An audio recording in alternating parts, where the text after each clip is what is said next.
the introduction. Good afternoon, everybody.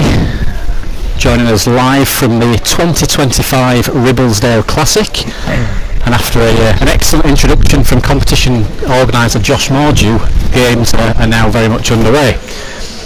We've just had the first end from Mark Hughes versus Gary White to start us off on a slightly holding green at Ribblesdale. Obviously the conditions are quite challenging with the wind, but Mark's played a really good ball at the first end to get his campaign underway.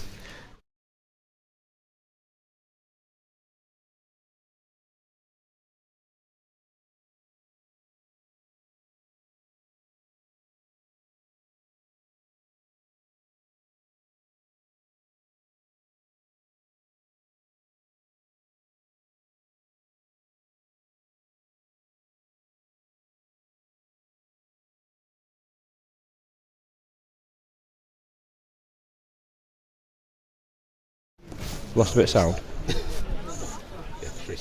We're good? Alright? Okay. Right from the start. So James is 6 inch to the side of the jack.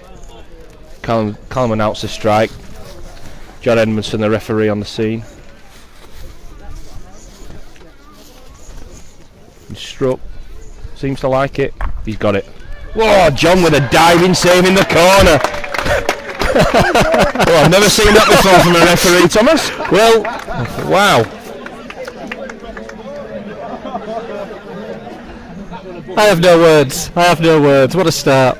John's decided he needs some goalkeeping gloves. So we said, we just lost the sound for a couple of moments there as we did our introductions to the 2025 Ribblesdale Classic. And we've just seen an unbelievable strike, but a better and more impressive diving save, and we know Pinky likes to save those to his favourites on YouTube.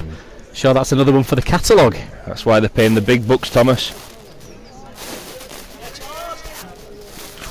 1-0 to Callum Wraight after the first end has led 8 inches in front of the jack finger peg, under the crown as usual from Callum. James, too far and underneath. For anybody who may not have heard, we're going to focus on Callum Wraight, James Wilcox in this first of the last 16 matches. Anticipate a very good game between the two.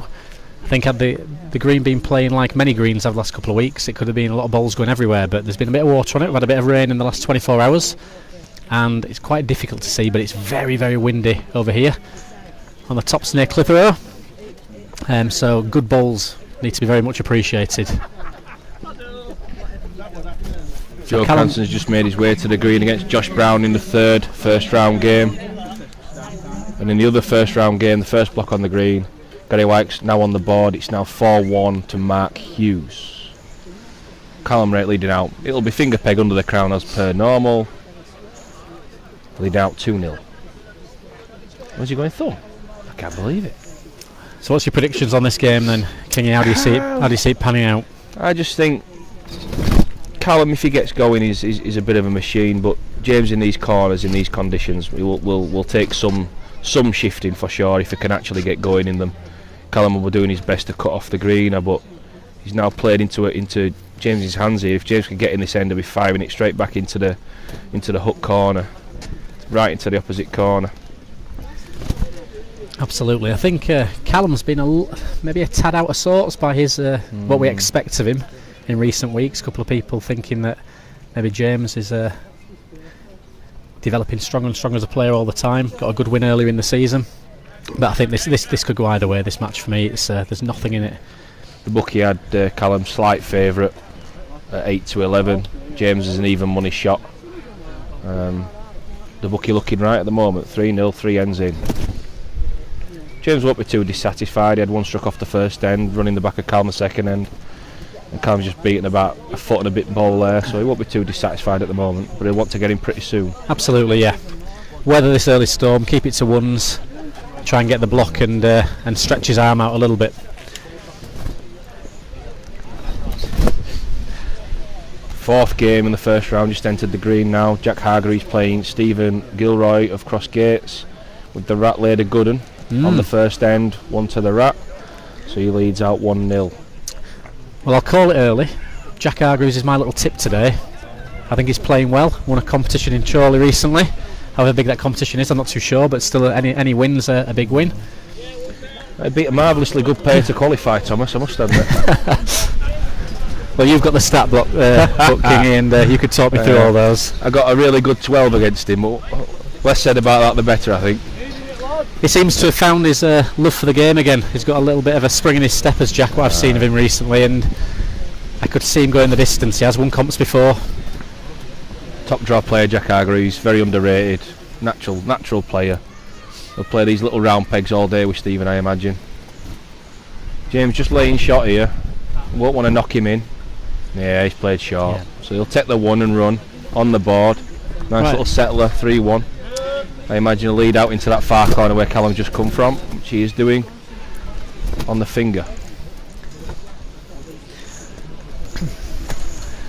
Obviously the camera at Ribblesdale shows you the dimensions of the green. It's far wider, very rectangular in shape, so some of the players that like to have a little bit of a send do need to find themselves possibly playing a couple of jacks before getting onto the marks that they prefer. So James is going to need to, he'll be hoping to win this end in order for the green to fully open up for him. Absolutely. I spoke to Callum. Callum's got these 211 Harlequins, and he seems to think these run better than his standard black set, and that's why he's playing with them today. Pitch is a little bit holding and quite the send in the corners. You don't look a long way, but I can assure you I've been short many a times in these corners, and they are a very long way. I mean, you'd be a mug to say that Callum can't play a long way, because you don't win everything he's won without being able to do it, but we all know his preferred game is playing a little bit shorter, and he'll just be wanting to keep James away from this long diagonal apex. Big strike coming in. Could see another spectacular diving save from Peter Shilton. He's done the gap. Now then, this will be interesting.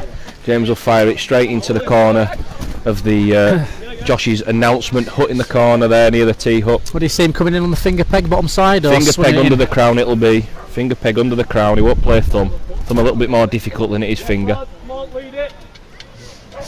have a look, see what he's going in. Looks like thumb to me from the hand. Is it thumb? Yeah, looks like thumb. Is it thumb? And a big swinging bit of a finish this at the end. Finish at the peg, on the peg, yeah. Interesting. I would not be surprised should Callum turn over here, really. I mean, James looks inside it here. It's a lot more difficult, I think. Personal opinion, his thumb coming in here. Arguably a touch unlucky with that lead. Callum's He's just nipped it. And definitely reached. That is for certain. And some. Well, he's done the pig. I can't believe it. Well, me. That were off for a sausage sandwich. He's not overly far again here, isn't James? How much does it hang out? No, he's got a peg now, Thomas. It's going to go. Got a peg. It's told you. It's difficult on that thumb. Callum looks to be holding shot, I imagine. It's a fair lead, just a ball inside, and Callum's got a little bit fortunate there. Yeah, he's got very fortunate. These two balls were not accounted had the jacker not moved. That's for sure. That hit's just got him a two shot. 5-2. 5-2 to Callum Wraight. Still early doors. As I said, for those of you just joining us on the live feed on YouTube via Blue Border Sports, a very, very windy day here at Ribblesdale. We're fortunate to have dry weather as it stands, beautiful views over the surrounding landscape, but it's very windy, and the bowlers know playing in the wind is very, very difficult. If you do a little bit of background noise, we've got a big tarpaulin behind us, keeping us currently out of the sun rather than out of the rain, but you might hear a bit of flapping of that as the day progresses, but I'm sure you can see in these trees that our wonderful cameraman Sam will be panning to just shortly. Strong wind blowing from left to right as we look. Will make consistent play very difficult. Very difficult. Especially if some rain later on. Be excessively difficult for these lads to adjust. Absolutely. The standard of the play has been good so far in the first few ends. As Mark Hughes set off very well, currently 8-3 in front with Gary Wyke, and I think seems to be playing pretty well. Gary just gone out there. In the other game, Josh Brown 3-3 with Joe Cranston, and Jack Hargreaves 3-1 currently. nothing in a lot of these games. Absolutely a jacker's green this. I think you can find little mini breaks of 8-9 chalks if you start playing a length. I feel it suggests it feels like a close playing green when you're watching and when you're on it with the jack, but as soon as you lose the jack for a couple of ends it can be very, very difficult to put a few together. So we turn back to Callum now with a good lead, big 2 in that corner. Great lead, but this is a great effort. What a good effort that is. I'm sure John will be letting us know now. Maybe just have gone out from here, but John will tell us. Yellow, yes. Short bowling. Callum is excessively brilliant at playing 6-8, 12 inches short of the jack, straight peg up to the crown. He puts him in the right places time after time. Just fails to make 2 there, but James is with his ball being in the head will not want to give a two shot away here. Yeah, he's come thumb, turn the peg. Tricky read. It is really tricky read. He's near though. He's very near. That's a marvellous shot and desperately unlucky. He's nearly left them both actually. I mean, he's hit that too well. Halves that bowl and it's a perfect bowl. He's left 2. Wow, that's so unlucky. 2 rubs in 2 ends there. 4 chalks the difference. It's just what Callum wants, and just what you don't want him to want. He gets his tail up. He knows you've had a bit of bad luck, and I dare say he'll be letting James know. Absolutely. He'll be saying, "It's very unlucky, James. Very unlucky." Well, 7-2 up. Been playing for just about 5-6 minutes, and is a third of the way into the game, and you just got to try and hold him back, slow him down. It's easier said than done. Finger peg again here under the crown. It's a typical Callum tactic. He's going downhill, so he's too far. It's a poor lead by Callum standards, really.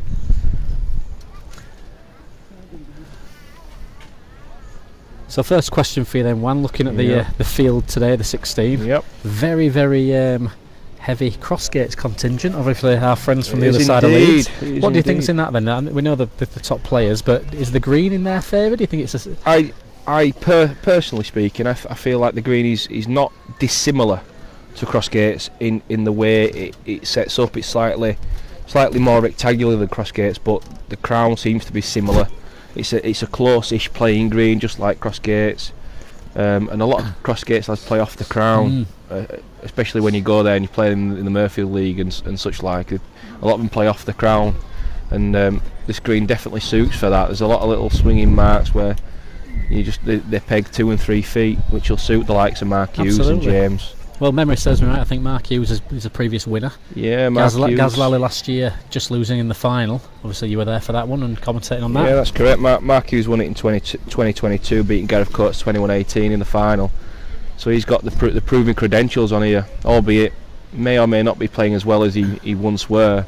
Mark undoubtedly got the class to go all the way again today. Yeah.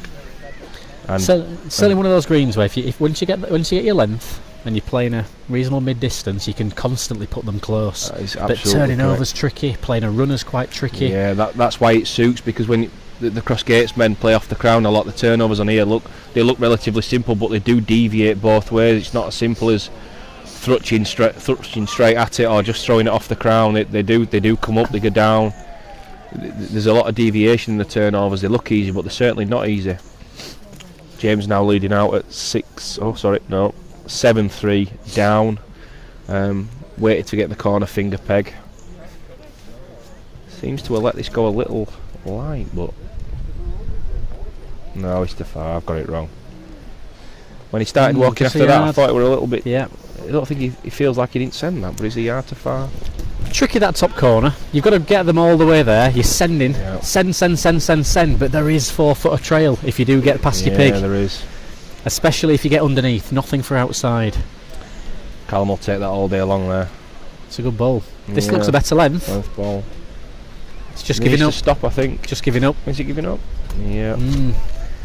His first one probably wasn't too far out of the hand, and it is just finding that little bit down the bank.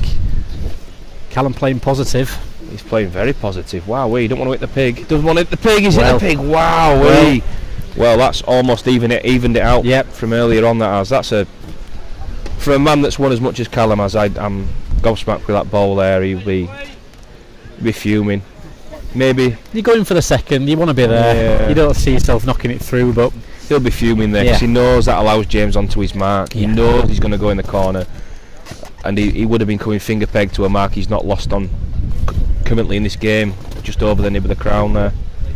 Yeah, he won't be happy with that at all. Depending on how this game pans out, we might be talking about 1 or 2 of those ends early on. The one where Callum's hit the jack in the corner and got 2 off of it, and that one when he's knocked him back. So, it's like you said, it probably is 1 each now.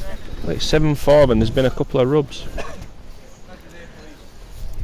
James playing more up the green this time, which is slightly easier land for me. And he's just a touch too far, yard over. Callum coming this way last time, if you remember, were too far with both balls. Seems to have adjusted. Definitely on the wider line here, isn't it? Yeah, it's a lot longer trip there. Yeah, it's a fairly kind pace today. Looking at the green, it's obviously had been watered well to keep it consistent throughout this dry spell, and we've had some rain in the last 24 hours, which has been much needed. But it's not playing heavy. There's a little bit of trail. Yeah. James won't be happy with those 2 after the rub at the last end. Does he knock him in? Does he knock the jack? What's he doing this time? Further than his first. He's not doing it again, I'll tell you. Oh wow, he's just playing for that positive second shot. Callum has a chuckle across the green there. He knows that was a bad ball. James just started a bit poorly in these corners. A lot of people's fancy today, James. I did think he would. I thought he might just lick Callum this today on here with it being a bit heavier, but I think there's a lot to be said when the green's this type of pace for not quite going as far as you would normally go. Having a little bit more control, especially with the wind. Short game might be the thing that. They're not guaranteed to be going near when they're dealing with winds as strong as this. That is for sure. So, quick update with the scores again. Mark Hughes absolutely flown into a 15-4 lead with Gary Wyke.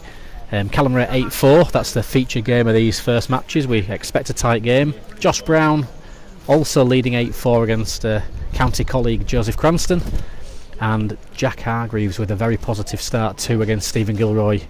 Leads currently 9-1.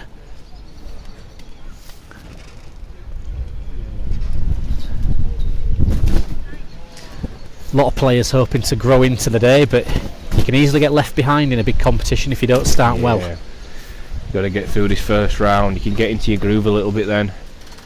Callum again, 4 foot off there, just over the crown. James is struggling. Barely reaching. James is struggling. It's going to go in, but it's not the best ball they've sent today. They've almost played to the jack that was set at the last end. Wow. He's a lot further here, Thomas. He's out the back door and some. Oh, yes. Wow, that's almost the worst ball I've ever seen him send. I don't think you can blame the wind for that one. No, I mean the green's absolutely immaculate, and I entered the competition several weeks ago, just getting butchered by Billy Speed to go through as it happens. But just the corner where they're playing out of it was, I'm not going to say it was in poor condition. It's just a little bit griddled. Those might understand what I'm saying by that. Just a little bit chattering. I think if you don't get your first one out, you can easily overcompensate, and I think that's what they've arguably both done here. Callum's definitely not got his first one out, and then, well, just whizzed his second. Bad end from Callum. James needs to capitalise. Yeah, this is a cheap, very cheap 2. Callum wins that end there. He's 6 or 7 in front, Callum, but he's given 2. The only positive for Callum here is that he's in the middle of the green. Yeah. So it's another end to get out, to get back in, and that's going to be the game plan. He'll be having a word with himself there, will Callum. 6-8. James Wilcox leads out. Lovely crowd here at Ribblesdale. I mean, we'll mention him throughout the day for people joining us on the feed, but Josh Mordew, teammate Pudsey, has done a marvellous job in not only kind of getting this club to buy into this competition, the support he's had from sponsors, from the members at the club, and then it's great to see, fortunately for him, the weather staying fair and kind at the minute, and a wonderful turnout, 1 deep all around the green. It's fantastic to see, and long may it continue. Yeah, it's a brilliant crowd. It's a great venue. Josh deserves all the credit in the world.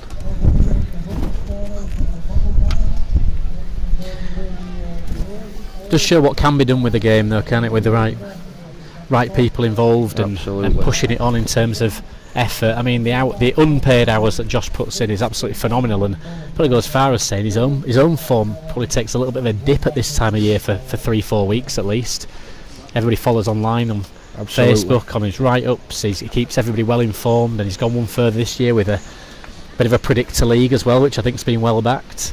And he's brought bowls to almost I won't say a forgotten area, but certainly an area where there've been some top players in the past. Burnley, Blackburn area, Clitheroe area, but this is bringing the best players back to the area, and it's fantastic to see. It's good to see the area supporting it as well. You know, he's had a lot. He's done a lot of work, but received a lot of support from the card markers. Sorry, the ladies in the tee hut, and his good Mrs. Sarah put a lot of time into helping him out. Definitely. But he needs that. There's a lot to be said for taking the game to the areas that are, let's say, a little bit more peripheral. We're sometimes spoilt in the heartlands of bowls. I know in our area, West Yorkshire, there's lots of 10, 15 top competitions, and we see the numbers somewhat dwindling around the greens in terms of qualifiers, but when you're tapping into an area like this where there's obviously a desire to come and watch, it's good to see it well supported. So back in there, Callum's obviously had a really good shot. Just chipped the ball out to count. 9-6, leads back up to the crown. Jack Hargreaves will be a bit frustrated that Callum's block finishes first. Jack being 12 and up and in the corners for the last 10 minutes, he'll be absolutely fuming. He's in a rhythm. Yeah, I mean, two players here have really got to grips with the length early on. Jack Hargreaves 12-1 and Mark Hughes 18-4. Yeah, fair to say Gary White not really performing to his usual high standards. I mean, Mark's not laid two particularly good bowls here. They're okay bowls, but Gary on any given day will want to lick these. It's been a little bit in and out of form this year, Gary, so far. But on the whole, I'd say he's been playing well. Just can't seem to find a length today. Jack being forced to turn the peg here a little bit, come further underneath the crown because Callum's on the other peg in the middle of the green, which is normally where you'll find him. Yes.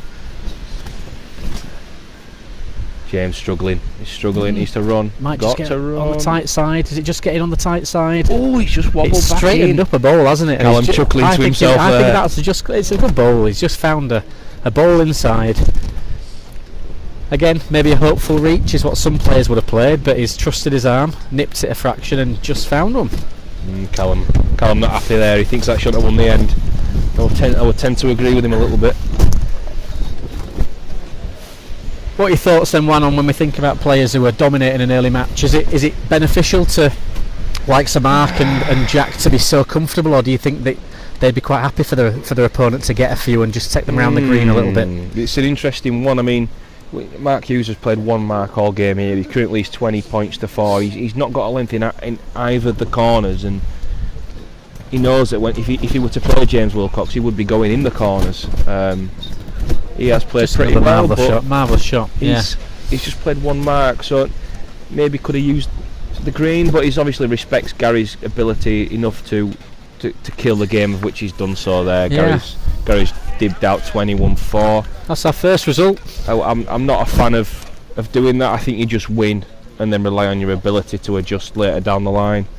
See, Mark will have easily 40 minutes less time on the green now than James or Callum will have, assuming it's the closest game as what everyone thinks it's going to be.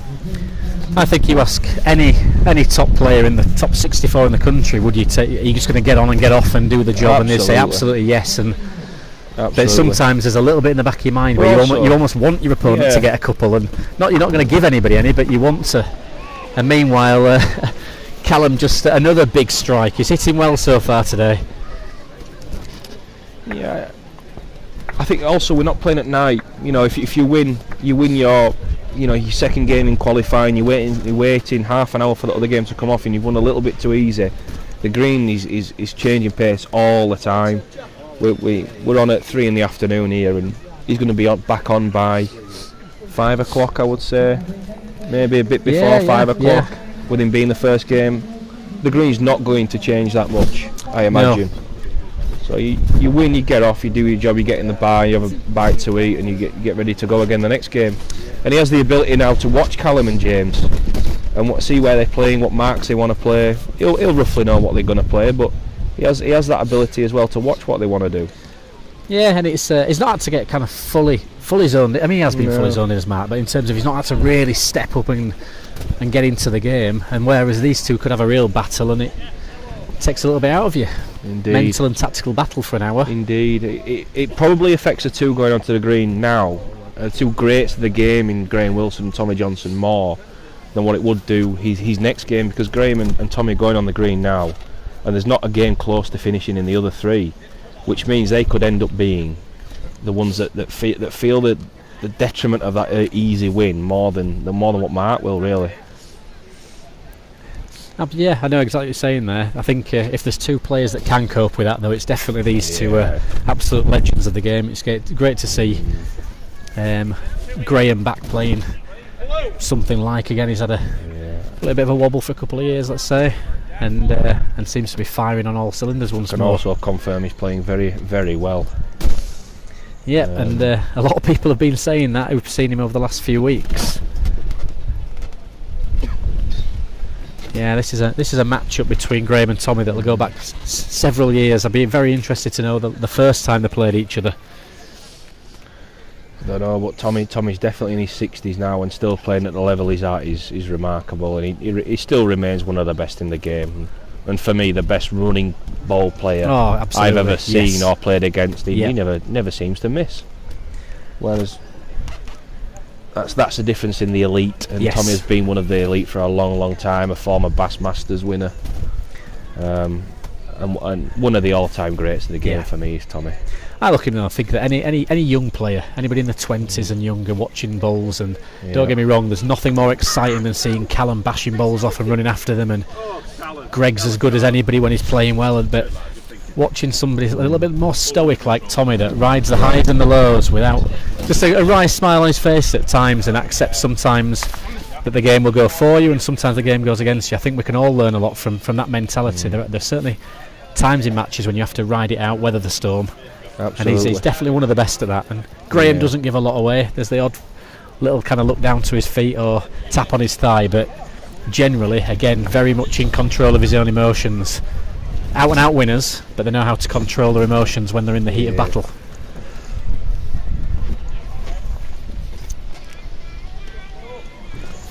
James just dished out a bit of Callum's own medicine to himself there and struck him off. Unfortunately connected with a flick on the jack, took it off the green.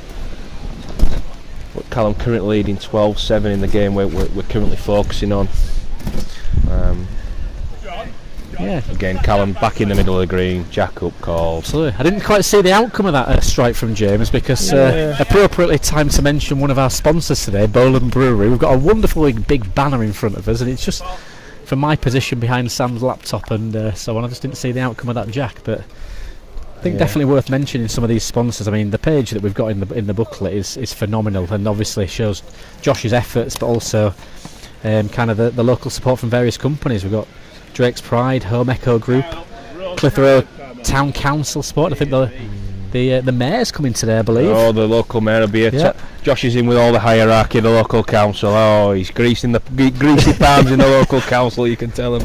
Absolutely. Alpha Graphic Machinery, Bowland Brewery, and all played today. I think this is where probably Josh is doing it as much as anything to support Sarah, played in memory of Mel Edmondson. Absolutely. And obviously it's great to see such good support once again for this competition. Absolutely. The Bowland Brewery even made their own beer for this competition, aptly named the Ribblesdale. Was the Ribblesdale Classic beer or something like that? I'll say 4%, bit of a pale ale. Have you sampled that? It's a very nice pint, and there might be one or two going down later on. We'll see. Sunk, you can tell him. There'll be a few of them sunk this afternoon. You can tell him. James there with a nicely timed 2 to make it 12-9. It just goes to show how important striking is in this game. Really is. If he didn't hit the last, he was 13-7 and staring down the barrel of a Callum rampage. But nicely timed strike and then followed up with a 2. It keeps him well and truly in this game. Yeah, just that 3 points in it. 12-9. Callum is in front. Every time he looks like he's just going to nip a bowl a couple of ends away, James is holding on, but he just can't quite keep hold of the pig for more than a couple of ends himself. James persisting in these corners, Thomas, and I'm not entirely convinced this is the right mark. This is the mark that James will definitely go for, and everybody knew that. But I think with the conditions today, the other two are a much longer send than these two, in my opinion. It's the type of green to me though as well where you can get invited into the corners because you feel limited with where you sometimes start the end. Yeah. But if you can play this long ways across the green, and maybe not kind of aim for exactly into the corner, there's still a lot of green to play with, and this crown is very, very difficult when you're playing more or less straight over it. So it's not a good end so far. No. James probably just holding. Callum's not got that away well. He's not got that away well. He's condemned it, so it must win the end, Thomas. He's condemned it. Yeah, it's within 8 inches. Definitely, 9 inches. I know. Definitely seemed to bobble it a bit. It's a good job it didn't come out well. And again, we have another example there of just when James is needing that good tight lead to get himself within an end. And it's very much a repeat of the first 20 minutes of the match. Callum to the middle. Yeah. Fair lead, maybe not good enough. James will know every time he goes that corner, loses the end, he's coming finger peg to this exact position just off the crown. Try to get James underneath, will Callum. And he's too far. Just a gap. It's unlucky again. It is, but he's still overplayed, Thomas. He won't want it that far past. It allows Callum to easily make 2, of which he is currently failing. That is a bad ball. Cal, again, condemning himself there. It is a bad ball. The only thing he'll be mindful of here is if he can actually see his ball through the gap, because you just don't want to be overreaching if that's the case. Well, if he hits his own, he's definitely. Oh wow! Oh, never. Never looked like it, did it? No, always looked narrow. James not happy out the hand, but I'll tell you what, it nearly made one. Nearly got a bit of luck. But I wonder where he'll go now, Callum. Will he go? I think he might go thumb peg here, which would be a bit unusual. But Callum and I always have a laugh about me telling him he always goes finger. He goes thumb, but I think he might go thumb here into this corner where he's come back from. A little bit of trailing, a little bit of turning side.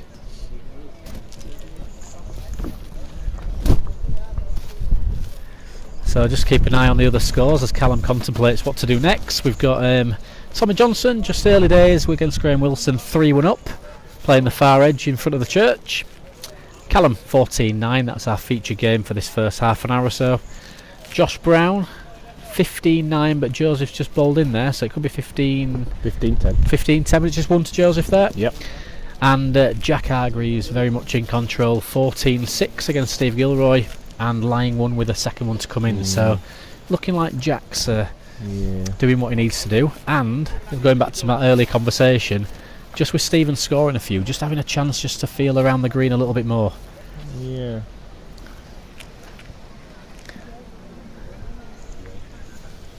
Has he gone thumb? Yeah, he's gone thumb as Cal. I thought I could see this coming. He will just throw down the crown. It will finish just turning towards the church. Will the ball? He thought that would have gone. He's too far, but he's going to do the pick. There's a touch of a basin on the left of the jack. He can get drawn big. You don't want to be outside because you'll get dragged down into that basin. Far here, he needs a connection. Definitely needs a connection. He's got one. Yeah, well, good attack. Worst thing you can do against Callum is leave him short. Callum will fancy his chances to lick this. The road looks good to me. Yeah, it does. It's a chance. It needs to finish though. Is he short? Not got it up the bank, has he? Short. Now what do you do then, King? Are you going for another one here? For one. You're 14-9 at the back. Sorry. Turned over. He's definitely coming for one. I wouldn't have turned over. I don't mind that. I think he's drawing into the bowls, Tom. Yeah. Do you think there's a? There you go. Is it would have still almost made one. I like the thumb peg. Play for the gap. If he plays the road, he can't knock him in. Yes. Have some confidence and go for that gap. I think he's playing to just find that same gap, but on the finger, knowing that if he runs into Callum's second ball, he doesn't knock it in. But yeah, there's that. So I think sometimes you can easily play with Callum with that chance to make one though. There, Tom. So you get a little bit of guess on the road. I know what you're saying. He knows the road in the thumb. He's played the road with first ball. He's hit the jack. He just needs to play the same or similar ball. 10-14 though, blocking his hand in his favoured corner. Yeah, he's not led one yet down here. I think he's going the wrong peg. I think he should come finger. I'm absolutely convinced he should come finger, but I'm sat in the gantry and James is on the green, so what do I know? Yeah. remember having a chat with Graham Wilson years ago about going for that ball when there's a little bit of danger, and he says go for it because you'll score 8 and you'll knock them in twice. Exactly. But he also did say that you've just got to know when you can't afford to knock them in at all. Yeah. And probably there at foot 9, it's probably Callum's not near enough a finish. It's worth going for another one. But if the game's very close at the end, that's when you need to be very mindful of what damage you can do. Oh, Joseph with a great strike in the almost full corners. Just firing, just getting into the game a bit now is Joseph. Got a little bit of a round of applause there, did Joseph? 11-15 with a big lead now. If Joe don't pucker up, he'll end up in the comms box with me again next year, and that's not where he wants to be, I can assure you. Josh just having a long walk round the green now, just to maybe just take stock and think.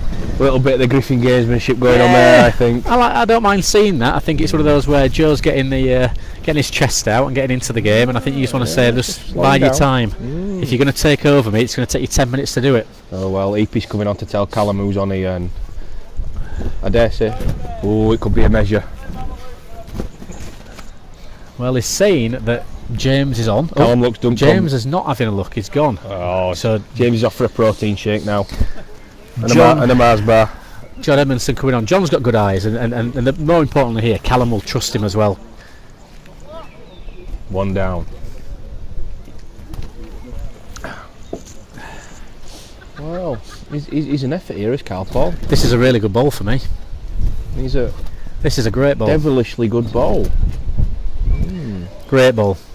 Yeah, the thumb peg there from that corner, I keep persisting with his comment, he's fair straight unless you're playing 3 yards underneath where he played earlier, where he got him too far because it finished downhill on the peg. It's pretty straight, that thumb peg. It'll throw back off the crown, it'll finish slightly on the peg, and Callum, as we all know, loves the straight peg. So do you see the finger as it pegging more or sliding away? It will come up the hill, but it will play more downhill because Callum cannot get underneath into this corner on the finger. So as we see where the land is now, more likely to pull it inside, but it will finish on the peg. So you're thinking about pulling finger into that where the feet are, that far side, not coming in on this bottom side of the crown. Yeah. I'm not a fan of playing Callum finger. He's sent the jack finger again here.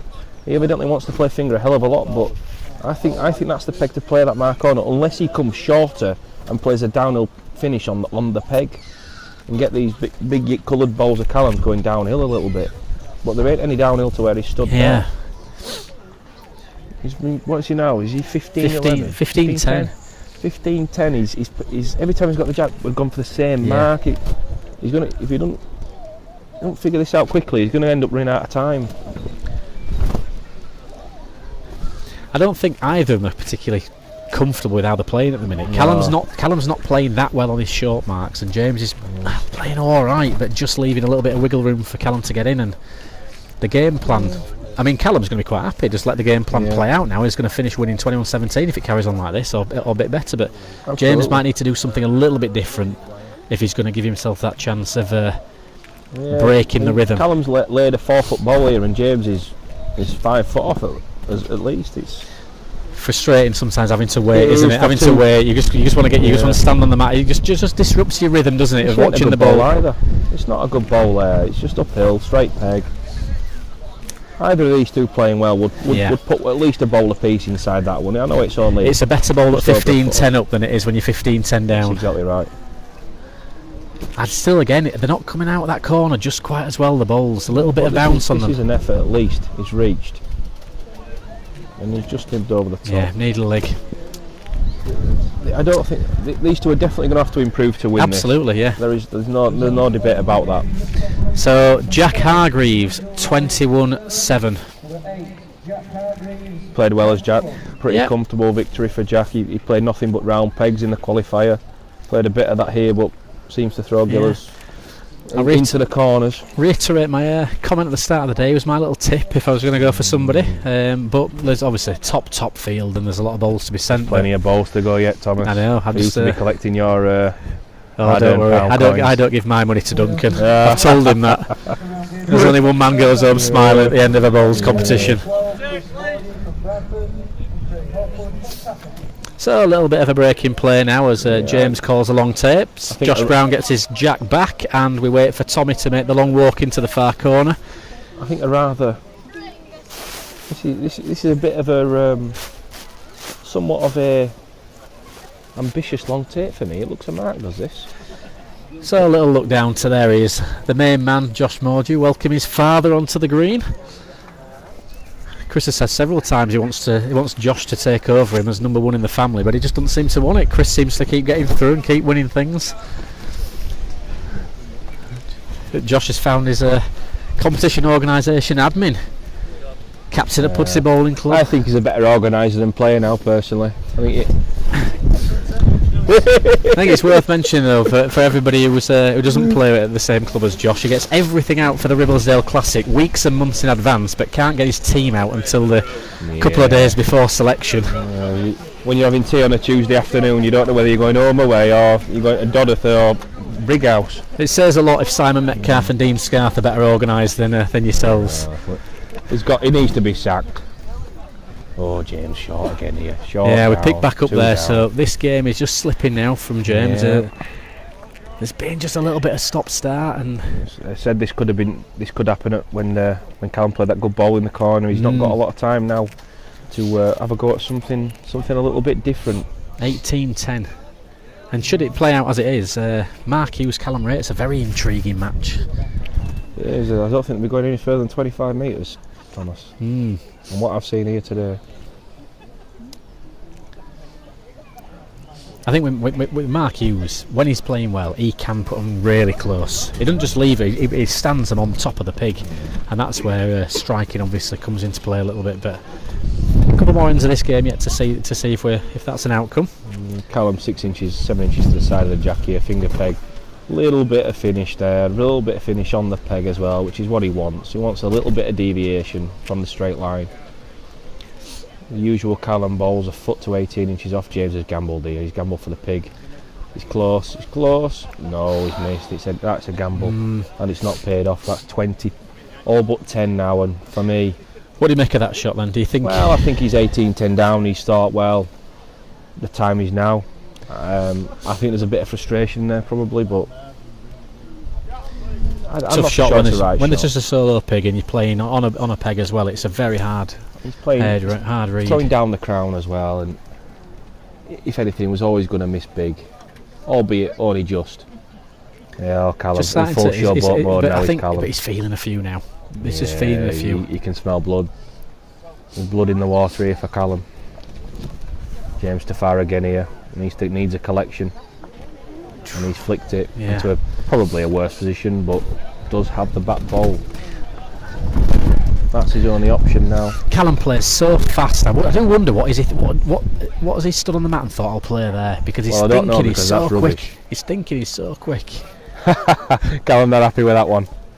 Shake. Should he play a yard over, there's a natural cannon for the block to go to James's bowl. I don't think he's confident in that. I think he strikes. He's a strike. Oh, and he still might have made one. You can tell him. He still might have made one. He has. Can't go off. And I tell you what, it's right in the corner. He's got one chance now, hasn't he? One chance. But these are the corners I were praying he were in earlier for him. I feel these are the better two suited to his game rather than Callum's game. So we'll see. 11-20. Long way to come back.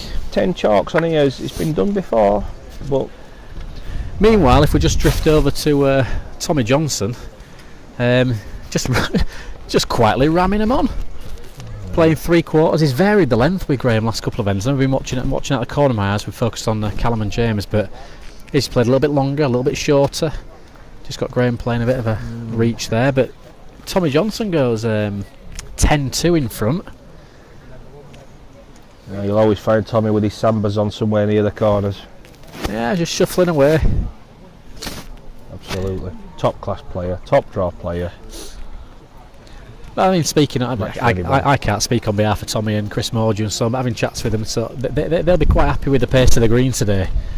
Not be playing anything where they're whizzing around and booming around on big pegs and so on. It's playing quite kind. Well, is James's leads 3-4 yards?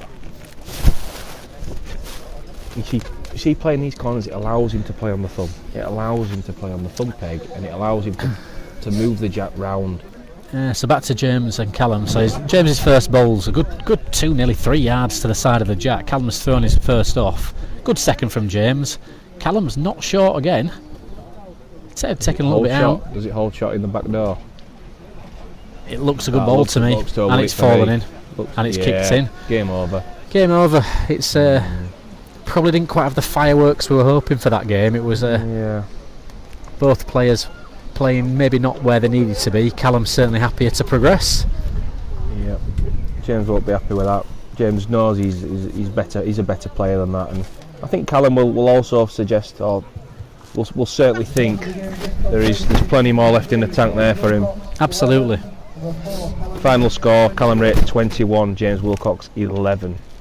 In the other games on the green at the moment, Tommy Johnson 10 points to 2 in front of Graham Wilson, leading out. And again, as we said earlier, Tommy's rammed one on here with Graham with an absolute storming bowl there to make 2. I'm not so sure we got that on camera, but it was a marvellous shot. Josh Brown and Joe Cranston, it's 19-15 to Josh, and I believe Josh has laid a shot here and will come for game. Craig Hopwood versus Chris Mordew just started 3-3.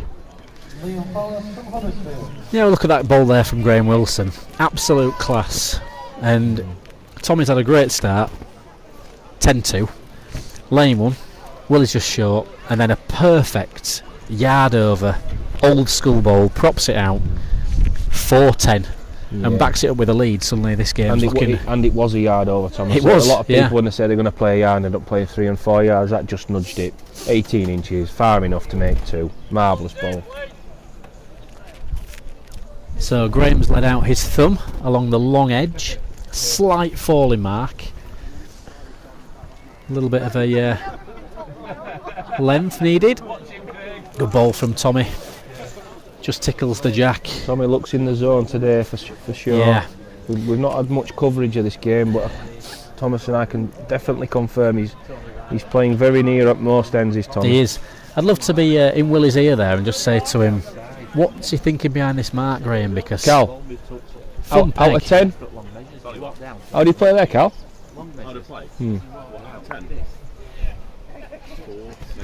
4 or 5 out of 10. Plenty left in the tank. Oh, he's giving us a nod and a wink there. We know. You have heard there. I can hear one side of this conversation, no doubt, but Stuart just asking Callum how he's feeling. Callum says he's playing at 4 out of 10 and there's at least 2 more gears to play with a smile, so let's see where that goes. Yeah. Here you go, from talking about Tommy Johnson one end and Callum Wraight at the other end. It shows the game's played by a wide range of personalities that all approach the matches in a very different mindset. I think that's a pretty honest assessment there though, Thomas. That's why I asked him. I thought we'll ask him, see what he's got to say. I think he knows there's more in the tank, and he knows there'll have to be more in the tank to win this today. Okay. The best player I've seen on this pitch thus far is Tommy the J, without a shadow of a doubt. That's the level Callum's got to reach. Absolutely. Today. So we've had a little comment come through on our YouTube channel. Oh, here we go. Howling Fours. No, don't worry about it, King. It's actually a sensible one this time. Oh, wow. Howling Fours is saying, could we make the make and weight of bowls of the competitors would be a nice addition. A nice addition. We can do our best, but some of them some players do change a little bit between them. I don't think there's anything in our programme about these particular can I get round the green? Bowls. Graham Wilson tends to be, I'd say, 211. Unless he's... Willie's got a cunning trick of having 6 or 7 pairs of exactly the same bowl. Yeah. Oh, he's played another great bowl there, made another 2, tickled the jack 6 or 8 inches, made 2. What I will say with confidence at this moment in time is I don't think there'll be a player in the tournament today playing with anything under a 2.8. And I think 2.8 will be just about the smallest, and that'll be maybe Chris Mordew playing 2.8. Is Garrett GC 2.8, or is he a bit bigger than that? GC could be slightly small, it depends. If it rains, I can tell you from experience, if it rains he'll go to a 2.6. Just because of holding them a little bit better and they're not as slippy. I think he'll play with a 2.7 today, but again, he's been to the manufacturer for the Sterlings that he's got, and he's made him the last pair, so Gareth has what I believe to be the last pair of the bowls that he got offered and obviously bought. So he's got a 2.6 and a 2.7. Josh Brown there winning the game 21-16 in the corner. He comes off. Good win against Joseph. Yeah, it is a good win. Joseph, a former Barbie Quick pairs champion with the aforementioned James Wilcox. again. Josh will like it on here. He's a bit of a sender, is Josh. He can send him with the best of them. Another player that's really kind of stepped up in the last couple of years. Couple of competition wins under his belt now and feeling good in himself. As the saying goes in the HD postcode, they like to rear up from time to time, Thomas, and Josh is the best of them at rearing up. Yeah. Meanwhile, his good mate Liam Fallis has just stepped on the green with Billy Speed. Now, I've got to mention Billy. Played him a couple of times, and in the qualifying, I thought I was playing quite well myself. I managed to beat Wayne Ditchfield and Kes Smith. Then went on with Billy. He won the block at the first end, and next thing I know, I'm shaking hands. It's 21-4. And he played very, very well. You had an easy draw, didn't you, there? I know, tell me about it. And that's my mate running the competition, but... Well, we don't get looked after by our mate at Pudsey. Oh, absolutely not. We get given draws like that. Who would have thought it? He's a good player, Billy, local lad. I did find it quite amusing when Wayne and Simon were travelling together but arrived in separate cars. Well... There's a man from Halifax renowned for that tactic, you can tell them, but we won't mention any names. But when I travel to a comp and I see Wilson and Kelp, I definitely come with them via Preston and Droylsden, where they're from. Well, in answer to the question earlier as well, a lot of players, myself included, have the weight and the wedges and all this rubbed off the balls, covered up, lacquered up, so people can't tell, and it's up to you to sort of decipher what exactly they're playing with. Wilson, I believe, will be playing with he's gone back to his old set, I believe, a little bit larger, and a little bit keener on the bias, but I couldn't tell you what weight they were. I couldn't tell last night what weight they were. They seem to be a big ball, but they just run well. They're always clean. They're always well polished, and they're just. If Graham's playing, he could have 3 or 4 sets that are more or less identical. Exactly the same set. He's a player as well as Graham. He knows the bias. He's not just playing standard bias. He'll pinch a little bit with a slightly keener set. Absolutely. He wants to. I don't think the weight is as much of a problem for the players. It's more the bias.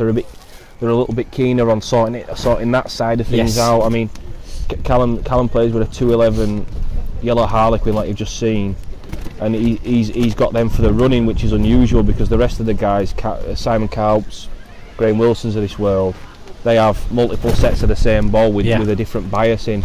And what we mean by different bias is obviously a weaker set and a keener set depending on what green you're going to.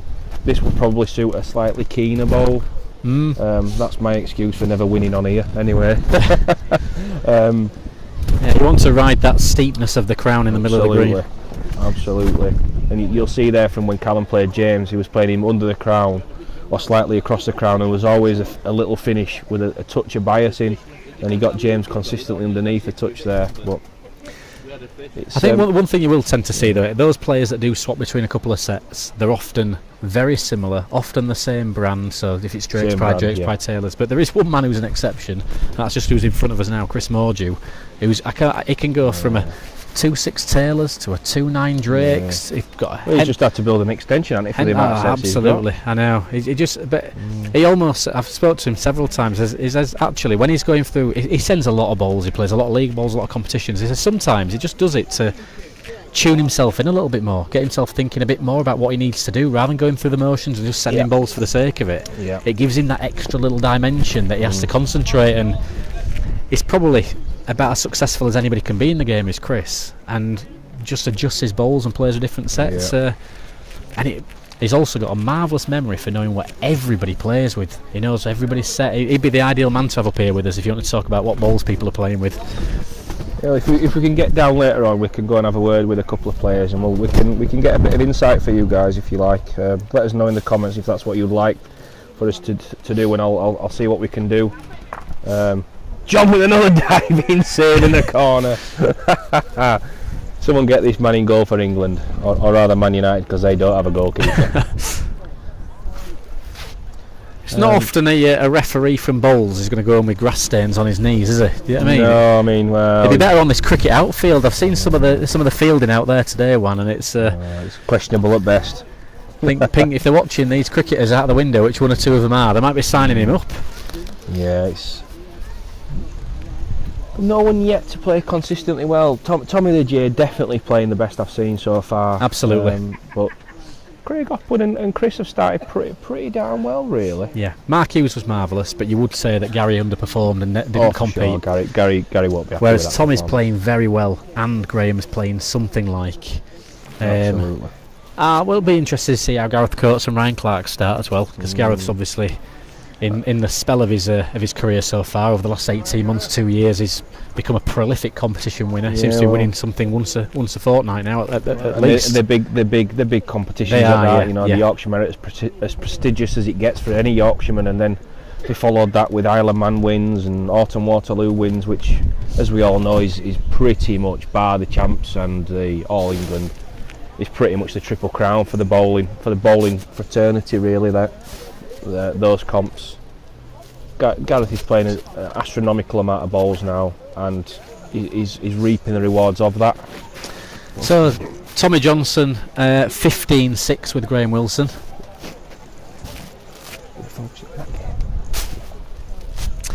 And we'll drift into Ryan Clark and Gareth Coates for a few minutes to see how they both settle in, because currently Gareth Coates 3-1 up, nothing on here. Both drifted a couple of bad bowls, but I think again it's going to be one of those days where first few ends for all players. Most certainly does. Length. I feel like there might be a little bit of rain in the air shortly coming over those hills. But again, this is not a good end by Gareth and Ryan by their illustrious standards. We might be joined by Joshua for a couple of minutes up in the gantry. I think he's got a little bit of a breather with the games going on. And what I might do is pass the headset over so Stuart and Josh can have a little sit down for a few minutes. Depending how Tommy Johnson plays for the next 5 minutes, it might only be a short spell, but it might be. Graham laid shot though in the corner. He's got the jack. There's still time in this game yet at 15-7. One of my fancies for the comp was Graham, but Tommy Johnson's turned up and turned the heat right on him. Speaking to Ryan last night at the Hillcrest, seems to think he's got a good record with Gareth. And rather fancied his chances somewhat. Gareth as good as anybody on this green for my. Yeah, Gareth's won the pairs here, hasn't he? He's with some absolute guesser. I'm glad you mentioned that. Yeah, he won it with a man at the side of me. I didn't want to drop that in, you know what I mean? It did snow. There's a rather large trumpet in this office now, you can tell. It did snow while I was playing, so you can understand why I won it, Thrutchin. I'm brilliant in the snow. No good in the sun. No. I'm just playing him under the crown here. Gareth looks alright, does so good today. Looks so good. Just down the hill now. Good finish, good ball. An interesting game, this. I think it'll be. I think it'll be quite close, don't you? Yeah, I do as well. Gareth's got. Seen them all. Yeah, Gareth's got the green knowledge. You get round only been a couple of times, but I don't really think it makes much difference on this green, does it? No, it's length. It's all length. You've got to pick that length up. It's a lengthing green. It is indeed. Tell you what, it's been this though. It's top pig in corners. Yeah, well, I don't really know why Gareth's gone up there, to be honest. I thought he might just go to the club door, but Gareth's got a little mark from the club door that he definitely likes. Little shallow peg mark. Seems to catch everyone on it, including me. He will play 3 at most points in that pairs. So Ryan cutting the green down. He's it's quite stiff up here. You don't look it, but it's quite a stiff mark. Yeah. I like to play uphill, you muggadoos, don't you? Yeah, if we could play it uphill everywhere, we'd be alright. Yeah, he'd be marvellous. Nice. Gareth's played a good one though. He's read it well. Good ball. Good ball. It's that side though. It's got to be. It'll certainly be tough to lick today, Sorry, Gareth. you don't want this back, I tell you. There's a reason the bookie has him at 72. You don't want this back, I can tell you. Oh, has it flopped out? Has it made one? Oh, his umpire's going to have a look. Well, the umpire's spent more time on the deck than he has looking at the ball so far. He's got a cut to prove it as well. Oh, he's going to have to visit the head and have a look. I think normally a pretty good judge. Now playing in Division 7 of the Wakefield and District Veterans Leagues. His judging might just be on to pot a little bit, but you never know. Yeah.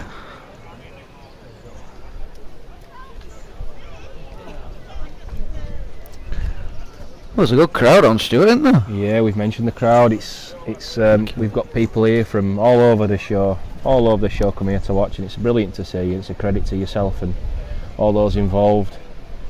Well, I appreciate But it. I dare say I've seen it 85 times on my timeline this morning. Yeah, well, you knew about it though, didn't you? That was the thing. You've got to keep you off personally. You've got to get people. You've got to make sure people don't miss it. Yeah, well, thank the Lord for that block button on Facebook. That's all I've got to say.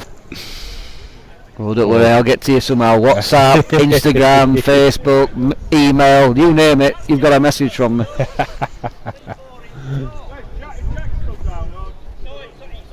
Well, Ryan's asking if the jack stood down. I mean, I'm not really sure what that means entirely, Josh. To be honest. Stand up, sit down. Well, he's definitely narrower than his first. No one knows who's in. I reckon Ryan's in. With that ball, he thinks he's in, for me. Do you have calipers at this facility, Josh? You've got everything else? Yeah, I don't think they often use them at this. There's already signalled it's been condemned. All that fuffle, and it were easy. All that kerfuffle, yeah. Johnny the Pink didn't sound confident, Gareth knew. Now then, what is he going to mid-rink him and go straight up at middle? He will do. What he's doing is he's going a bit. He's been a thumb peg. This is a bit of an odd bit because it's quite shallow, yeah, and it's shoving at end. Yeah, it's almost say it's not true, if you know what I mean. It's a bit false. It wants to shove back now. It needs to hit it. He's going to hit it. It's a good one now. Now a good lead now. It's a good one now. It weren't a good lead missing. Yeah. Gareth didn't like that when he let it go, but he'll do a bit of shoving here, won't it? It's falling now, falling right back to it. From the gantry, I think it's won it from here, but I think it's won it unless it falls. Ryan's looking now thinking how's that won it, but as Josh explained earlier, there is a little bit of shove back, there's a little bit of a ridge there. Looks to be holding shot. Ryan waiting for the wind to die down. I think he might be waiting a while. I hope you've got that barbecue in a sheltered position. It is, it's just located over there in a sheltered position. Now then. He's not so far off here. What a good ball this is. He's not so far off here. He's going to do a gap. Oh wow, he's done the gap. Really good effort. Yeah. Really good effort. And in fairness, a pretty darn good ball, just a little bit unlucky. Gareth's now short, coming down the hill. Gareth with a smile there. I think he's a bit lucky there, but I think he's played on the right side of the jack there. Yeah, his head on it. Not going to go anywhere, that peg there. So he'll go back his finger.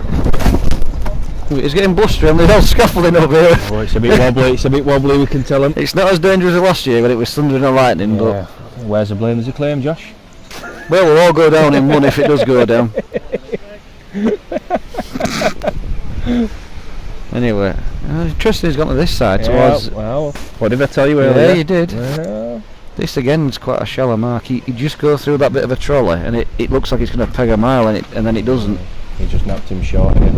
Right, and condemned that one. This is where I thought we were going to send it earlier. This is more a Gareth mark on this green for me. A little shallow peg. He's not over far with this. 35 metres off, maybe a touch longer. It's done well as that. I didn't think he would get into a length, but it's actually gone past. Yeah, there's a little bit of running places. I tipped a few earlier. I was completely wrong. Well, Billy Speed's hat's gone for one. Nearly in the bin. Is it going to hang in? Oh, you see how it's pegged. It's just caught the edge of the bit of a swilly there, and it's gone right round corner. Yeah. He'll certainly be going finger now. He'll go finger down the crown towards the last scoreboard. His finger it will be, I imagine. There we go. Look. Oh no! He's absolutely gone up a peg and he's gone over the crown and he's gone down the trolley. It's his finger, you can tell him. Alright, it's his finger. He's come to the wrong scoreboard here. He's put it in all. Yeah, it's a bad mark. This is the B team swilly all. It is a man of his calibre, shouldn't be putting jabs there. He's not let it either, so... I can't imagine that. To be fair, it's not quite in the hole, it's just out of it, so it made it a little bit different, but... As long as Ryan plays a length, I can't see that. This is coming to us, where's this going? This is too far, it's underneath. It's not very good. What's going That's not... I'm going to blame the wind. You've got to find something to blame for that, because it's not very good. This isn't passing the jack, I don't think. Well, I thought this were a bit of a dolly mark, this, but there's not a ball within a yard. Yeah. You'd expect him to lick him, wouldn't you? I would indeed. Well, it wins with a clear run. It can't fail. It can't fail. That first bowler, Gareth, couldn't live there at this standard. Gareth would be disappointed with his second, having got away with his first. He'll want to play good on there and put a bit of pressure on, especially at 6-3. With a good one there, he's later to go 8-3. Now it's 6-4. It's a tight tussle now. In the other games, we've got Tommy Johnson 19-8 up versus Graham Wilson and playing what I see as the best game of the day. Liam Fowler's currently 9-7 up with Billy Speed and Chris Mordew, the best of the Mordews, I might add, 12-10 up with Craig Offwood. He's the best that's on the green currently, definitely. Oh, look at this, we've got a beer delivery. You've got a beer delivery come here, Stuart. Look at that. Well, I dare say. Anyway, what's going on in the... Ryan's led a decent bowl, and Gareth Stefan needs a hit. Oh, it's still in his Ryan. So he's coming for a second. The wind blew it under my chin. Is it in the right spot, that? Yeah. Tell you what, he's got a second as well. He's got. I think he'll be attacking this. So rather he could, and he could get that bowl correctly and chip both his bowls out here. Well, I think he'll be going for a jack if I was his. He's not played as hard as I thought he was going to play. No, it's a bit of a funny pace, this. Oh wow! I can't speak. I did say he could get them both, but I didn't mean it like that. Wowee! What a shot! Almost bowler of the day if he meant it. He'll certainly tell you he meant it, but I'm not so sure. Bloody marvellous bowler. Big bowler though at that stage. He's now got 8-4 up from looking like 6 apiece. Jack in hand as well as a bonus. And again finally going for that last scoreboard there, Josh. I've been on about this for a while. I think he got confused and went for the wrong scoreboard, didn't he? Must have been stood on his head. I don't know what he was thinking. I mean, I dare say that's the most unprofessional thing I've ever seen in my life. The poor viewers there have got to listen to your ringtone.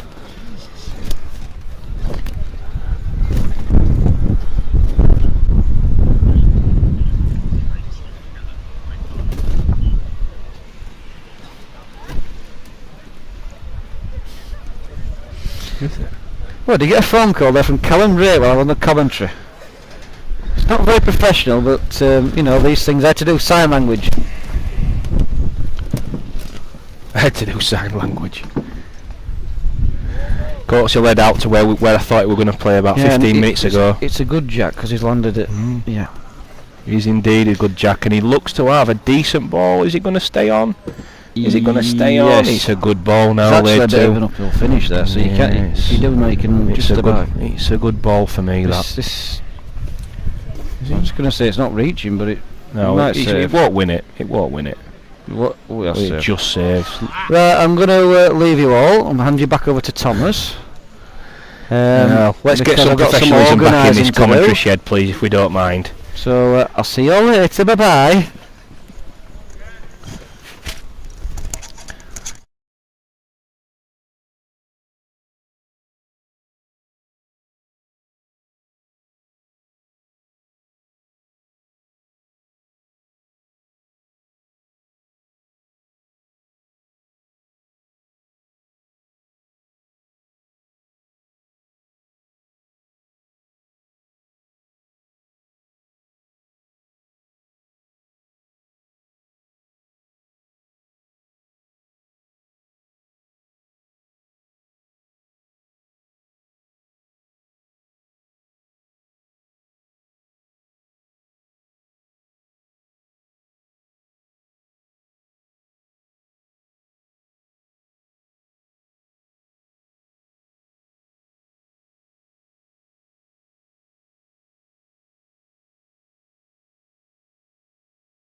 So, thank you for that, Josh. You've done a marvellous job at going from a commentary box to now announcing the results.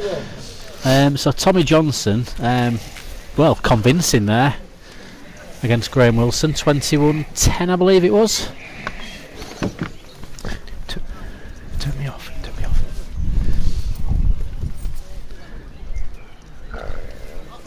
Or do you want me to unclip? Anyone want out? That's yours, by the way, I got you that. You got it. Yeah. So just a little bit of change in the commentary box, replenishing our drinks, navigating this little ladder that we've got. TNT scaffolding, I think. It says TNT everywhere. And like I says, Tommy Johnson convincing there against Graham Wilson. Pick up a bit of action now, just quickly talk through. Let's see what we've got. Liam Fallas 11-8 up against Billy Speed. That may become 11-9. Gareth Coates 9-5 with Ryan Clark. 2 to Gareth here. So 11-5. And Chris Mordew, it's always tricky seeing the top of the scores. I think that'll be 15-11 to Chris. Right, we have the first of the quarterfinals to the green, please. Players 2 and 4, Mark Hughes from Leeds and Callum Wraight from Shrewsbury. Might have heard there that the first of the last 8 matches, quarterfinals, is now going on. Mark Hughes versus Callum Wraight. Very intrigued to see how this one plays out. Mark's well supported, as all the crossgates are, with Jimmy and Debbie sat beneath us, commentary positions. Follow a lot of bowls around Yorkshire, Jimmy and Debbie, particularly watching Mark whenever he's in anything. And this is a big game.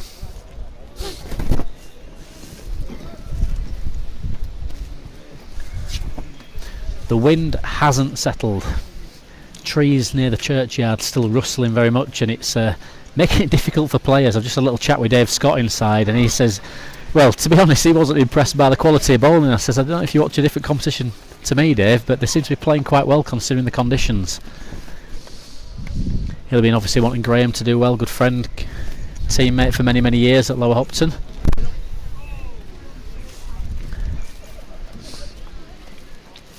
Ryan just playing a not so much a hopeful shot, but certainly a runner trying to connect with something. He's left both of them to Gareth. That's a more convincing lead now from Gareth Coates. I think he'll be going 13-5 up. Big fan of Ryan Clark as a player. I think he's a top talent, but he does need the jack in hand, stringing a few ends together.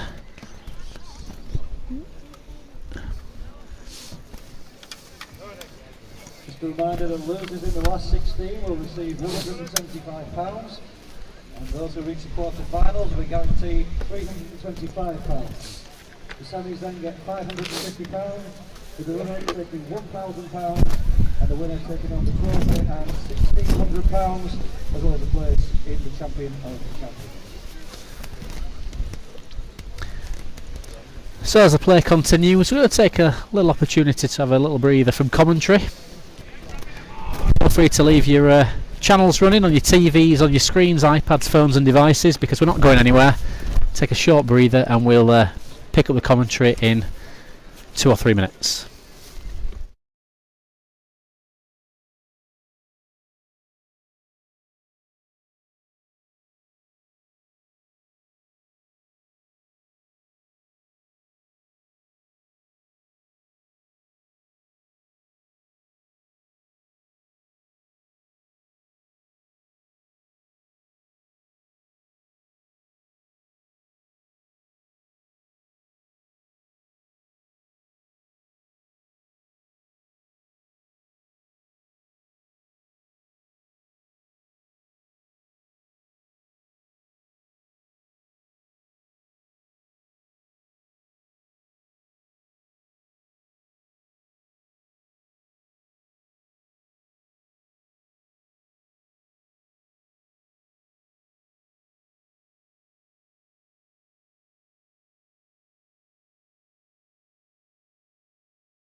Okay, commentators are fully refreshed and back in position. Thank you to all the technophobes out there that are panicking about their devices and screens. We're all right. We're just entitled to a drink and a toilet stop. Yeah, we've had some positive feedback from a certain Mr. Dave Cooper. It was not happy the sound had gone off, but I was currently in the loo. You do not need to adjust your sets. We are back. We're raring to go. Guinness in hand. Yep. Although the sampling the Bowl and Brewery. Bowl and Brewery, yeah, it's a nice pint. Yeah. Oh, marvellous job. Just enough job. The first of the last 8 games has gone on now. Mark Hughes versus Callum Wraight. Callum looks to be in full floor now. He's gone up that gear, 2-0 up. Bobbing him on, he is playing up to the crowd. I'm quite interested to have a little look at Gareth Coates and Ryan Clark for a few minutes, because when we stopped commentary, it was all but looking like one-way traffic. Ryan had a ramble, missed 2 to Gareth, and it was 13-5 maybe even 13-7. That might be too harsh on Ryan, but now it's 13-11. Ryan's on, just going up and down over the middle from in front of the church back towards the little shelter here. Nice little mark this if you've got the jack in your hand. Length bowling. It really is. It might look simple from the edge of the green. It looks like a nothing piece, but it's an up and over. These cameras today will not do justice for that area around the crown. It's probably let's say it's probably 7 or 8 metres by 7 or 8 metres. The crown's a real significant little point. Yeah, that's just where Callum's jack is at the moment. So anything just up and over it is tricky. Now Gareth looks like he's lining up for a reverse the peg here. He always tells me he can't strike, but you can't be as good as him if you can't. Oh, he's got them both. He's got them both. I can't speak. Absolutely unbelievable. I can't speak. That's unbelievable. Ryan's kicked his bowl away in disgust. He's definitely gone for the jack, and he's missed by 8 inch. Taken Ryan's bowl out full. You accept the saver when you've struck and you've taken one out. You think he'll take the saver, and he's run through. And if John Parrott was here, I'd be asking him about that trick shot, a little bit of a billiard shot. A bit of a top spin lob, that one, Thomas. But not only that, he's got 2 out of it as well. That's a killer. So Ryan laid 2 to go 13 apiece there, and now he's 15-11 down without the jack back across to where he'd been scoring all his points. Well, Ryan assures me that he'll be coming for a chat a little bit later on, and if he does, I'll remember not to mention that, because we're quite high up here, Juan, and do we have a bleeper ready for him? Dear me. There'll be some choice words said there. In the other game, they just took a little bit of a turn. 19-11 Chris Mordew was up against Craig Hopwood, and it is now 19-17 with Craig Hopwood with the jack. Again, just playing under the crown, the typical cross gates method here. Under the crown. I mean, he was here the same night that I came for qualifiers, Craig, and I'm sure he had 2 21-20 wins, and it just felt like just when he needed it just went his way. Yeah, Chris has now played a good one though, so we'll see what. Yeah, it's a great ball. This is a big gamble. If he goes at this, it's a big gamble. He's not. He's got to play containing, hasn't he? He has got to play containing. It's definitely He's outside it. He's just got outside. Just outside a ball, isn't it? Yeah. There's a lot going on. Ryan's got another 2 down. Fair play to Gareth. He's backed that fluke up with 2 railings, but when it's going against you, it's going against you. Chris coming for game, but he's caught the wind as this one. This has most definitely caught the wind. His body language tells us everything there. Checking the Swede. Just as those balls were sent, there's been the biggest blust. You might have heard it on our tarpaulin behind us, and it's carried Chris's bowl out 6 or 8 inch. And again, for those of you less experienced with bowls, or maybe watching for the first time, when we're playing in the rain, it's not an issue at all, really. It's about adjusting to the conditions, and you find it difficult sometimes to hold your ball when it's wet, gripping the ball, but actually it doesn't make a big difference to the balls travelling across the green other than having to reach. But the wind, probably similar to a golfer maybe, is our worst nightmare, especially when it's blustery like it is today. Nothing consistent about this wind blowing across the green. Slightly lucky we've had a bit of rain and a bit of downpour. I mean, the green's not really, it doesn't run as much as others, but when the greens are running and the wind is blowing, they go all over the show. It's rather difficult to say the least. Absolutely. When you stood on the mat, you don't want the wind either in front of you coming into you or away from you, because it affects how far you're sending them and your delivery. But when they're running across the green, you don't want a sideways wind, because it can carry them off the road. And well, these players are playing fine margins today. They're playing down a very specific line down the green, and they need to be able to trust their delivery. That's correct. So Chris Mordew leading out now at 20-17. It's not a good ball from CM, ain't that one, especially if he's not in. Oh, upwards in here. Craig upwards on. The man they call Choppy's coming for a double here. Callum Wraight pairs up, goes 5-2 with Mark Hughes. Liam Fallis playing well, 17-11 up against Billy Speed. Just got his tail up a bit as Liam. Choppy looks like he's going to make 2 in the corner. He's all Chopwood. Early signal from Choppy. 19-20. We'll focus on the last end. Let's have a look at this. Last end or 2 of this game. So absolutely. Coming out of the far corner, a little bit of a jazzy corner. We expect Craig's not going to go far here. Probably play towards us. Absolutely. Under the gallery a little bit. He's definitely coming towards the gallery, 100%. I'll be very surprised. Here is Dad Mark quietly saying, don't go long, don't go long. I think we know that that's not going to happen, Mark. I think we'll be, Choppy could spring a surprise, you just never know. Bit of a maverick, he's Chopwood. Bit like myself, you never know what you're going to get. He's just going up and over the crown. Well, this is a... The only thing Chris will be happy with here is it's a relatively straight mark. Yeah. So it means you've got the last shot. I think he's overreached. He has a touch, he's a bit of lush there. He won't be happy. Won't be happy with that. No, he just wanted to bob one on there, didn't he? It's just whether Chris reads it. They've not probably been here. Chris has not read this. He's definitely not read it. He's miles too far. Yeah. He's not even going to hold shot. Craig going for a game. This is a massive opportunity for Craig here. If he can put one 6-8 inches in front, will definitely be the target here. Nothing to prop on. Anything close, and it wouldn't surprise me if Chris gambled. Chris could well gamble. It's a similar mark to what Jack Hargreaves played me on. It's a bit of a cunning piece, as they say. Hoppy likes it. He's trotting after it. Has he dragged it a little bit? He's too far. He's dragged it. He's too far again. He's miles buzzed it. He got after that before he sent it. Yeah, that was a slight rusher, but he won't be happy with that at all. Chris, he's got to be careful he doesn't overreach. He's not as far. He's definitely not as far. This looks like winner for me unless it hits this bowl. Oh, it would have done as well. Wow, I tell you what, there would have been a question. A guaranteed winning bowl. If that gets it, what do you do? Everybody here knows that bowl's going in. Everybody around the side of the green with new. Fortunately, we didn't have to see it because that would have been a very awkward. What do you do if you create condition? Well, exactly. I'm not so sure what you do. You get plenty of good ones hit. Exactly. You get plenty of bad ones hit. A certain Alan Thompson once told me you have them all back. Yeah. You have them all back. I'm glad we didn't have to see that. I'm glad we didn't have to see it because that would have taken a. He just probably wasn't a mark for Craig at the end there. Just that little bit of a nothing mark. I think he put the block. It's probably gone 4 foot further than he wants. He got Chris too far with the first. He napped him with the first. It was all about his second bowl there. He bobs one on the jack with his second bowl. Chris is well under the cosh, but gets out 21-19. Yeah. Callum Wraight is 5-2 up before this end. Mark definitely holding shots. Liam Fallis 17-12 up against Billy Speed. And Gareth Coates is leading out into the clubhouse corner, 18-12 up against Ryan Clark.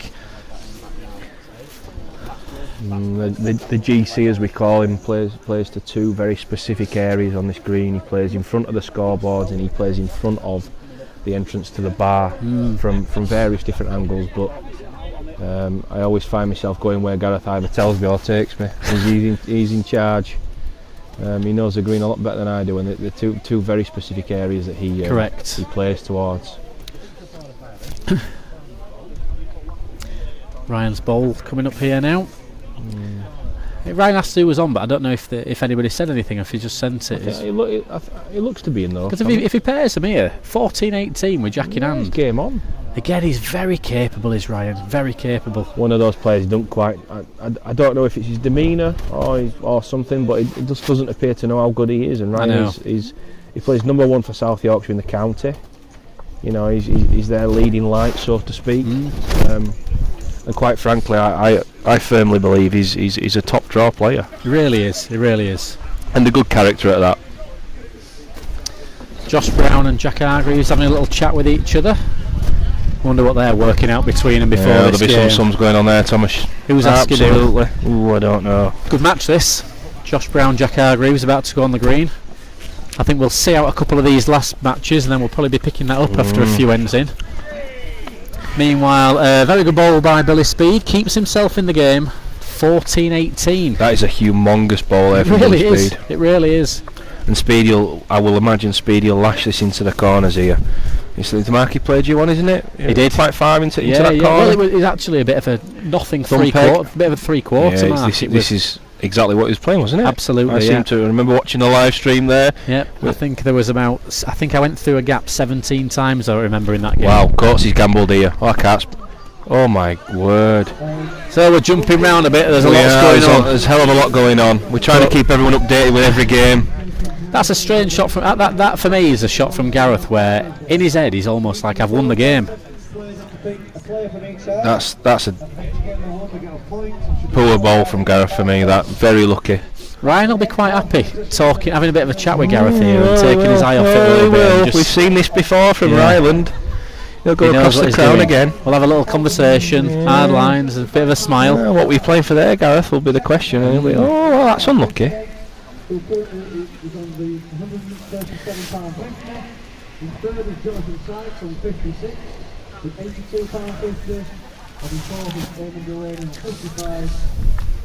It's a good lead by Ryan. We're just getting a bit of an announcement here from Josh that is those of you that are in the what would we call it? The Predictor League. Predictor League, that's what it's called, yeah. I can't tell you what he said, but he's called out some people who are potentially winning. Aaron Harrison, who's done all the work behind the scenes there, he's sat in the clubhouse doing lots of updating. Yeah, he's trying to get live updates, I imagine. And I don't really can catch that. I know it's a couple of £100 for the winner, though. I know there's a lot of people who are winning very little because they've been rubbish, and there's a handful of people winning quite a lot. I believe Terry Brook is the top tipster at the moment. Was before today. The fat one of Huddersfield's Renegades with some marvellous tipping. He's here today, is Terry, so he's obviously must have half a chance. Terry's come for his money to watch his men win, you can tell him. And probably for a few sherbets. Gareth, another read. Ooh, Ryan now then. All in jest, but a little bit of a way thinking there, can he get his own? And Gareth looks at the scoreboard as it goes 16-18. Yeah, Gareth might not be laughing after the next couple of ends. There could be some pressure on here. Without a couple of rubs here, Mr. GC could be well under the cosh, but 7-2 favourite with a book, and he's 18-16 up, and Ryan is leading out on the mark where he Gareth had the rub on the last time he struck down this end.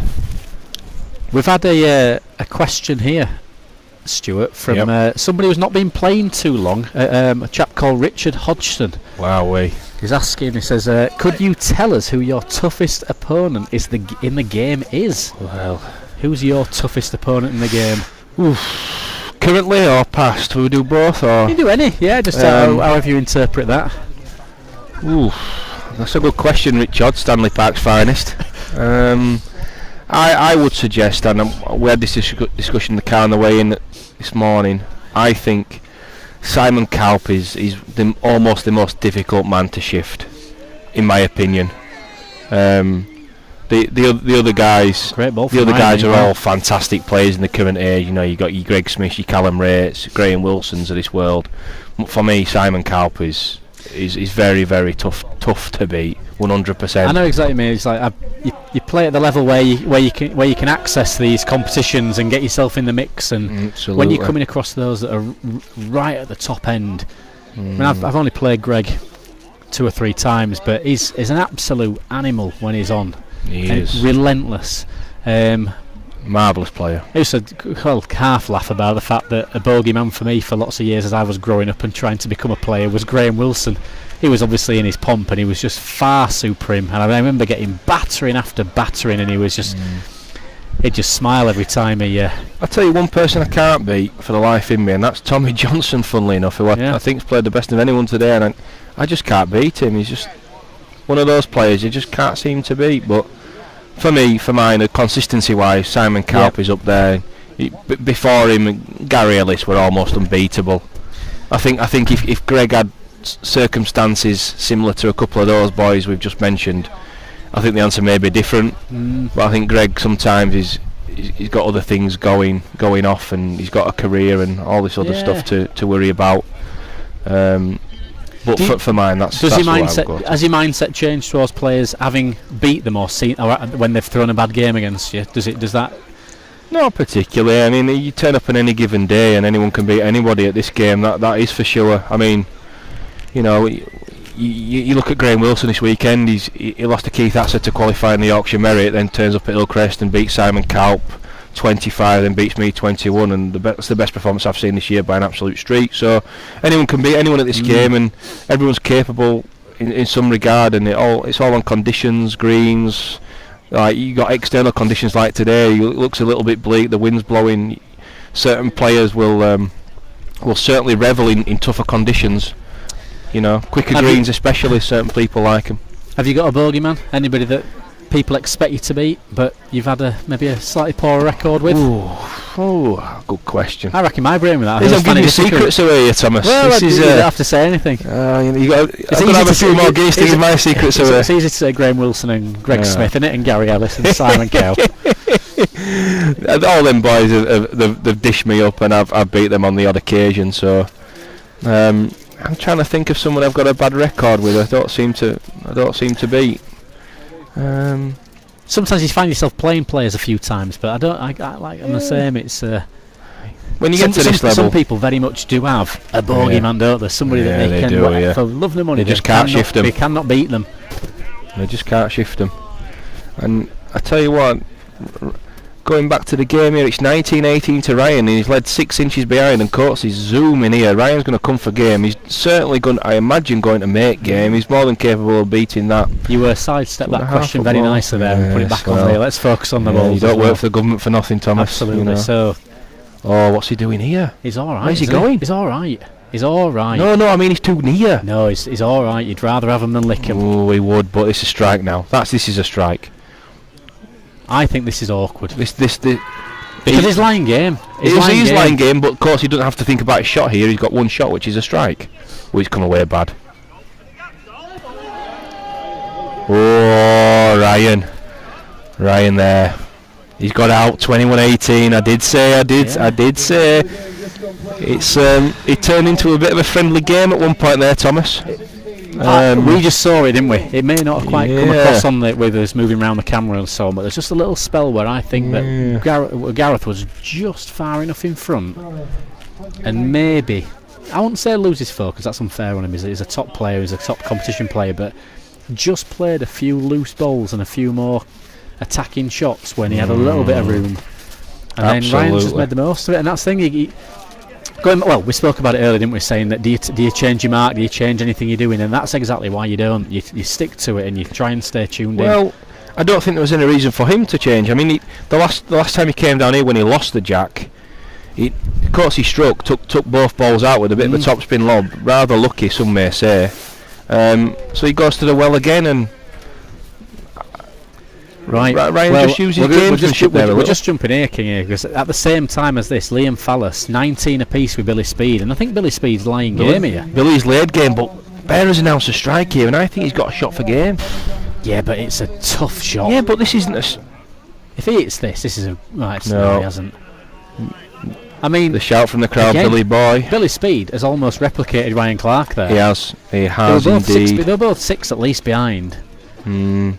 And again, for any of those players that maybe don't but watch the game and play league balls, playing this top competition level, you have 5 minutes of a bad spell in a game. Just tune out or just play a wrong length and you let your opponent back in, and then they're all capable of having 5 or 6 ends on the bounce. Yeah. Liam will be disappointed there. He will be. Billy's finished well, can't take that away from him, but Liam will be scratching his head thinking what's happened there. Aye. Billy looks like he's off for a day out to Whitby. You know what I mean? Yeah. Well, just throws the balls in the cut and go and have a sit down now. Put my shorts on and my jacket, and I'll put them near and we'll see what happens. Big puff of the cheeks there, he knows he's got out of one there. Yeah, he does, he's got a smile on his chops, his Billy boy. Right, what's happening then with Callum Wraight and Mark Hughes? Wait for the scoreboard to come back round. 10-6 to Calpol it is. And seemingly not led one. No. We're at that point in the day when there's a lot going on. There's first round matches finishing, there's quarter-final games on. Josh Brown's 6-1 up with Jack Hargreaves so far. That's quietly settled in. He has indeed. The Rat's got a good one going in here, though, you can tell him. What we're saying, man, who are we watching for a little bit then? Who do you fancy? I don't know. What do you think? Let's watch Jack and Josh. Yeah, we've had some screen time for Callum, haven't we? We can't have Callum saving it to his YouTube favourites, can we? Yeah. Let's have a bit of screen time for the other guys. Right, Josh Brown, leading out corners. Not quite corners, not quite full in, but Jack's played a really good first. Hoping to pair up, but he's over. Does he overreach? No, he's going to hold shot. This two, big two. That 6-3. Just when he needed to get in. As they go. You want to settle into a game early doors, especially when you're 6-1, 8-1 behind. Yep. You got to find that chalk, get yourself into the game, and Jack can back this up and win this end. All of a sudden, where he's off and rocking and rolling. Very much a momentum player is Jack. When he's up and he's going and he's got his tail up, he's very, very much a momentum player. And his competition experience over a lot of years. He's still young, isn't he? But he's been playing a long time now. But he's probably been in the mix a little bit more than Josh, and so 6-1 behind is not as big of a problem to him as it would be the other way around. So Josh is in the game. I would agree. Josh, however, has played well for 18 months, 2 years now. He really has, yeah. He's short here though. Jack holds shot. So just watching these bowls coming over, that's right in the middle of the green there, just up and over, and then it flattens out, and I think that's what's catching a couple of players being a touch short because they're riding the crown, and then it really does level out. Jack's not a good one there though. He's running the back of him. He's got to come round and make two. How big can you get though? How big can you get? Well, he's playing me on this mark, and I suggest this is rear-ending a few of them as well. It has rear-ended one of them, and I would suggest Jack's in. Yeah, he's in. You don't just put them far enough underneath there. They might just fall off the crown a little bit.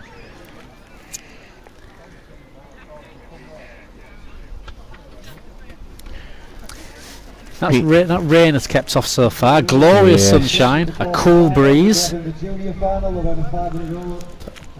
For anyone that can't hear Josh here, he's mentioning the junior final after the last eight's completed, and that will be between Harley Tattersley of Yorkshire and Dewsbury, and Ryan Hocknell of West Brom, and the Warwick and Worcester fraternity. Some believe Ryan to be the next best thing out of Warwick and Worcester. I think he could well be that. He's definitely got something about him. We've seen him at the Putty Junior Classic, travelled up before, giving the green away and winning that competition. And I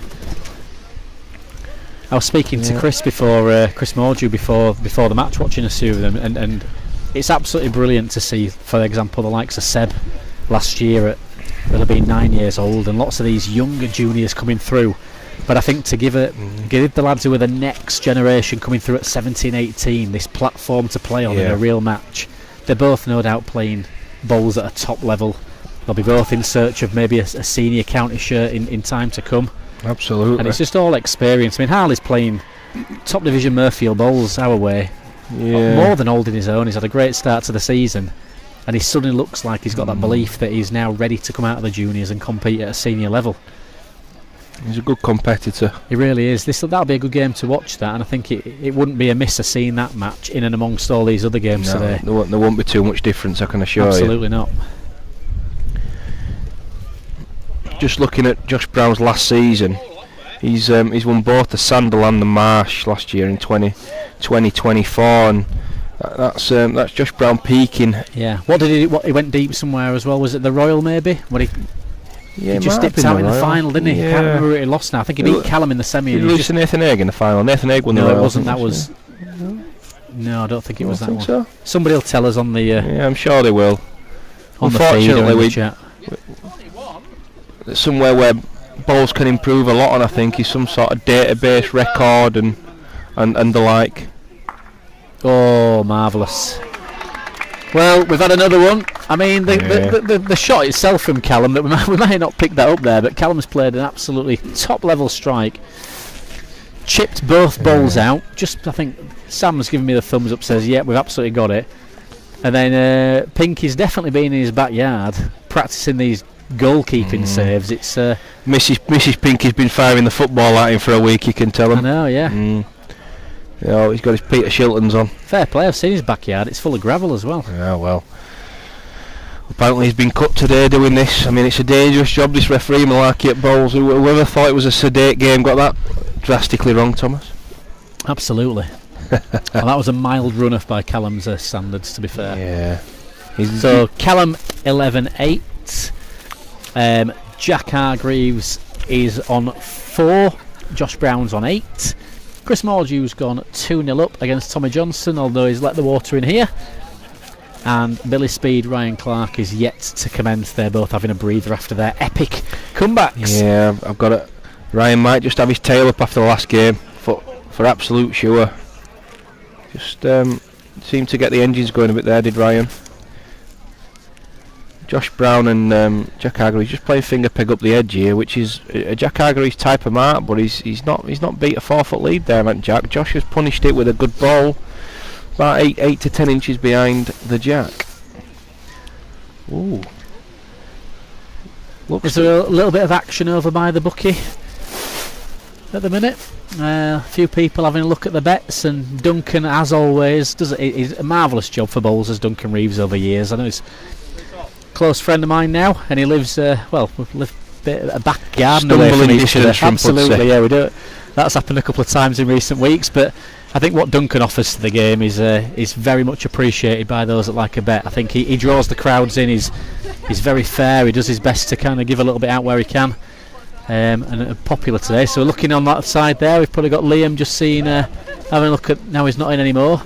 Jack Dyson floating around the bookie. Well, that can't be right. Jack must see some value there. He's a tight Yorkshireman, he's Jack. He would be. He's definitely counting the copper, I think. If they don't part with his pound notes for nothing, don't Jack? Yeah. And then we've got Robert Hopper, Stephen Gilroy, and Joseph Cranston. Now all with a Dave Scott ready to pounce. Yeah. A few of the Brighouse boys here as well. Nice to see. They're them, on the up in the Murphy League. Good to see Brighouse back. Lots of you know about the Brighouse competition. Well, Callum's announced a strike in his bottom right hand corner here. This will take some stopping, because this will be going 150 miles an hour. Big target. He's seen a big target. He doesn't mind hitting his own, but he has hit his own. Oh wow.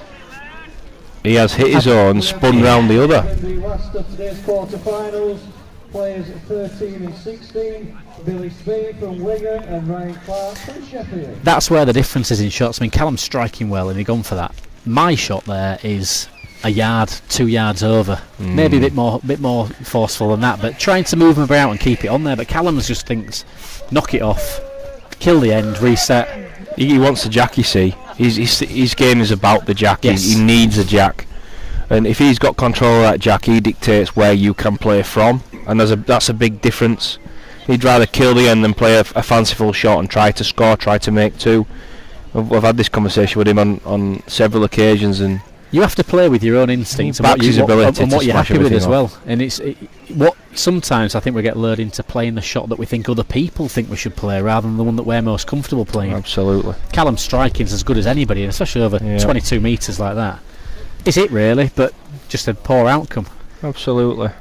Backed it up as Mark as well with a good lead. Yeah, he has. So let's go back to Josh Brown and Jack Hargreaves. Jack's trying to claw back in, but he's not seemed to lead well. No, he hasn't done yet. He seems to have changed his game plan from that first game altogether. Just because Josh has had a go at the corners, Jack's almost playing very defensive now and trying to move the Jack around on the edges and so on. And Jack was 16-5 down, 16-6 down, something like that in his second round qualifier game, and he played up this edge and got 1 or 2 other little marks, and seemed to have a rather large run.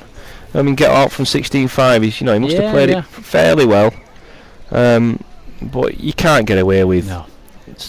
I think if you're 9-5 up and your man goes up an edge and leaves you a yard of room, you're happy. You're quite happy. You're absolutely happy because you're not getting done by the mark. Yeah, and you should be able to bob one in. Josh Brown again going up an edge. He's with his little swingy across action. He does try to pull them across a touch and get you a little bit big at times. But it's not a marvellously good ball. He's only an end away from getting some momentum, but yeah, he is. I think they're both leaving some air. Jack's off the green here. Just. Oh, it's held on. Whoa. There's a little green patch there. That stopped going downhill. How's that happened? I think somebody must have spilled a pint in that corner. Wow, wait. Or maybe Terry Brooks spilled a bit of gravy, because that has stopped from nowhere. Josh also finding the same patch. Must stop. No, he's in the same patch. Must stop. There's a little patch of green grass. It stopped. Absolutely. Good bowl in the end. Yeah, decent Or enough. maybe 2 lucky bowls. Depends how you Well, Jack Mugg's better here to me. Got to miss that short bowl. Yeah, it's a good bowl. That's a good bowl. Very good ball from Jack. Top draw ball, that. 11-6. Now then, I think he might come back. Well, he can't really, because Billy Speed's played there. He might wait. Come up this near side edge. He might wait. Jack's not the type of player to wait about. I don't think. He's not even looking at it though, is he? He's going. He looks to look. Finger peg up in front of Mark Hughes as we see it. Yeah, possibly. Mind you, not many people know what Jack's thinking. He's flipped to a thumb peg back up towards the church. Little 3/4 mark on, slightly on the peg. Little shallow mark. To be fair, there's not much movement there. These are the marks. So if you're playing him, you've got to bang him on. This isn't The banged moment on. you don't lay a good one. This is just short. asking for- Every yard's uphill out of that corner. Every yard from there is uphill. Josh will know that. He's Dave slightly too Parkin. far. He's over adjusted from Jack's first bowl. Dave Parkin is the man of stats, Kingy. Go on then. So we've got. So it was Andy Lowe beat Josh Brown at the Royal. Andy Lowe, yeah, good player from Greater Manchester. Yep. Rob Fair 17 says game's greatest. Yes, it's me. Got a bowls lesson there. Rob runs the Royal Classic in Castleton. Although somebody said that he's a better organiser than a bowler. Well, I've heard the Royal, it's a good competition. I'll not be myself. Me neither. I've heard it's a bit of a jazzy pitch. Anything small and running. No, It's not bowls, is it? We're like, get over a big 90 by 90 green. And it's always raining in Pudsey. I know, I'm a big fan of that big green at Garswood. That really big green. They should run more competitions. Yeah. Well, Thrutcher's paradise. You can tell them.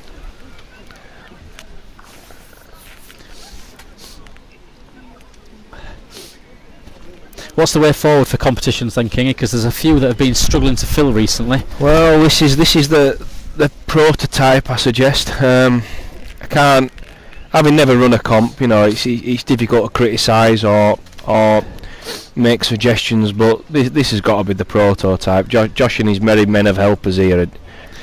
They're on Facebook, they're on live it's streaming. the traditional run though, is it? It's a 1 to 8, it's 8 qualifiers, it's 2 go through, it's... Yeah, it's very much the traditionally run, but also they put the money up. Yeah. The money is there for the players. Like, what's the first prize today? 1,400, is it? I think? 1,400. Yeah. It's either 14 or 1,600, which is or will be the highest prize in bowls for a single competition, I imagine. I don't think I'd say on the open circuit, on definitely. the open circuit, yeah. For sure. But massive money, £8,000 in the prize fund, and he's done a marvellous job, and that's going to attract the very best. But is there space now for? Sorry, 1,600 for the winner. It is. Sorry, my fault. The runner up 1,000. So in the final, you're playing for just over £2,500, which is in all terms not that much when you consider Tommy's won a Bassmasters and the like. But I know in today's day and age, entry fees have gone up to 25, 30, 32 quid it is to enter this competition. You know, you are playing for the money. It's there to be won, and players will turn up for such money. There's no two ways about that. That's the be it and end all of almost everything. correct. Especially with the cost implications of entering, getting there, travel, food, subsistence. It's hard. For me, I think we need the balance now. We need these big competitions where players are paying £30 a time, fine, for good prize money.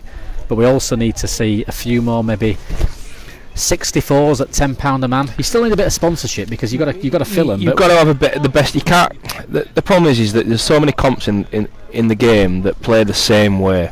Yep. So if you want a 1 to 8 at £30 a man, you're gonna compete with this, and players are always going to prioritise this. Of course they are. Oh wow, Josh had a marvellous enough. Well, when I speak to players of the past that saw, like, let's say the highs of the 80s particularly, and maybe the early 90s, the difference was they'd be playing and there'd be several big competitions that were all running simultaneous. So you could go through a season. If you play top level bowls now, you will guaranteed to be in lots of competitions with Callum, Wraight, Greg Smith and the likes. Yep. Whereas I think back in the day there was an opportunity to play in some big competitions where actually there'd be a few finals nights that clashed with each other, and maybe as the game shrunk it's becoming harder to break into that elite group. Plus they were professionals in those days, the Brian Duncans of this world and Norman Fletchers, the panel men of the 70s and 80s I imagine would be the time frame. They were professionals. I spoke to someone the other day, I think they were on decent money per visit. It was £60 a week or something like that. You know, they were betting on every end, and there was a bookie there, and you know, there was plenty of money in the game. There was, I think the bass was £7,000 to the winner. There was a competition where if you won it, you won £5,000 first prize in a car for a year. Car for the year, yeah. You know, look at bowls now. We're expecting people to pay more money, pay the extra cost of turning up with the cost of living and whatnot for £800 a winner. I mean, absolutely. That's what it boils down to, and that's my honest opinion. If people don't like that, they can disagree with me, but I feel that is why you have less entries and less interest, really. It is difficult. It's like you've either got to maybe sacrifice a little bit of life outside of bowls to mix with the best, or you do.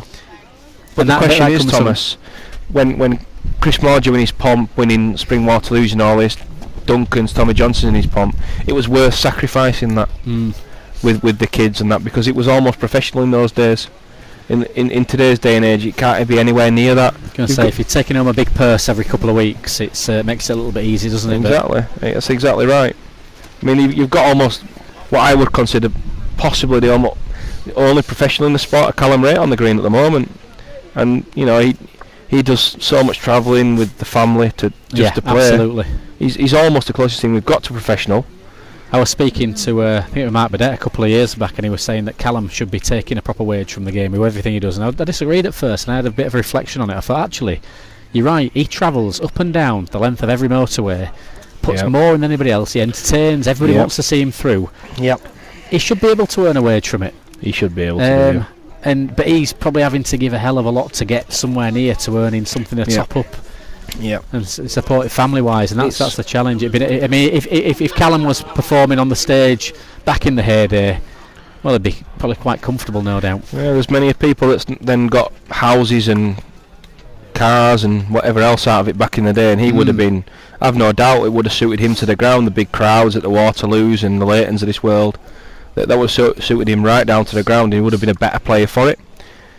But he's part-time bowler, part-time taxi driver, so and he plays in almost everything. Travels the length and breadth of the country.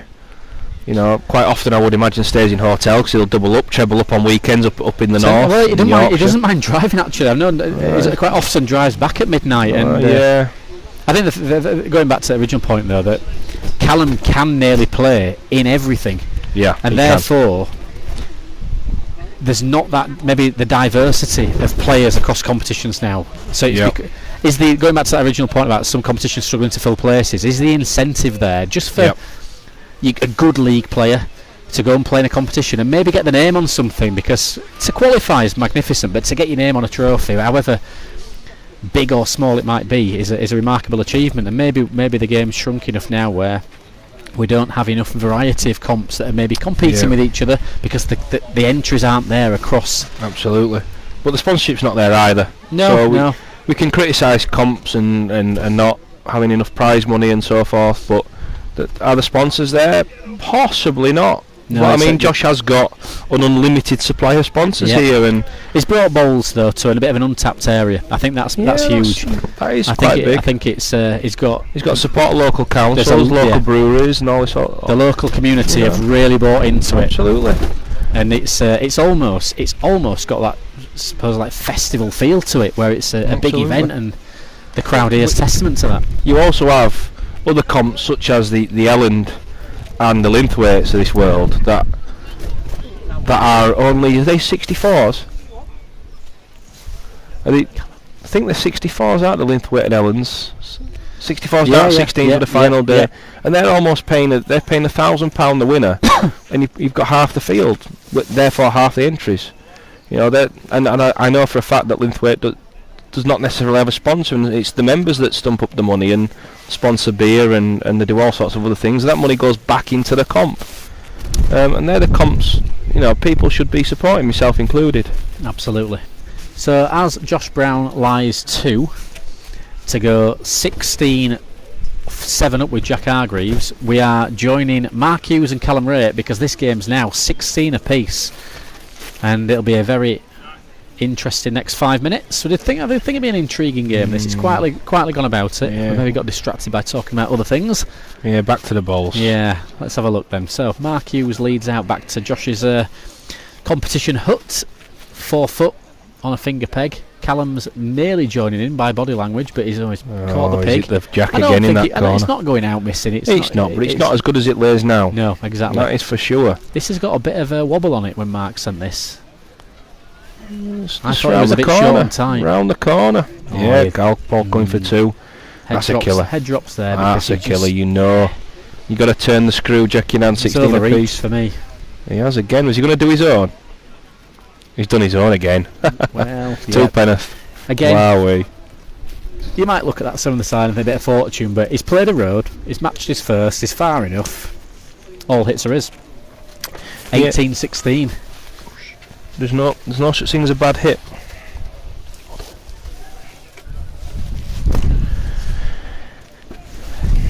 He'll be going finger peg again, Will Cow, but I imagine he'll be trying to get. Having a look at where Billy Speed's gone here over the middle. Yeah, but he's got a couple to contend with if he wants to come to the middle of the green. He's got Billy Speed playing right over the nib of the crown there, straight over the middle, which is the area he'll want to play. He's got Tommy and Chris playing across the underside of the crown, and Josh playing sort of under the other side of the crown. So he definitely can't get where he wants to go. You don't Even mind if you've got a couple of options. waiting when you've got a jack in your hand though. No, especially when your man just sprayed 2 and you've copped a 2 there and you're leading 18-6. He's waiting for Jack to finish. Let him dwell on them. So he will go finger peg under the crown. Billy Speed 9-3 up with Ryan Clark. Tommy Johnson 8-6 up against Chris Mordew, and as we said, Josh Brown 16-7 up, now 18-7 up with Jack Hargreaves. That's a result I wasn't quite expecting. I've got a lot of time for Josh. He's a top player, but Jack's maybe not been at the races in that game. No, well, Callum plays a bad lead, 5 foot maybe to far. Mark's not punished it though. He's after this though. How many balls are we seeing short out of that corner? All of them. Oh look, boys ridding it. All of them sprayed short balls out of that corner. Callum knows that. It's all uphill out of there. So he's just overreached the touch. Mark's not a fan of a strike, but this is setting himself up for a runner, and this is a shot that I think Mark's quite good at. I think he plays a nice reach at this. Yeah, he will play a nice reach, but he's got his own as a guide. I'm not so sure that's the right shot. I think if he halves the front ball, he also halves the jack leaves 2. Who he's played. Wow, it came out awful. That's not stopped wobbling. That's no chance. It nearly did. It nearly did. No, I can't have that. He's not played for that. If he'd have missed his first, I'm surprised he's not played a runner. Mark suggesting didn't get away well. I can't believe he's played for that. It's the only it's the only part of the green where some balls have come out badly. Yeah, it's a little bit dry and a bit chattery, and I think a couple of balls we've seen. It's a real napping mark, is that just up there? 19-16. Yeah, finger peg Callum. The one thing here is, if Mark scores here, he's back on that mark he played against Gary Wyke in his first match. He is, and I'm not so sure Callum will be massively fussed about that, because he'll back himself to beat them or bash them off. He's let the water in though again. Mark's reached again. He's let this go. Oh wow, he has let this go. It's going to be line game against now. That's an over adjustment from the 2 balls he sent out of the corner down there. He's not getting away either of them well, and he's just over adjusted. Cal's happy with this. Better when he picks a pig as well. It's too far, you know. It's not. Yeah, tells himself to come on. I agree. He's almost pulling that back as he's delivering it. He's holding it back as he sent it. It must be a bit of a quicker finish, this. It's a good ball. Oh, is it falling the wrong way? It's a really good ball though. It's falling the wrong way. Carpol, a decent judge, doesn't appear to like his own, but it stood up. Difficult to say. Yeah, if it had stood up, it were definitely in. Just fallen the wrong way, that has. That must be a little bit of a quick mark, that, because Marty pulled back on it as he was delivering, as if he didn't want to overreach. Carl Paul, the master of the mind games, talking to Mark here. I think we can all imagine what he's saying there. We were a bit quick, slightly downhill. Yeah. Callum's ready to pick the pig up. He thinks he's on, but he's not. Big ball from Mark. Right, well, I'm expecting a thumb peg now, back towards the bucky. Just riding this strange little ridge that we'll see. So just from here, there's a ridge on the right hand side of the jack that keeps that jack straight. It goes back against the bias almost. I think you're almost playing 4 or 5 inches outside the jack line. Yeah, here. definitely. There's a channel. Just play for that length He's ball. inside and to far. He is to far. Does he pick it up? No. See how it reverses against the bias there. Yeah, just a bit of anti-bias there. I'd be interested to see a ball coming in from the big side here, because I think there's a road on the couple It of balls is. outside. 6 or 8 inches big. I think you've a chance. Does It'll this do throw a job? out. Does it do a job? It'll do a job. Yeah, it's okay. Decent enough. You'd rather lay it than A have clever walk just after it to have a little look. Just forces Mark to keep his eye on Mark's there. awfully tight. He can't square back all this. Game ball coming up. Yeah. Be very surprised if this isn't game over. Callum again there, just sending that ball and then just staying with it and going and have a look into the head. It's just enough to. Just catches your eye a touch. It does. You almost expecting the return and you don't get it. Master of the mind games, Yep. Carl Paul. He loves a mind game or 3. Does Callum? I think we'll get a good idea of this straight away. Yeah, 2 to Carl Paul. He's called it. He's Two down to the channel. Cal There's a Paul. big green patch. Even if he's overreached, it's not going anywhere. Mark will be Yeah. disappointed with that finish there. See there, just finished on the peg Yeah. there. There's definitely. I think you can get round. There's definitely an easier ball, 5-6 inches big on the road to finish. Yep. To finish 10 inches wider than the jack just on a length. Just played Mark, a length. unfortunately for him, made an easy mark look difficult there. Complete opposite to what he did in his first round match. But again, maybe it's just that's what we said about not having enough enough green time in that first round match. Yeah, in the other second round match, I think it's the Wrapped of Greater Manchester is slowly. Yeah, his well, chances Josh slowly has ebbing away. got a phenomenal lead here on, Yeah. and Jack's just sent this. Well, my Well, God, I goes far I've never saying- seen a deader ball than that in my Well, as life. far as saying he has just sent it, and that's it. Great That's it, win for game Josh over. Brown. That very. So going back to my prediction for the start of the day, King, you can tell why I keep my money in my pocket Yeah, rather than donate it to yeah. Duncan Reeves' retirement fund. I've donated something to Duncan Satchel today. I'm going home penniless. That is for sure. Josh Brown played pretty well there, but again, we go back to this conversation about winning too Comfy, easy. too easy. You know, too easy. I spoke to Stephen Gilroy on the way around, back from the bar earlier, and he says I just didn't play very well, and that's great for Jack because he wins the first round game. But Jack's, you know, he's not got the length across the length and breadth of the green there. And Josh Brown won his first game 16-17ish to Joe Cranston. Will have played a hell of a lot more ends on a hell of a lot more different marks. So we'll have the feel of the green. Jack Hargreaves, 8. That's the risk you take, I'm afraid. Absolutely.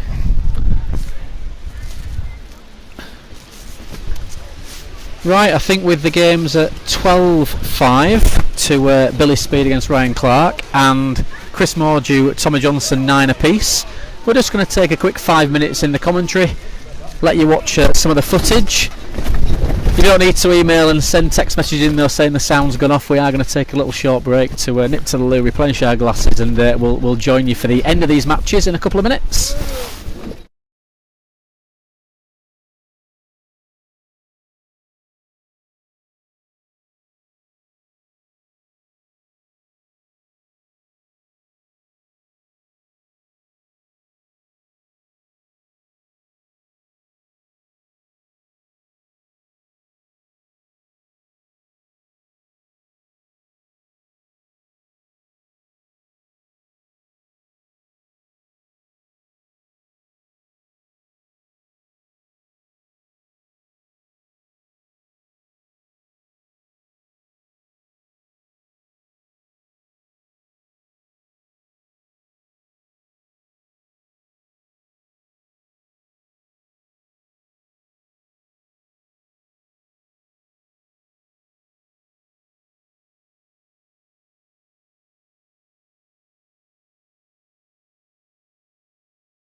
Excellent. So brief little breathing there for us. Nip into the bar primarily, and Billy Speed leads out at all but 12. Mini resurgence from Ryan, but Billy's played a marvellous bowl in this bottom corner in the shade under the conifers. And Chris Mordew versus Tommy Johnson. Chris counts 2 to just nip in front now, I believe. Just difficult to see the score, but I'm sure Tommy's 16, 15. 15, isn't it? Not 16-15 to Chris. 16-15 to Chris. So obviously that's the game that we'll be focusing on for the next few minutes. Billy's laid a good one for game there.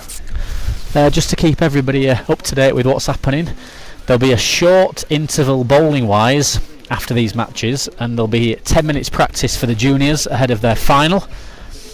Ash Tattersley from Yorkshire and Ryan Hocknell from Warwick and Worcester. Really. Has he lost 30 Not years? Ash, sorry. Oh, what am I on about? He's nearly a pensioner, man.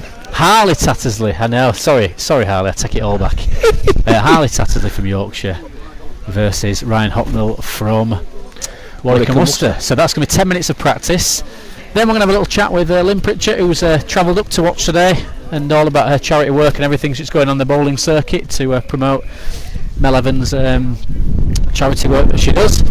And all being well, a little update from Steve Clamp as well, who's on here unofficially representing the British Crown Green, and he'll take a few questions from me about what's happening with British Crown Green at the minute as we look to move forward and try and promote our game, try and grow it. But until then, it's myself and Wan back in the hot seat as we see out Tommy Johnson claiming 2 here to go 17-16 up, and Ryan Clark leading out at 13-20. Ryan just beat a football there to save game with a dead and just propping on it, so it gives him there's life in Ryan just yet. There is. Billy's he's not Billy Narrow here, so he's coming for a deuce, it appears. I still have it that Ryan's at least 2 ends away from being in with a real chance. He needs a double here for a start. If you can get to 17, he's right in this. Absolutely. Billy won't be getting too tight in the shoulders just yet. He's got rather broad shoulders as Billy. He really has. There's a lot of shoulder in this delivery as well. Yeah, I'll tell you that. Send him in a manner akin to that. He's not on the road, but is he going to hold on the length to win? Is it the best length? Oh, let's have a look. No one knows. Ryan looks a little bit depleted, but it's strings. Strings. Ryan's asked for the strings. That's normally a bad sign. Just stopped in as Chris there. He's unsure. Bottom corner. Tommy Johnson's played steady all day today, he'll make any man work for his living today. There's a renaissance in the vets man just yet. Yeah, he's popped this big though. Chris going for 2. He's not happy with that one, ain't Tommy? No, he's 1 to Ryan. Wow. Ooh. Now then. Still a long way to go. Still a long way out. He's only scored 2/3 of the points required for a win.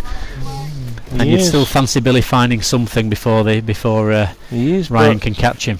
I've got a sneaky suspicion it's going to be a little bit closer than 14 come the end of that game. Chris hoping to sneak in for a double there. He never really sent that second.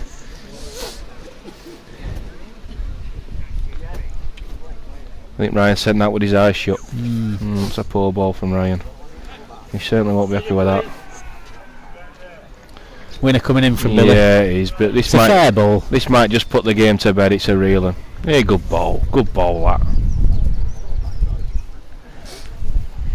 I thought it were big from the hand. No, he's not I'll big. wait to be told otherwise. He's not big. He's on a road, Thomas. Good he's ball not then. big. Now. He's a Good great ball. What a ball. Great ball. Just That's a nice twice now. Bias on that mark. Twice now he's been a 12 to 15 inch ball to the Slade game. Billy can't really do any more yet. You know, he's. Ooh. There is a little bit of a point where you think, what have I got to do to win? What have I got to do? Yeah, he's laid game a few but times. It might be this ball might be what he's got to do to win. No. Not yet. There's another end yet. I'm not a fan of that ball Billy's played there. I think that's a slightly negative. Even if he flicks the underside of that ball, he's doing well to score. Again, Ryan 15-20. He'll just look to win the next 2 ends and go from there. Chris Mordew leading out in the other game. A little bit of confusion 17. with the marker there. He's not sure if they've signalled and whatnot. Chris is probably fully tuned in. Is the scoreboard wrong then? No, it's not. The scoreboard's correct. It's just the marker didn't have it. So we're now looking at 17 apiece. 17 apiece, right. And it's a great lead. It's a phenomenal lead. Well, T-Rex. You'll normally find these Mordews in the corners. Absolutely. There's no wicket heavy or big enough for these Mordews. Well, it is Chris's turn because Seb had a marvellous day last year, didn't he? So Chris has told me, I think, I don't know the exact facts, but I think he's lost 21-20 to qualify 3 years on the bounce before this year. He's been cursed every time, as you can imagine. Well, this year could be his year. But he's had a lot of green time. He's laid 2 good ones as Chris in the corner. He might get the other game in the shot as well. Ryan a yard to far, Billy a yard short. Ryan's going to go in with this. Let's see how close it's going to get. It's going to do a bit of pegging now. Would it surprise you? Would it surprise you if Tommy Johnson draws a dead end here though? No, it 18 inch too far and just tickles the pig. Yeah, it wouldn't at all. Little 18 inch over. Great effort from Billy, but goes Billy out the back. Speed's got out the back door again. A slightly negative ball for me. Tommy's reached and missed. 2 to CM. So we've got it all happening in both matches now. 16-20. I'm a big believer in attacking the head. Just got to attack the head there. Billy's played two balls, just reaching past the jack and just not slightly negative for me. But that's play the game a little bit different. Everyone's got their own way of playing. Ryan coming back down the hill. He's not led a ball within a yard down here so far, and this is going to be a little bit nearer than last time. He still needs an excellent 5 minutes with it. Yeah, he's still the best part of 2 feet off there. Definitely passed. He has. He stuck it out and all of a sudden. Is there just a little bit of tension in the arm? Now then, Ryan having come back from the jaws of defeat against Gareth Coates earlier in the day, he's going to lay another good one here. He's laid an egg here as Ryan with a miss. Might be better for hitting. Well, now then, what does Billy play here? He's going to try draw. How's that come out? That's come away like a Rubik's Cube, you can tell him. Yeah, mate. Is it nearly a good one then? It's come away like you can't win it. You can't win it. It's come away like a Rubik's Cube. I tell you what, it's a big saver at this point of the game. It is. It's a big saver, but it's not. It's a negative ball. He's 20. He's got to be attacking that and coming for the win. There's only so many ends he can give one away and give one away and give one away, because all of a sudden Ryan is going to get. Well, he's 17-20 down now. Was an un-Billy Speed like bowl, I must say. Ryan looks to have his tail up a little bit here. He's not led a bad one. Oh, he's got that away better as Billy. There's a point where boy. suddenly you're thinking you've got to finish, and the pressure does turn. He's got that away well as Billy, but now he's too far. You see, this is what I mean. It's you all of a sudden you play.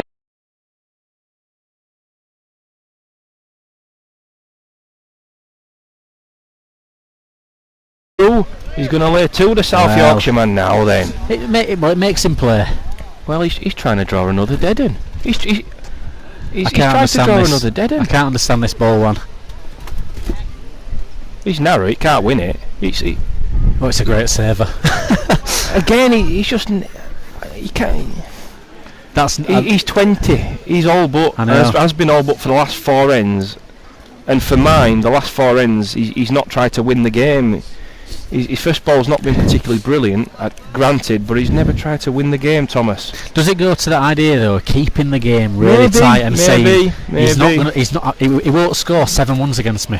So if I keep it to ones, he's not going to get 7 on the bounce. Maybe I'm a bit more of a gambler than Billy Speed. He's going to lay another good in here. Look, see, he's getting better. Definitely getting better. This is what I'm saying. You allow him to get his tail up rather than killing the game early. All Billy's got is guaranteed 4 Billy's balls. no chance with this. He's guaranteed 4 balls to win the game. He's got 4 shots, but he's only got 4 shots now. He's had 12 balls. He's had 12 balls last 6 ends to win the game, and he's not been anywhere near close to winning, in my opinion. Well, this could be 20 apiece after this. Ryan's going to lay 2 here. Now then, Billy boy. Tucks it in as well. Tucks it in. Now then, Billy boy. He's got to play a dead one. He's got to. He's still drawing. He's after it. He's Billy. He's after it. He's Billy. If it gets there, it don't go out. I'll tell you that. If it gets there, it don't go out. He's going to come round the corner. He's going to come round the corner. Well. Does he save again? I tipped this earlier on. 10 minutes ago I said this game could get closer than 14, and all of a sudden Ryan looks confident for 2, does Ryan, to be honest, but who does this help more than this little break now, puffing the cheeks? Well, if I were Billy, I'd be calling measures regardless. Yeah. Because it allows you just to gather your thoughts a touch behind the end. The way it's just played, there's almost. I mean, you can look. If you've got a chance of being on, or you think it's 2, you're going to take them. But there's almost Ryan and happy just get on with the game now. Take one and get on with it. Yes, I won't disagree with that. This just allows Billy just to gather his thoughts a touch, take Ryan out of his rhythm. Yep. In the other game, I know we've been focusing on Ryan, but in the other game, Chris Mordew's 20-17 in front. It's game over now, and it looks game over. So that's a good win for Chris, Bradford's best ever player. Yeah. How many? Was it 2? Well, then. 20 apiece. Wow. We've had some finishes in this so far. Steve Oliver, the snap man, firmly in Ryan's corner now, and he'll definitely be carrying all his money. Will Ryan? Ryan just gone a touch further here with a jack for me. Just a touch further. I tell this you came what. out well. I tell you what. Oh, he don't want any wind. It's what a good one. It's a reel, and you what can tell him. Here? It's a reel, and you can tell him. What a ball! Well, he don't want that back. And again, I'll reiterate the point. Billy's not even turned over once. He doesn't know the turnover. Billy's too far, Thomas. This won't win it. It'll be round the back, but it won't win it. Now then, what does Ryan do? What do you do? I put one round the back. Round the back onto Billy's ball. Is what I try and do. I'll probably a yard short doing that. But Ryan's done what I thought he would do, and he's too far. So are you happy just laying one though? Do you want a second then? This is perfect, isn't it? Yeah. This is a marvellous ball. What a good ball. That's marvellous. That's better than his first. I know it's further away, but tactically better than his first. And this is the time it turns over and reaches. Billy's turned over the first time in the game, and I think it lips up there a touch. I think it lips up a touch. What a shot this is. Again. Oh, he nearly got them both, but Ryan gets out. Well, Mr. King will tell you, I told you so. You called it, King. I did call it. I knew what was going to happen, and it happened. I thought Billy played just on the edge of caution too often there. Too often, absolutely. You always try to kill the game. Kill it early. Don't let your opponent back in the game. 16, Ryan Clark, 21. We're now going to let the 2 junior finalists have 10 minutes practice. What is it? And then we'll get the junior final. Not from up here. And then we'll follow that straight on. Are we off? Are we turning it off?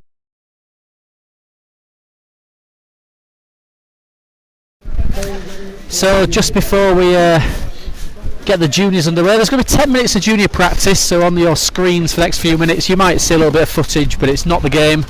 We'll be picking that up shortly. I'll be joined up in the commentary of Lynn Pritchett, telling us what she's been up to, no doubt raising many thousands of pounds for good causes as always, and then hopefully joined by Steve Clamp for a few minutes as well, talking about junior bowls and British Crown Green. But we'll also have the junior final, which will be Harley Tattersley from Yorkshire versus Ryan Hocknell from Warwick and Worcester. What an occasion for those to be part of, a big junior final for big money in front of a really good crowd. So it has to be said, they're 2 of the best juniors in the country. They really are. I feel. They really are. Fully deserving of this occasion. Fully deserving. So we'll be back in approximately 7 or 8 minutes for a little bit of a chat with Lynn and to watch the Ribblesdale Junior Classic Final.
Excellent. So we are back underway at Ribblesdale Wanderers with something new to our game, which is the junior final being played in and amongst the senior final. So the seniors have just finished their quarterfinals, and ahead of the semi-final matches we have Harley Tattersley from Yorkshire against Ryan Hocknell from Warwick and Worcester, playing in the final of the Ribblesdale Junior Classic. And I'm delighted to welcome Lynn Pritchett up to the commentary box for a little bit of talk about the day so far, and probably more importantly her wider involvement in raising valuable funds for charities, as everybody will know in our Crown Green game. So Lynn, delighted to have you up here for a little bit of a chat. Tell us about what you've been up to and what you make of the day so far. It's a pleasure to see you as always, Tom. First visit to Ribblesdale Wanderers, and super setup here. And what a smashing job Josh Mordew is doing. Probably one of the best competitions we've got on our tournament circuit currently, and probably one of the best organisers in the game at the moment as well. Absolutely. Everybody's speaking so highly of him, the effort he goes through. For somebody who's a top player himself and dedicates a lot of hours travelling up and down, moved over here with Sarah and now lives this way, and to grow the game in kind of an important part of the bowling community, East Lancashire, but somewhere that's maybe slipped away and a little bit off the radar in the last couple of decades. So Lynn, what have you been up to in terms of your fundraising, charity, anything that we need to be looking out for on the horizon next few weeks and months? Thanks Tom. For those who may or may not know, so the charity was founded in 2019 in honour of Mel Evans MBE, who sadly, me personally and the sport, lost to the wretched motor neurone disease. So we run various bowls tournaments in honour of Mel. Everything that the charity does goes to M&D research under the leadership of Professor Dame Pamela Shaw at Citron in Sheffield, and we've got our George Pritchett Ladies Memorial Classic, a tournament in honour of my dad, in a couple of weeks, and then a big event in October that should be a really, really fun night out. It's our unique take on the ITV show The Masked Singer. Excellent. So we've 8 celebrities getting into costume, Tom, and masking up, and real fun night. We've got some really good names that I can release as well. We've got Phil Tufnell in the building. Fantastic. We've got another former King of the Jungle, Christopher Biggins. The 2 Coronation Street actors that were involved in the storyline are joining us, and those are the celebs I can tell people about. So if people want to be involved, where do they need to go to find out a little bit more about that? The easiest way is to our website, so it's www.melevansfoundation.org.uk. All the details are on there. Saturday the 18th of October, Edgbaston County Cricket Ground in Birmingham. Excellent. We can only urge all Crown Green bowlers to get behind that particularly important charity organisation with everything that Mel did. It wasn't somebody I knew particularly well. I crossed paths with him a couple of times, which happened to be towards the end of his life, sort of thing, when I was just getting to kind of know a little bit more about the game. Still fairly young at the time. We bumped into each other at the Colwyn Bay Festival when he did a little bit of help with us with Blue Border over there. Mm-hmm. But obviously somebody who did a hell of a lot for bowls, and I think wider than that, obviously the focus at the moment on MND, and it's coming to the spotlight. Being from a rugby league area myself, Rob Burrows, the story there has definitely raised the profile, and I think that the main thing is, Lynn, you're not going away, are you? This is going to be a relentless battle that you're going to face for a long time in terms of keep raising the profile and keep those funds coming in. This isn't the type of thing that we're just doing for a year or two. No, this is for life now, Tom. The disease has such a profound impact, obviously on the individual, but the family, and it really struck me also how much it hit the bowls community. 8 years ago, a lot has happened in that time, as you rightly said, through the sheer courage and bravery of Rob Burrow and his family has really raised awareness. And we're a small charity run purely by volunteers, but we are relentless in our quest, and we exist to do 2 things, and that is to raise awareness, and that is to raise vitally needed research funding. At the moment, there is very sadly no effective treatment, and there is no cure.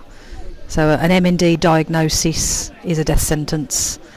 They're harsh words, but they're the only words that I have, and it's what drives me to get out of bed every morning, to be honest. And that's, I mean, we play the game, we love this game of bowls, and it is a game for all, as we'll see. We'll talk about the juniors in a couple of minutes who are just getting underway, but it is something that is affecting people, and we know about it, but it's never quite been in the spotlight. It's always been something that people have maybe quietly dealt with in their own worlds, and people drift away, and you hear little bits, but actually it's more prominent than we think, and the fact that the Crown Green world has got behind it and hopefully continues to do so is something that we all want to be part of. I know that the juniors today have all been supported with some merchandise, haven't they, that will hopefully take with them back to the clubs.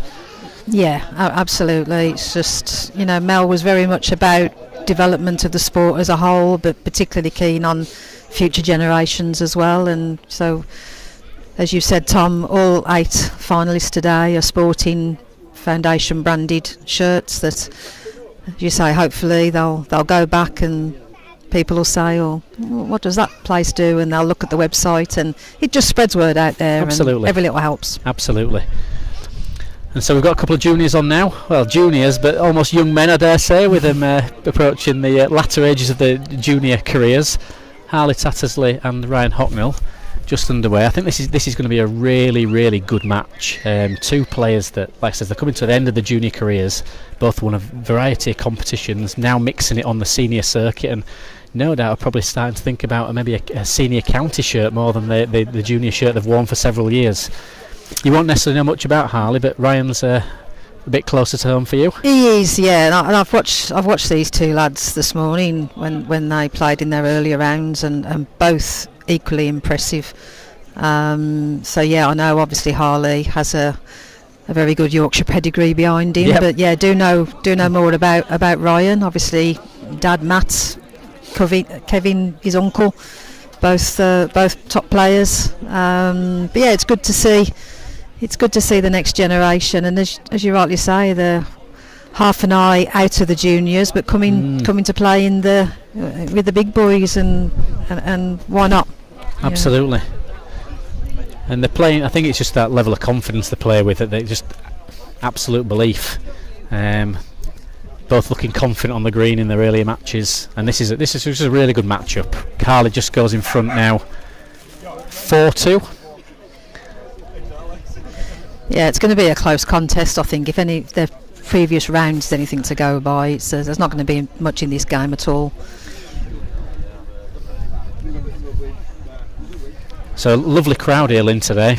It's always nice to see. It's something that we're not blessed with as much as we once were around bowling greens, but everybody around all 4 sides, plenty of people in the bar. The weather's held up.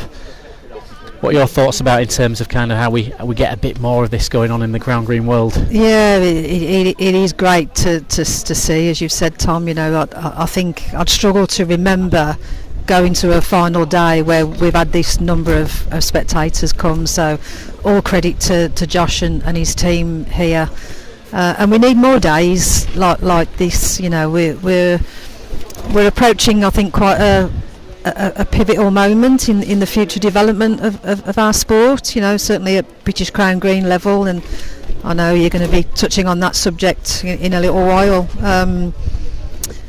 but yeah, we need, our game needs these spectators to keep coming and supporting the players and supporting the sponsors as well. Yep.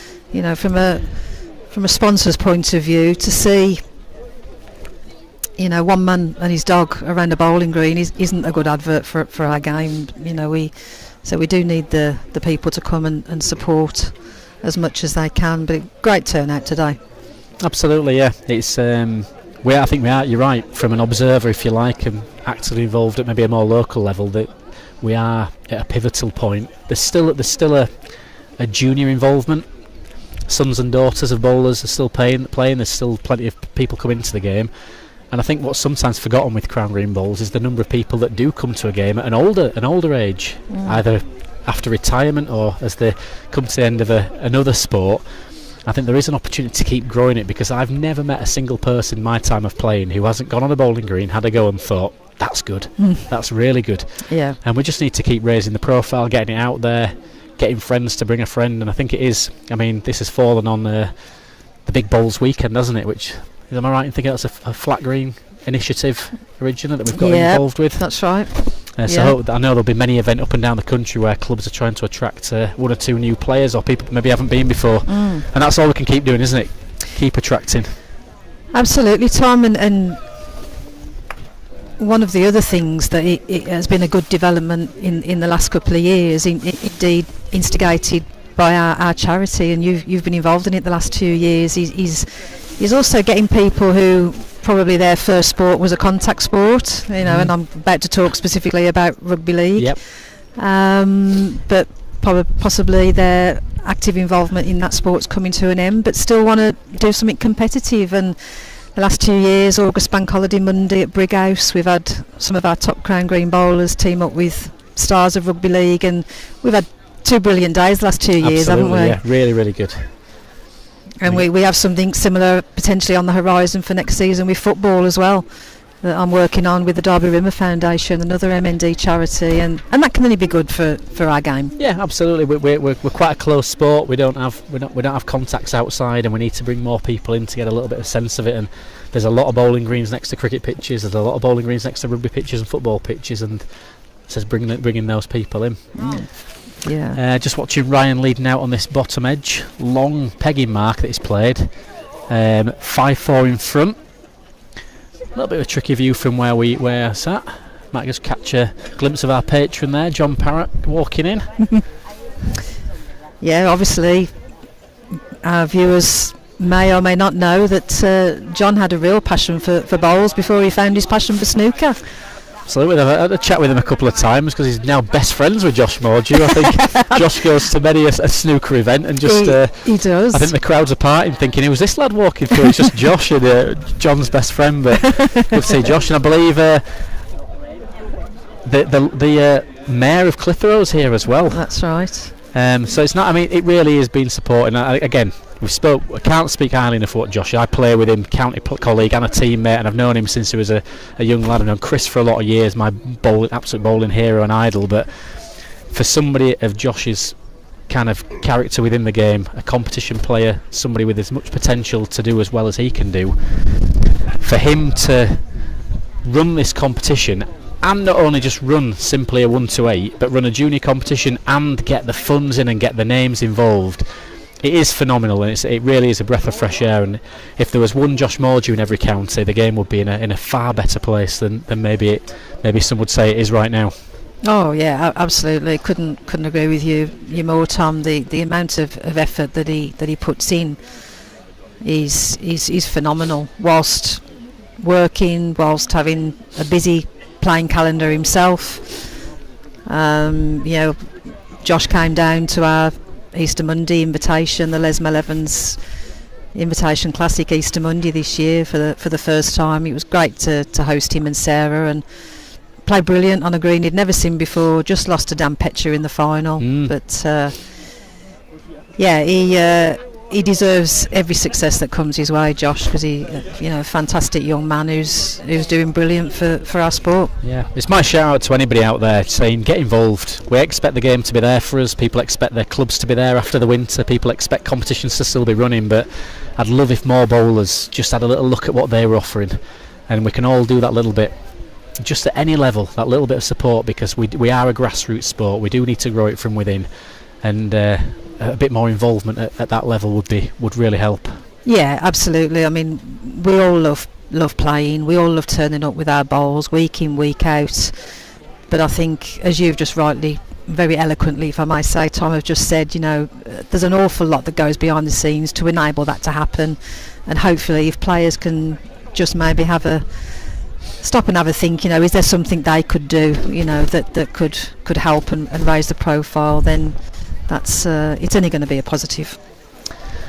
So we head back to the bowls a minute, and we see that Hal is playing this corner mark, a bit like his dad there. We'll be watching from the far side of the green, although we see Ashley wrapped up now in the full body warmer and the blanket over his knees watching. That means something he might have to get used to a little bit more in the future. But he'll be quite pleased to see Harley having a bit of a stretch out. in these. It's a strange shaped greenland, isn't it? This kind of oblong shape, rectangular. It means that the corners are very long, but there are some very short marks on just over the middle as well. Yeah, that's right. Yeah, and I'm sure Ashley's probably sitting there thinking it's a darn sight easier actually on there sending them as it is watching his lad. I know, yeah. Well, would you believe it? They actually played each other in the qualifying round of the Yorkshire Merit on Friday night. Oh, Happened to be drawn. We get a big entry in Yorkshire, so we're drawn regionally into our little district areas, and it's 6 to 8 players at each venue. And as it happens, Harley and Ashley are drawn together. Oh. Both progressed through to the playoff game, and I think, although when he's watching this back, Harley won't be too pleased. I think he was 17-14 up with Ashley at that particular point, and then had a front toucher, I've been told. Ashley's beaten it and managed to somehow get out, so he's looking forward to going to Guiseley Bowling Club tomorrow for the final 32 of the Yorkshire Merit. and that's always a big day in It's the a calendar, really big isn't day it, for Tom? it, yeah, absolutely. I mean, Yeah. I was just looking through the field and everybody plays in it, and some, you come across good players. I played Chris Mordew in the first round and he beat me, and Chris then lost to Ashley Tatt, so we're all playing each other. But of 32 players, only 10 of those players are county men. Just the breadth and depth we have in Yorkshire is something to be really proud of. So that'll be and going to Guiseley, which is in the Airwharf district, is a little bit out on the kind of periphery of bowls in Yorkshire. It's not somewhere that people will be familiar with, so the green's going to be a test to the likes of Jack Dyson and Craig Gant, who've qualified, and Gareth Coates has got through, but they won't know too much about the green. So that's tomorrow. So another big day, and a really, for any Yorkshire bowler to get your name on that trophy is something that everybody dreams of. Yeah, I was just about to say to you, Tom, obviously, you know, I reside and play in Staffordshire, but certainly the Yorkshire Merit he's always been seen as, for a Yorkshireman, one of, if not the competition that people want to get their names Absolutely, on the trophy. yeah. It has that standing in Yorkshire, really doesn't does. it? And then we've got obviously a number of players that'll make their way through, as they will do in all counties, to the All England this year, which is at Dodworth, isn't it? It's, which is again there. I think they're excited about hosting that. It's a great venue. They've joined the Murphy League a couple of years ago, and they've got a younger crowd of players coming through there that are really trying to build the club and move it forward. Immaculate greens. I think it's going to be a great venue, and I think it really will be supported by clubs around the South Yorkshire region.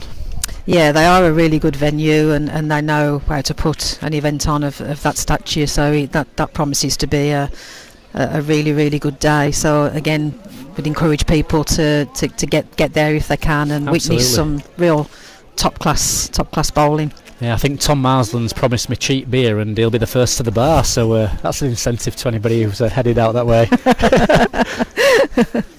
They're putting them close. These they lads really are, Tom. They really are. Just quietly going about it. I mean, it's 8-7 to Harley at the minute, but they're not throwing them all over. No. And I think sometimes, again, juniors, we know that they're going to have bad moments in games. They're learning the trade. It's not easy. They're bound to throw a difficult jack or get a little bit frustrated, but I can see this game going all the way. Yeah, and two real mature young men as well, aren't they? Yes. I mean, you look at the club that you look at the club that Harley's grown up with Lower Hopton, and looking at the players who've come through there with Graham Wilson obviously stands out, but Robert Hitchin as well.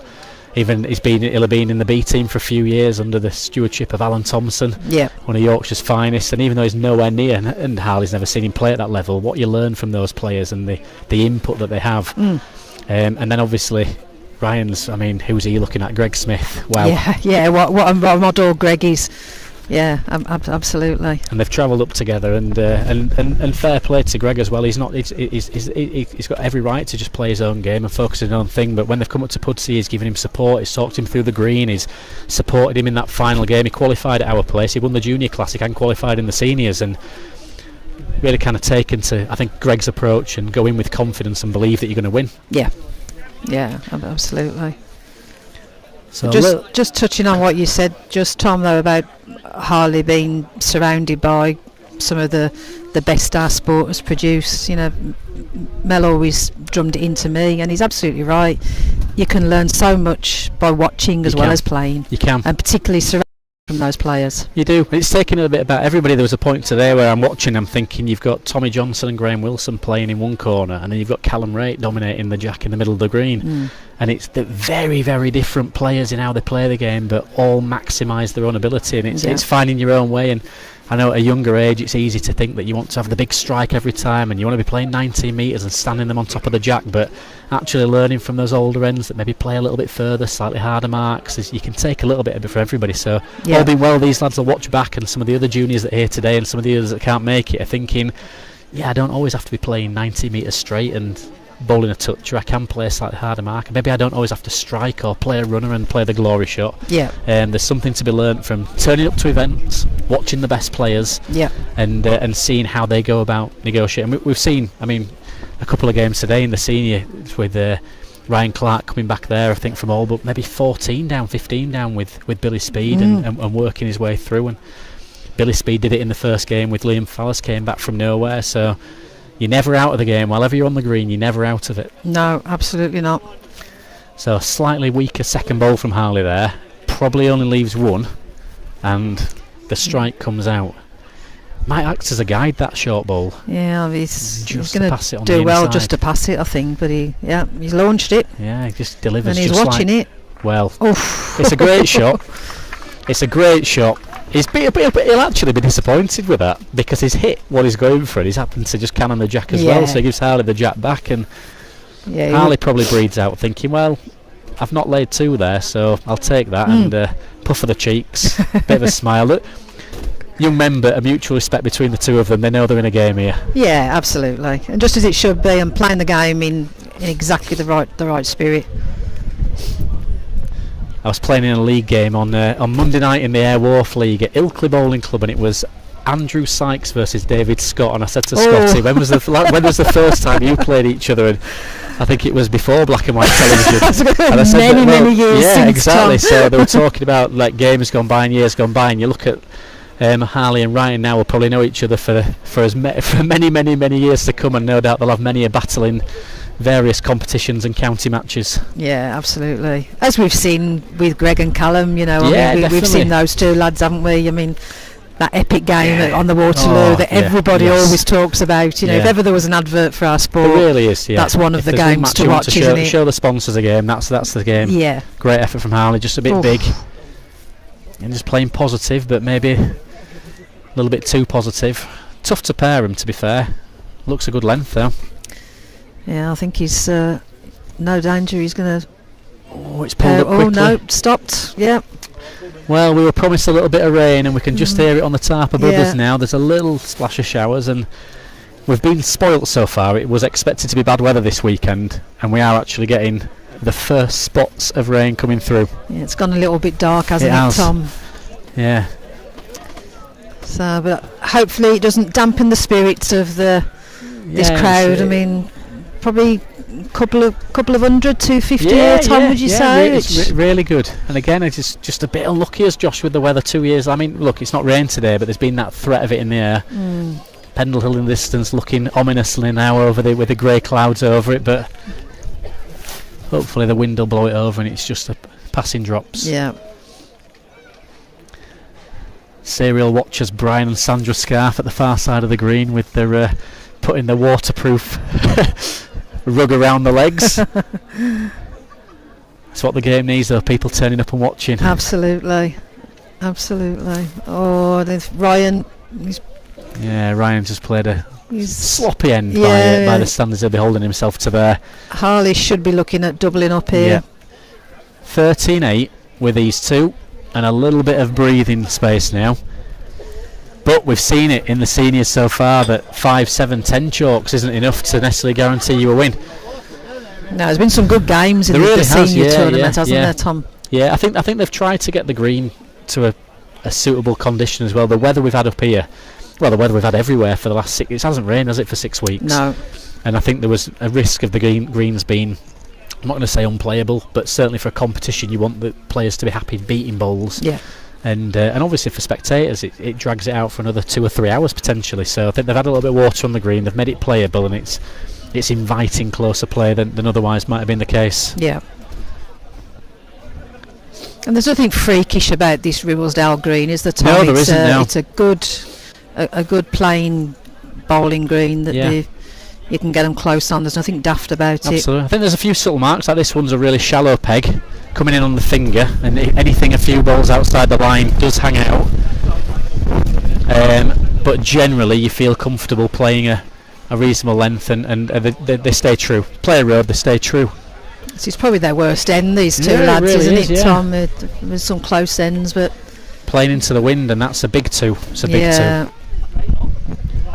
You might have a look at these. I'm not. It's they're a long way. Oh, kicking them in now. I'm disappointed with that angle, Ryan.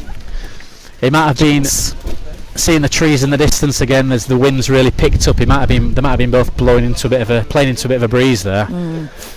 I've tried to allude earlier on commentary that we can get away with playing in the rain with bowlers. You put your waterproofs on and crack on, but the wind makes it very, very difficult. Yeah. One thing I have noticed about Harley as well, Tom, is he's a quick player. Yes. The end's conceded, the mat's down, Jack's in his hand and he's on his way. You know, he knows what he wants to do, he knows what he's doing and just wants to get on with it. Absolutely. Well, what I might say, Lynn, is because I can see Steve Clamp loitering around underneath the brollies beneath, we might have a little bit of a switch on the ladder, and it's been, as always, an absolute privilege to speak to you. I know we don't know each other too well. We've got to know each other a little bit better in the last couple of years. We have indeed. And obviously we'll do our best up in Yorkshire way to support as many of your events as we possibly can, to keep raising the profile of the M&D Foundation, the Mel Evans Foundation, that well, it's obviously, like I said, it's not going anywhere. Something that bowlers can get behind, and long may it continue. Yeah, thank you very much indeed, Tom, and it's a pleasure to see you as always. Thanks again, Lynn. Sit and enjoy the rest of this day now. We'll do. Try and stage right. No doubt you'll be going to have a little chat with John Parrott now for a couple of minutes. Oh well, I better go and see him. He's obviously patron of BCGVA, but he's one of our charity patrons as well, so I'll go and have a word with him and see what he's up to. Thanks very much, Lynn. Pleasure. Thanks, Tom. Right, we're off.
Yeah. So with the rain falling steadily on Ribblesdale, with a beautiful rainbow in the distance, but the sun maybe just peeking through, but a little change in the commentary position. I'm pleased to say now that I'm joined by somebody who's done a marvellous job in the last, let's say, year to 18 months promoting bowls across various forums, Steve Clamp. Steve, unofficially, I'm going to say, representing British Crown Green today, but could we be official? Tell us about your role and what you've been getting up to. We can be official. Great to be here at Ribblesdale today. Fantastic competition as always, run by Josh. I think from a BCGBA perspective, obviously my position is I'm board member for Region 1, which covers North Lancs and Files, Cheshire, Cumbria and the Federation of Crown Green Bowls. Probably one of the main focuses we've had over the last 18 months is obviously development. That's the main reason that I've become involved. And there's been a lot of projects on the horizon and that are coming to fruition. This weekend's obviously the Bowls big weekend. We've had record number of clubs that have signed up this year. We've had over 200 clubs sign up, with a view to obviously promoting bowls within the local communities and trying to get new members this weekend. Absolutely, I think we come to big events like this and it's amazing, and we've only spoke well about Josh and what he's done today. And I mean, look, the juniors on the green now playing their final. They are. Just a little update on the score for those that we're looking at. 15-12 to Harley at the minute, and they're having a really good game here with Ryan Lyon 2. So 14-15 as they lead out with Ryan. But we sometimes, I suppose, from a certain level can get involved in that elite end of the sport and the big events, but I know that you're really keen on promoting it at all levels, at all ages, at all abilities, and it sounds like this big bowls weekend that we've got on board with is going to go some way towards helping that.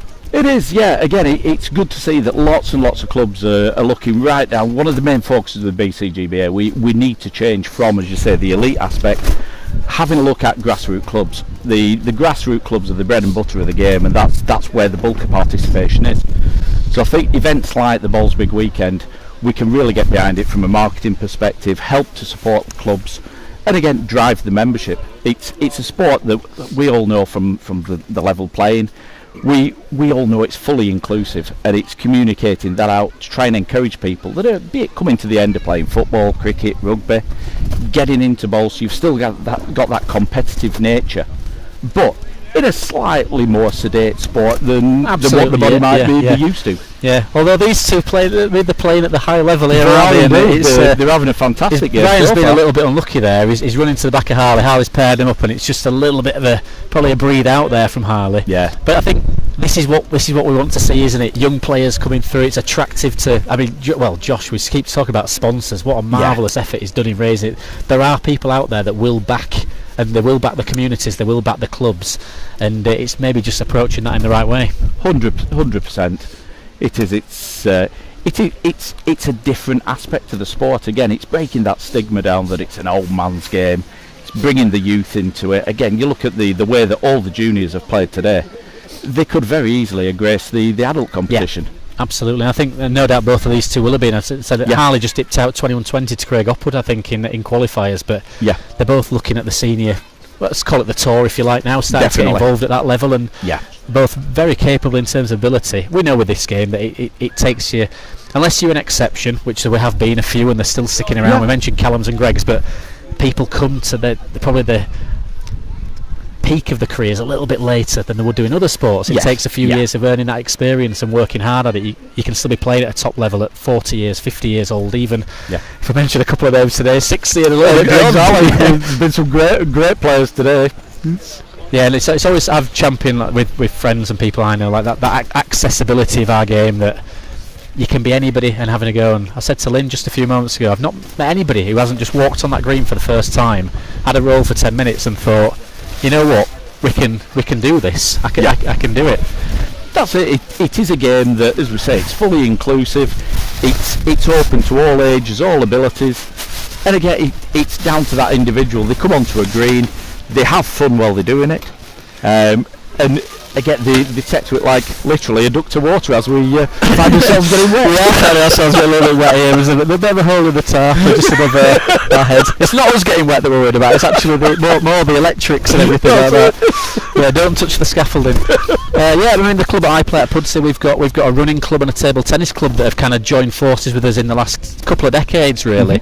And we have a couple of opportunities, and we've had a few of them have a go, and they realise it's enjoyable and it's competitive. And when you're playing at your level, whatever level that might be, if you're playing at your level, you will be competitive with whoever you're playing against. Without a doubt. I always think that, I mean, we mentioned John Parrott being here today, but if you can't play snooker, you can't play snooker. No. And if you can't play golf, you can't play golf. But bowls is accessible, and the more we can get people having a feel for it, the more it will help.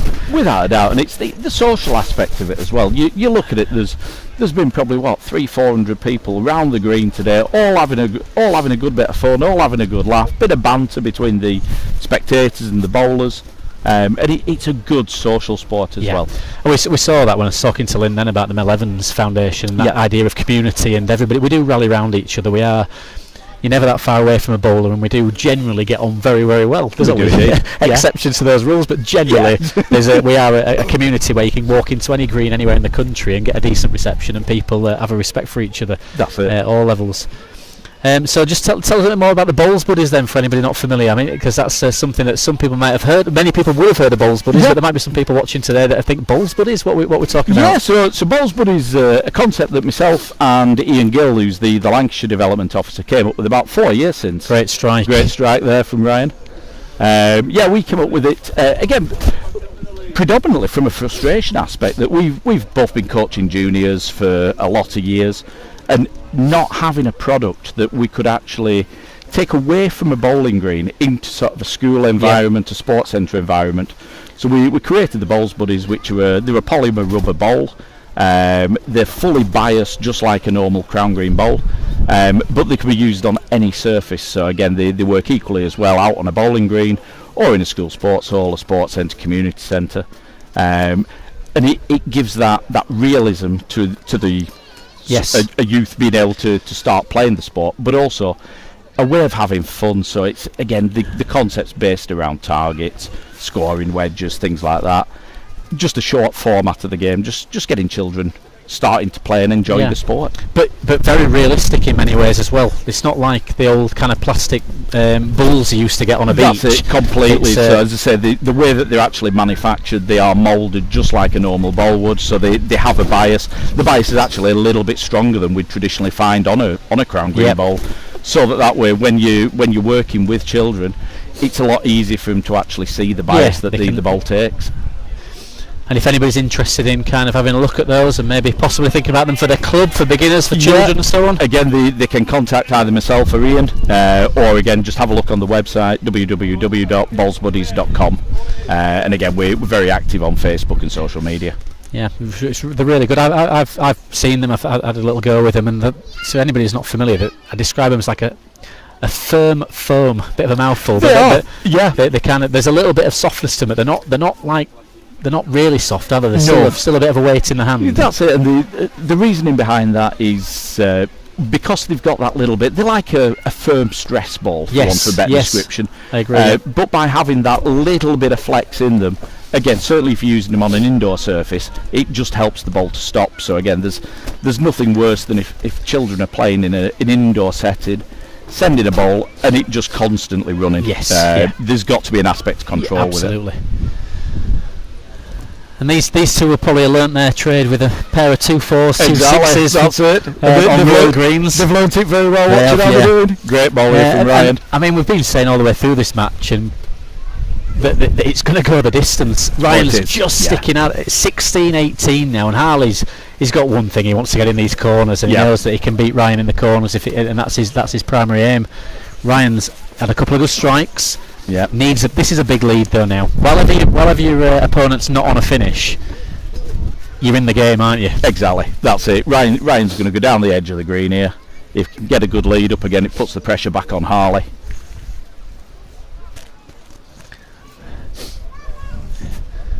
I know his master's Greg, but there's a lot of Greg mannerisms in him when I watch him in terms of how he stands on the mat and some of the marks he chooses.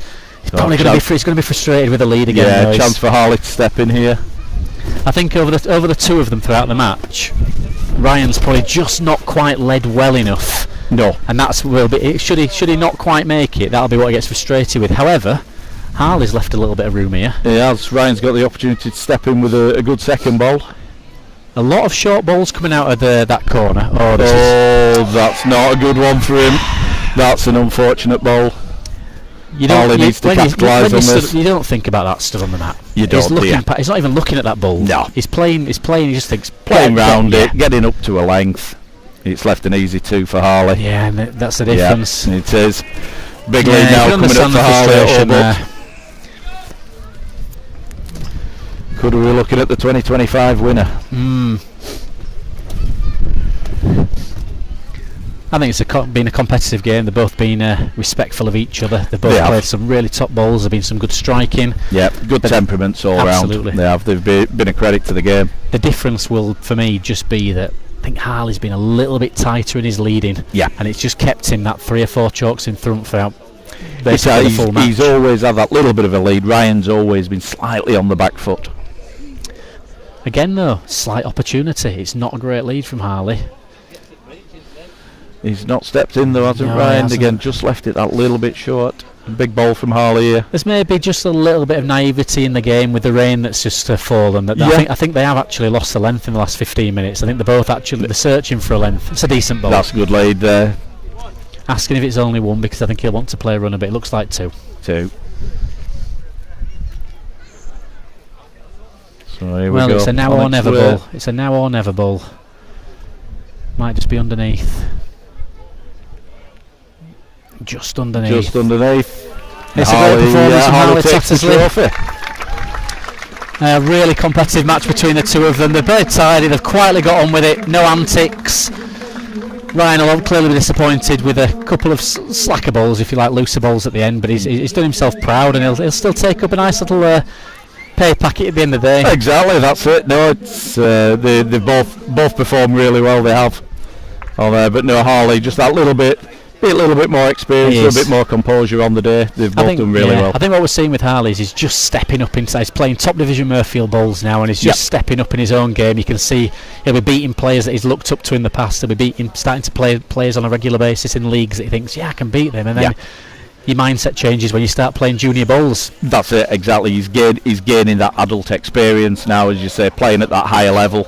It is, so it's but no, it's shown today again with his performances, not just in the final but right the way throughout the day.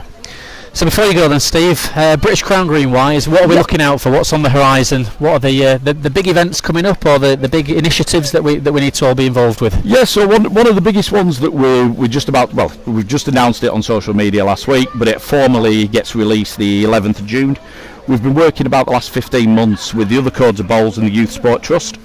And we've now just announced that bowls will become part of the school sports syllabus going forward from the 11th of June. So bowls will be accessible right the way across every primary school, every secondary school by school games organisers. They're all receiving sets of game cards that they can work with a view that way, again, if children are starting to play it as part of the school sport games, it makes it a much easier transition from then coming out to play on a Crown Green, to join a local club. And start to play that way, so it gives us a real opportunity to actually sort of drive the youth interaction. That's fantastic. I think thinking about secondary school children as well, particularly if they've got an opportunity to engage in sport and PE when they might not necessarily have the abilities to play something overly physical or a kind of demanding in terms of fitness. I know I don't want to dismiss our game with that, but it does open it up to a whole new group of people that still want to compete, and that's what the game's all about: socialising and competition, but access for everybody. Exactly, that's it. It's the more people that we can get participating, it can only be healthy for the sport, and again healthy for the grassroots clubs within our sport. Excellent. Well, just before the semi-finals then of the main senior competition, I'll say thank you to Steve. Hopefully you don't get too cold, Steve, as the goes in. But it'd been really great to speak to you, and wish you all the best with everything with British Crown Green, and let's keep working together to try and move the game forward. Definitely. No, thanks a lot.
Welcome to the semi-final of the Ribblesdale Classic. We've got Christopher Mordew and Ryan Clark here. Chris has just sent the jack out into the corner. Got a good bowl on first end. Playing tricky conditions today. A lot of wind picking up. It's played hard for all the contestants in today's Ribblesdale Classic. The other semi-final is Callum Wraight versus Joshua Brown.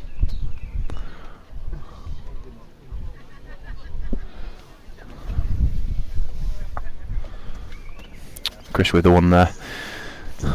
Chris has beaten Tommy Johnson in his previous round. Played really consistent throughout.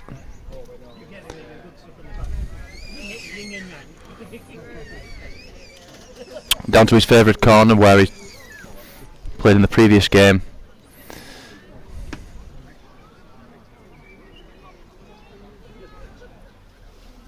The wind's just died down a bit now as well, so we should see some nearer bowling in these semi-finals.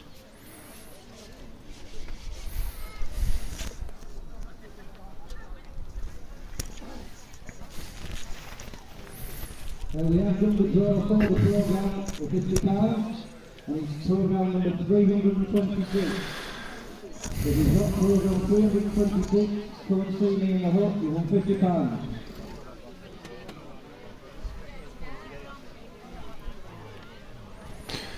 Chris is just line one here. Looks like the green's just died a yard or two in the last half an hour or so.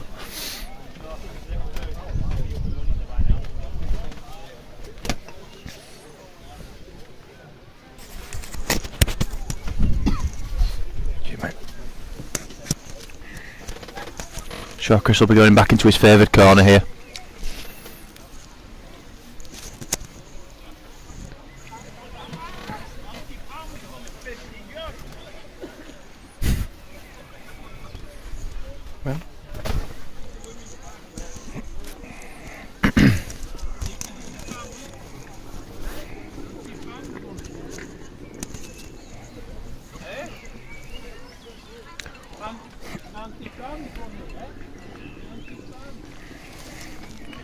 How do you find these conditions today then, Joe? Early doors?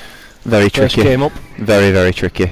Especially the wind this morning. I think if you're watching it early on today, you'd have seen that nobody's really put them near earlier on. The wind's been a big factor in today's bowling. But I think it's died down a bit now, and you should see some better bowling in these semi-finals. That's absolutely right. It was difficult early. Bit of drizzle before as the junior game was coming to a closure. It was might just sped the green up a little bit, but ultimately it's played a bit heavy, hasn't it? There's no real trail. Bit of rain over the weekend. Ryan, as you see there, is short, so maybe not. Maybe it's still playing pretty heavy. Chris has just pinched one there up to the church. Well, Ryan in every game so far has got off to a bad start. He was 18-12 down in his first game, managed to run out. 19-7 in his second game. Surely he's not going to do it again. Yeah, it's like a cat with 9 lives. They're going to run out eventually. I'm not so sure Chris Mordew will let him off the hook so easy this time. I mean, Chris himself has been through it today. I mean, he got home to 20, I think, in his first game. His second game, he just got home against Tommy. That was a great game, that. So they've both been through the mill today. In Thomas and our opinions earlier, Tommy was the best player on the green by a absolute street, and if anyone licked Tommy today, they'd have a great chance to win it. And for me, Chris is a favourites chance at the moment. Not the way he played in the last game. Although Ryan's licked his lead here, it was a good yard off us. Yep.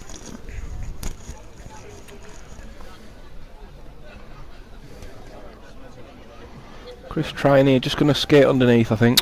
Yeah, you can't really get outside anywhere on this green. It's one of those narrow playing greens throughout.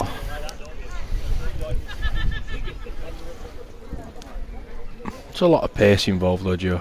It's all pace bowling. If you land on a length, you give yourself half a chance. Good 2 by Ryan. 3-2.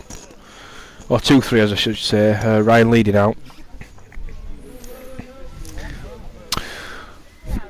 just on the other game for a second. I mean, Brownie has played really well all day. I mean, obviously beat me first game, but in the second game he played really well against Jack Hargreaves to beat him 21-8. But Callum looks like he's in a mean mood today. I know he hasn't won as many comps as he thought he should do at this point of the season, but today looks like he's in a mean mood. Had a quiet word with him after winning his first game, Joe. You want to see it. And he says out of 10 what he performance, he went 4. He says there's two more gears to come yet, which is ominous when you've just won halfway up. Well, not halfway up, but you know, a dozen or whatever he beat James. Impressive. Yeah, there's a couple of gears in his game just yet to go. His striking's been on point as usual. Correct. It was 4 top draw players here. 2 Yorkshire County men, South Yorkshireman and a Shropshire man. So this is top level bowls at its best. Ryan going to turn the bias here, going to go thumb, I imagine. Doesn't want to knock Chris in, but for me doesn't really have to do this. He shows Chris the way, and Chris making sure he gets I think that's the right ball. I think Chris will know the turnover anyway, to be honest. It's the right ball. Go finger now. Chris will go finger, I imagine. Unless he might play a rambler here, might he? I would imagine so. Yeah, he has done. Typical Chris Mordew ball. He's underneath. Chris won't be happy with missing them. Yeah, good 2 from Ryan, but Chris will be disappointed with that.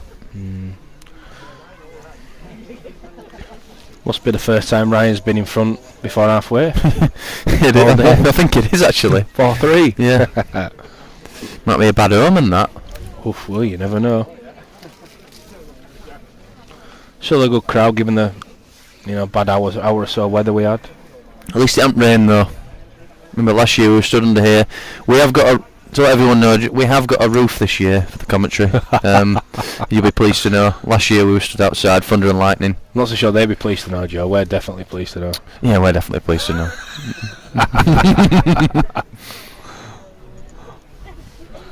You need a roof for your phone party tonight, Joe, won't you?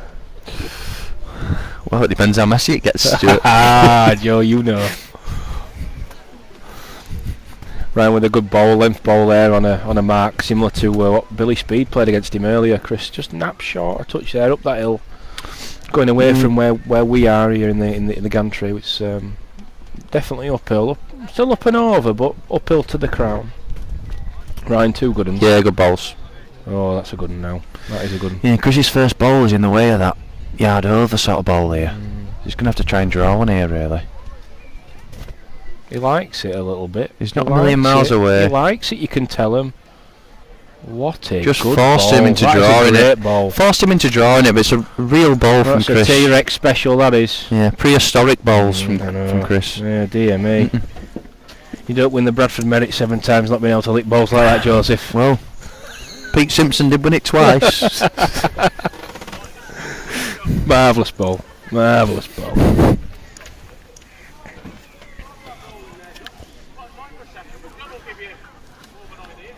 Chris kind of waiting for Josh to play, but he's going to send. Oh no! No, he is waiting. False start. Johnny the Pink, as ever, in the action. You can't keep them referees out of the game. You can't. You see him earlier diving about, doing his best. Peter. The only man who tries to stop a strike with his hands rather than his feet. It's not saved either. Brownie with a thrutch at the end and hope for the best, but not the best result. So back to the T-Rex and Ryan game. T-Rex has led a good one. It's going to be a bit short though. No, it's a good one. It's a decent ball. Well, decent ball that. 2 feet. I think he'll lick that.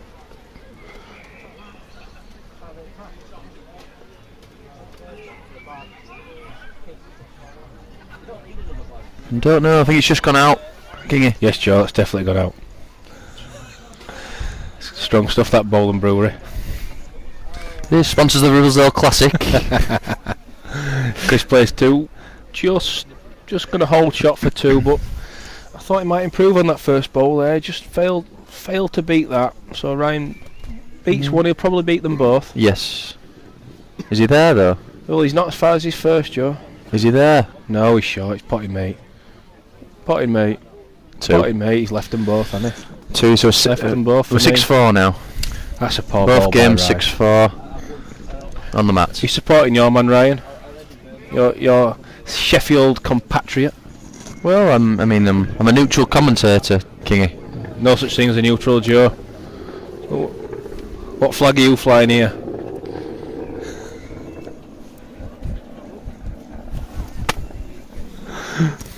Everyone knows, Joe's in Ryan's camp here. Everybody knows. Chris Fingerpeg in the corners here, under the crown. He's not here. Are you sure? Yep. Are you sure? Joe, I've been sat up here all day, and that's the first thing I said, but they always travel far enough down there to be a It's a yard decent ball. shot. It's a decent ball. Kingy, I don't know what you've been playing in recently, but Well, you just never... It's not what you play, Joe, it's the marks you play, and I'm telling you, this is too far. Come again, CM. you're correct. Chris will pile another one here. Spins one out, finger peg against the crown. It'll flip back from here down there now. Good ball. Very good ball. Good ball. There It's you almost go. a strike now.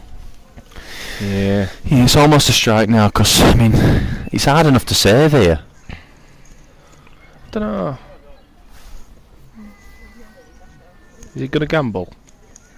I think he'll try and play one, but Oh, he's tried to play yard over. He's gambled a little bit.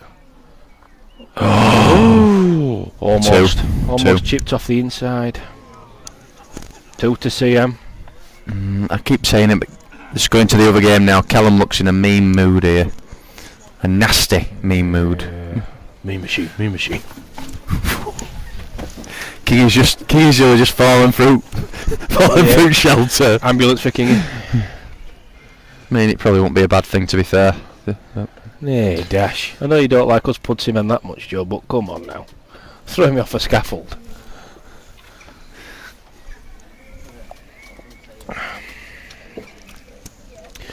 CM finger peg again against the crown.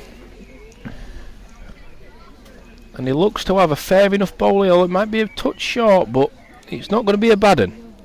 Steady ball is that. It's that yard again, just that yard. It's one of them balls you expect Ryan to lick, but He's far enough underneath, Joseph. yeah. It's one of those marks. Yeah, you're right. This is the mark that when your Crossgates compatriot was playing Callum earlier. It's the mark I wanted him to play a bit of finger peg down here. Just won't have it. This is going to make 2, but it's not very good. Yeah. He'll lick that. Oh, he sent this, Joe. No, it's a good one. He sent this, hasn't he? Oh, no, yeah. No, he's not. Play bad. Shot me bolt early with that. Ooh! Oh, he's got it back of him. Oh. Lucky, but should have been there at first. But Well, he's going to be 9-4. 9-4 down now. Josh Brown really used to hit this strike. Well, he's cut one out. 21. So we've got 11-4 Callum Wraight, and we've got 9-4 Chris Mardew. Yeah, Ryan's been in his position every single game so far today. So It's like Ryan likes coming from behind. Well, I dare say, Joe. I dare say.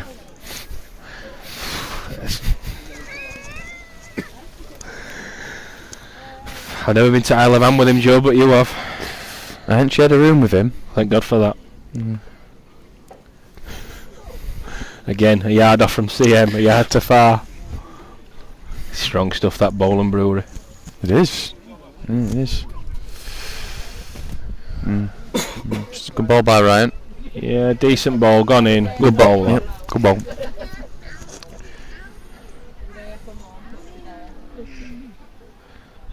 It's always tricky to play when Callum's in middle at green all the time. Is this here? He's trying, I think, isn't he? You tell me. Wants to run a touch. Just wants to run a touch. I don't know. Just stopped. Not gone in that. Nope, it hasn't gone in. Good effort from Chris, but just pulled up short there.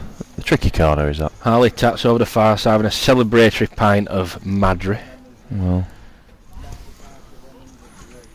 Cheering on his Lower Upton teammate and mentor in Ryan. I'm surprised he's gone finger peg there, but Just trying to nick one inside, innit? It's a it's a good good ball. Very good ball. Yeah, 2 good ones. 2 good ones at the right time. Back in game now. I wonder where will Ryan go from here, Joe, now? Well, he's been playing across the middle He'll come thumpeg down here probably. I think Callum's in his way actually. Yeah. He's always in way though, isn't he? Well, yeah. So, but he won't wait. He'll go outside. See, he's just gone outside of him. I mean, I think he wanted to come a bit narrower than that. I agree totally. He sent this a bit.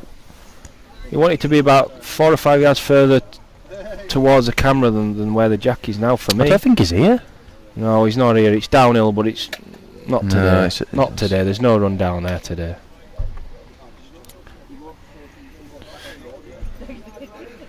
Just an update on the other game. Callum is really dominating that one now. He's playing these short 19-metre marks.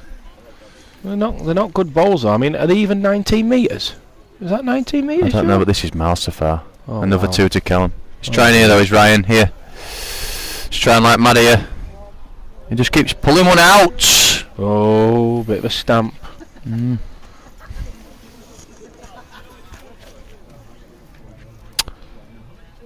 I've got it a touch too wide here. It is. It's a good effort, but it's a touch too wide.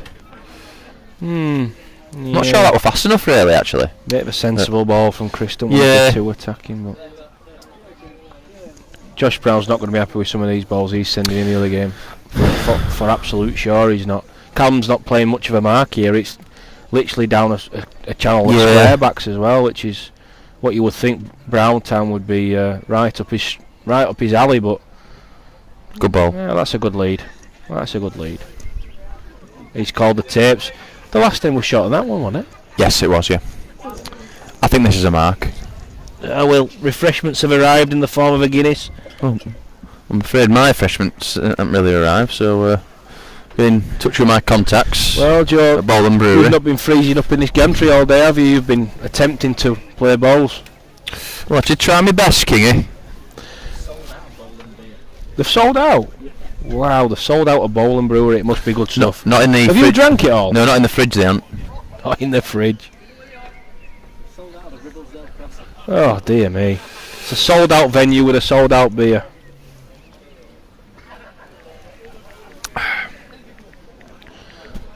Browntown with a real effort here. That's more like it, Browntown. That's more like Has it. that won it though? Yeah, it looks Can't to tell, it. can you? Side nodder. It's one of them marks though, anyway. You just Okay, don't he'll do a expect step him to- over in a minute. He'll give us a step over.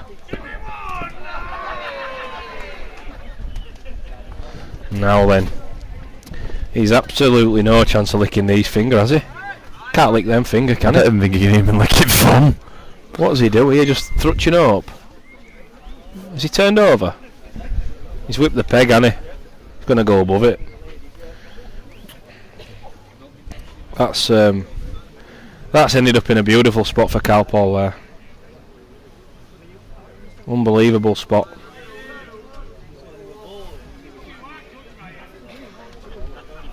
Just one to Callum there. That makes it 15-4 to Callum. Yeah, 15-4. He's playing well, this Callum.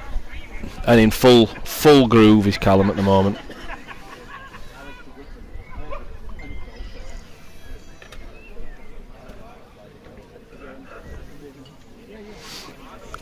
Ryan with a good deuce there, makes it 9 apiece. Well, critical with that ball at 9-4. Ryan's getting a bit of crowd involvement here as well. Just how he likes it. Likes a bit of interaction. It's underneath again. He's Browntown in the game. He's consistently underneath, going finger peg the other way. Callum with him 211 Harlequins, just nibbling him up against the crown. He's don't like that one either. It's a poor do. Poor ball. Poor ball. Browntown will strike at that. Ryan's played one. Yeah, Ryan played this mark against Coates. A bit of a square back piece here, a bit of a fudging piece. It's a bit of a nothing mark in all honesty. I've got It's him too all far here. pace. Can you hear what Yeah, you're saying? It's all pace. Just a touch to Yeah, far. just gone out. They just square back the last I yard. think he's been one of the only bowlers to actually play across the middle today. Yeah, he's him played and it well. Billy Speed are the two that have played. Yeah, another good one here. Yep. I just think this is a bit of a nothing mark. This. It is, but good balls. Good Fancy balls. Chris to lick these. Oh, he's played too far. Well, it's a funny feeling he might go through gap here. Got the pig. Oh, he's not made. That's Unlucky. unlucky. That is unlucky. Is it unlucky? Did he underplay that ball a touch? No, I think it was unlucky, was that? Unlucky. Well, it doesn't save missing though. That's I mean, what I'm saying. this is a really easy mark what Callum's playing here, but he is leading it well. I'm thinking Callum will probably try and just put one round now. Just put one round back. Oh, here it comes. He'll want to miss the jack.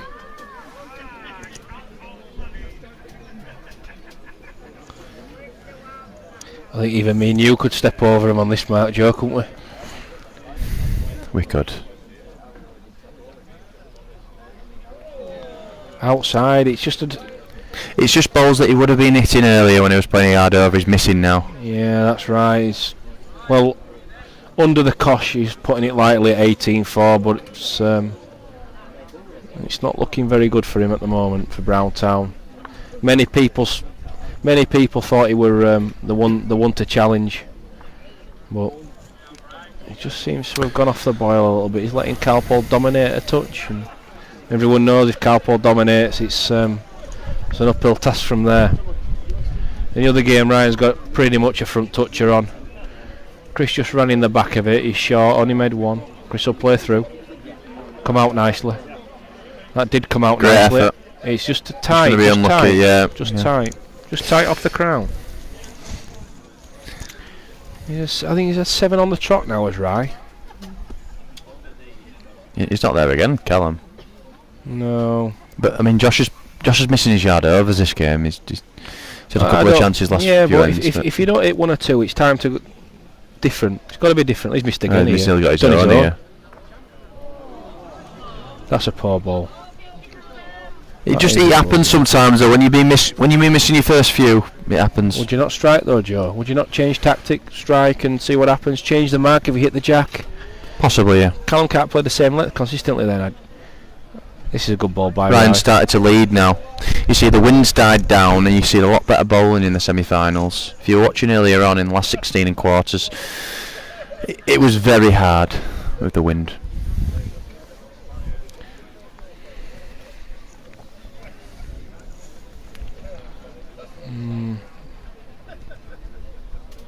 Ryan coming for a deuce here is too far, isn't he? Well, I think it makes 2.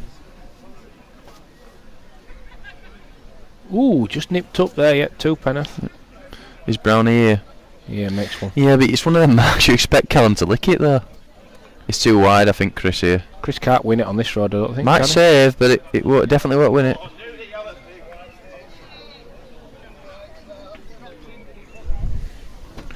Ryan's trying to kid everyone here. Is it 1? Is it 2? Oh, I don't know. Oh, shoulders are slumping, I know.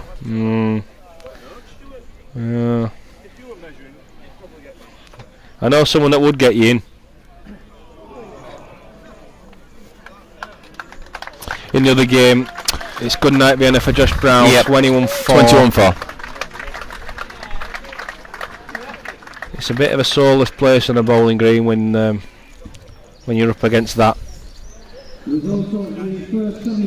Yeah, just not at his best there, Browntown. Callum did play well, but Brown didn't really have the connections and just nipped out.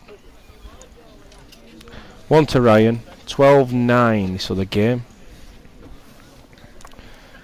Ryan on a little fudging piece here.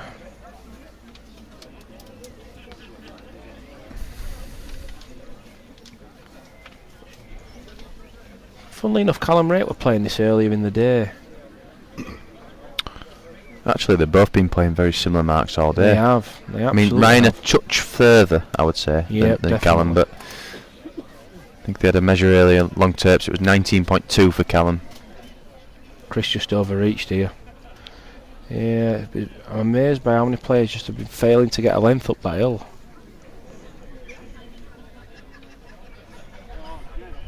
It's alright, this. He doesn't like it, but I think it's alright. No, it's the back, Joe. It won't come at that speed either. It's not a good one. Is it made a pair, though? No. It won't be a pair after this one, you can tell. This isn't short, Kingy. Well, how far is it going to go, Joseph? I think it goes out, How personally. far is it going to go? I think it goes out. How far is it going to go, Joseph? You're right. Stick to drinking, Joe. I'll do the comms, lad. Put your feet up. 10-12 to Ryan Clark. Chris Mordew's jack, and I imagine he'll be going for which corners?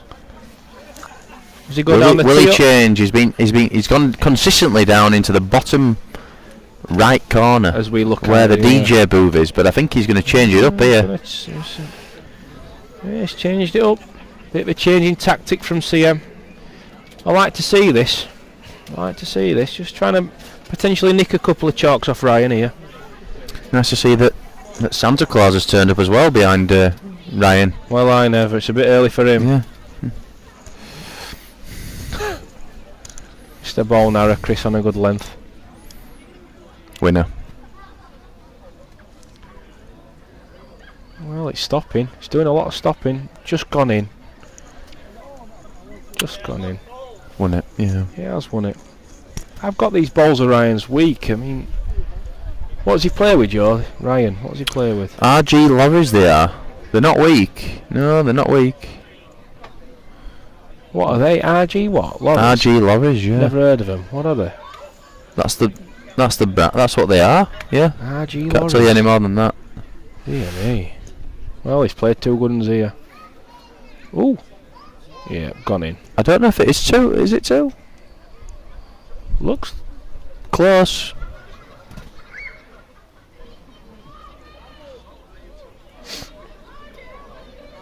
Tapes. Nobody knows. Nobody knows. No. Been a good game this so far. Been a good game, is this? Yeah, as Ryan has started far better than he had in previous games.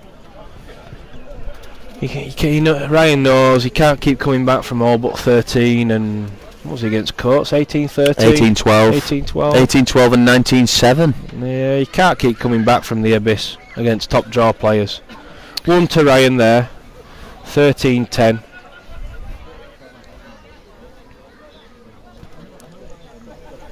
Silky smooth action of Ryan Clark's. Finger peg. Yeah. Back to where I once came from. That come away nicely. Bloody hell, that's come away really nice. But he's uphill. It's all the way uphill. It's a bit of a napping piece. It's only gone Not a bad ball, that is it? Well, it's a good ball. This looks better to me, Kingy. Is it to back? Yeah, they don't come. They just won't come round. Always to back. I think it's just hung out there. Yeah. Ryan coming for a deuce. Not as far. It's good one. Yeah, he's not as far, is he? That's a good ball. Real ball. Oh, this is a big ball now. This is a big ball. What does he choose here? Well, it's a runner for me. It's a T-Rex yard over here. Oh no, it's a T-Rex. Dust them up. He's put the ball through the gap. I didn't think he got them both then. I thought he got them both. Oh, my beer delivery's here.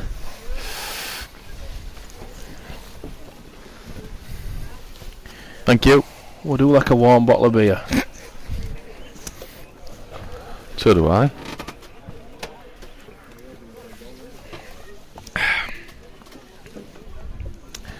On to Ryan, 14-10.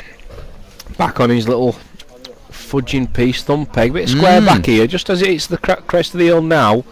Bit of square back there. You just see it turn to the right as you look at it. Yep, good in here. Yeah, he's got a good one. Good Ryan playing far better than he has done in previous games. Yes, correct. Far better.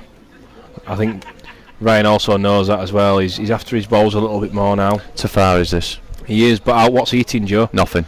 What's he eating, Joe? Well, there's some good tips going on here. He's won it. That's won it, that has. Last ball.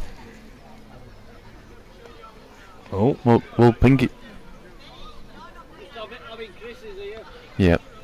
He's not on there, let me tell you. Oh, what's he trying to do here? Trying to pop him out? No, he's trying to play a dead one. I don't think he's trying to... He has tried to play rest a dead him. one. Trying to rest him. No, he's not. He's played a dead one. He's trying to rest him. He's got 2. See what I mean, Kingy? Oh. We were both right, I think. We were both right. Yeah, I don't know if he's played that ball. I It's dare near say. the med too, that. I think he's towards Pinky here. No, it'll just square back here. No, it's towards Pinky. It'll square back off No, that ridge. It no. squares back. No. 2. Not far enough. 2 is that not now? Far enough was the cry. That's not a T-Rex special. It's not. Very rare T-Rex is short when he's down. 2 says Ryan. Just done enough to make 2. Yeah. I think you were right there, King. He was trying to play one, but it obviously Yeah, he's just done the right nudged thing. it, hasn't he? And Done made the right that thing. too Made a to bit the of tight pair. side. Got to count him to score him. So he's suddenly gone from, what was he, 10-9 down to 16-10 up. It was 9-3 or 9-4 down, and now it's 9-4 down, wasn't it? Yeah. 16-10. I mean, sometimes it's destined to be, isn't it? Like the first game was 18-12, sixth game 19-7, and but to be fair, Billy Speed's lied game 4 times with a ball within 6 inch.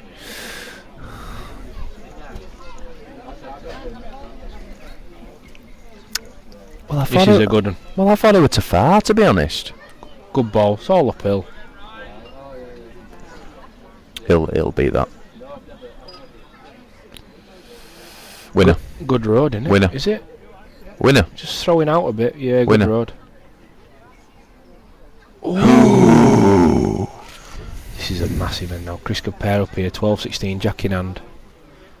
Just didn't do it at the end, did it? No,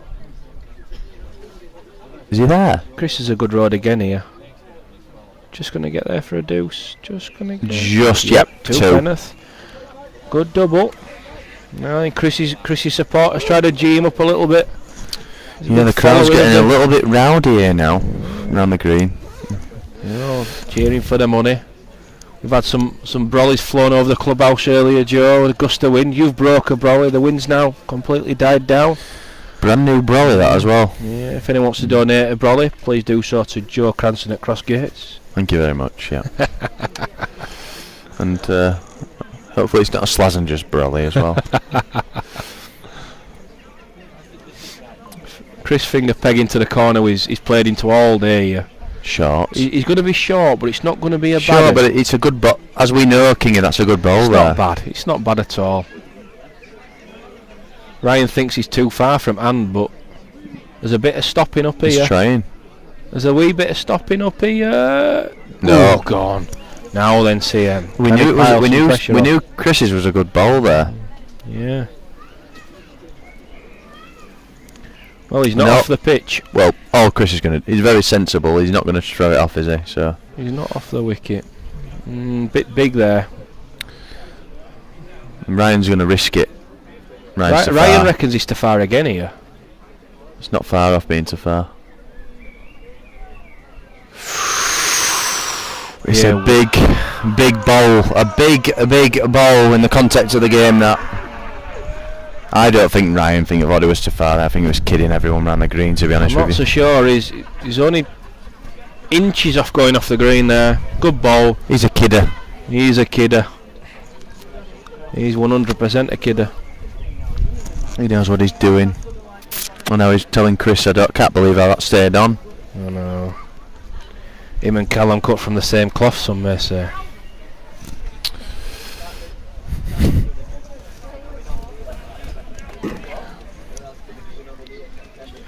Thumb peg, again, back to where he's come from.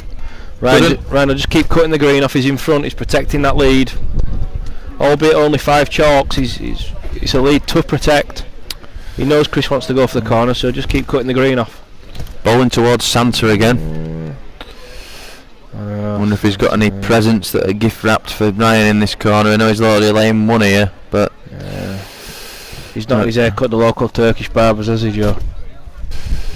I'm not quite sure he's had it done, to be fair. Yeah, good one by Rye.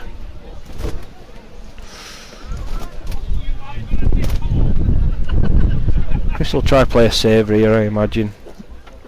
Yes. correct. Slightly negative, but... Is he here? Oh no, he's not there. It's 2. He's left them both. 19-12. Yep. This has probably been his best game, Ryan, to be fair. But I have to say, on the other hand, it's probably been Chris's worst. This is bowls for you though. You get Tommy Johnson playing out of his skin against Wilson earlier. Then Tommy plays Chris plays well. Tommy don't play quite as well, loses. And Chris it's like deja vu, but with the next man. Back to his piece again here. I'm not so sure Ryan can beat Callum on this mark though. With the striking, I think with the striking, obviously from Callum, you're going to have a lot of dead ends on these sort of marks. But I mean, if you consistently put them this close throughout a match, then you're going to win a game of balls. You are, but This is too wide for me. it's too far as well, isn't it? Yep, correct, Skingy. Yep. It's going to lay up game here now. He is. This is the curtain could be closing for Bradford's finest. Good ball here, because he's not made a target. He's not made a target. It's It a will good make ball. a target. It will. It's come back. It's come back. I told you, square back. It was a yard inside his first. Oh, if he's gone for him, he's a chance. He's gone for him, he's a chance. Oh my! Oh, he's won on it. shot. Won it. One to Won CM. One to CM. Came back. Wowee. I can't believe Ryan's ball. He sent it a yard inside his first, and it's Told come you. back. Told you, square back fudging piece. He's been napping people all day. There's some expletives coming from Ryan. The ref's going to give him a warning in a minute, I imagine. If only we had a swear jar at the side of the green. Chris has just asked if it's only one. Good ball by CM. Very good ball. Yep. That's a T-Rex special.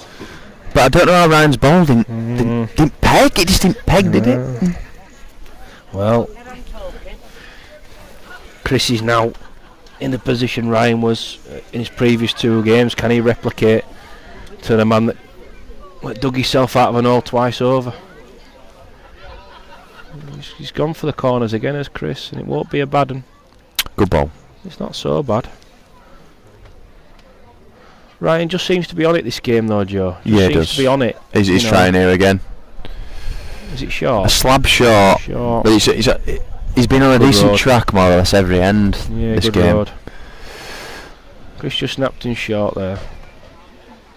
Oh no, he ain't, has he? he's He ain't, not. has he? Oh, Ryan urging it out there. Ask the referee to Ryan check. might play the old shot for two here. Now then, let's see how attacking Would he Ryan play wants to finger be. peg here for game? I think he could well do that. This is what I was crying out for Billy Speed to do earlier. Just attack the head at all costs. Yes, I agree. He with has you. done. He has done. He's attacked the head. Does he get his reward? It's just a slab under. I don't mind that ball. I think No, it's the right ball for me. it's an attacking ball. He's trying to win the game. I like that ball. Albeit not executed as well as he would have wanted. It's a good ball, nonetheless. Yeah.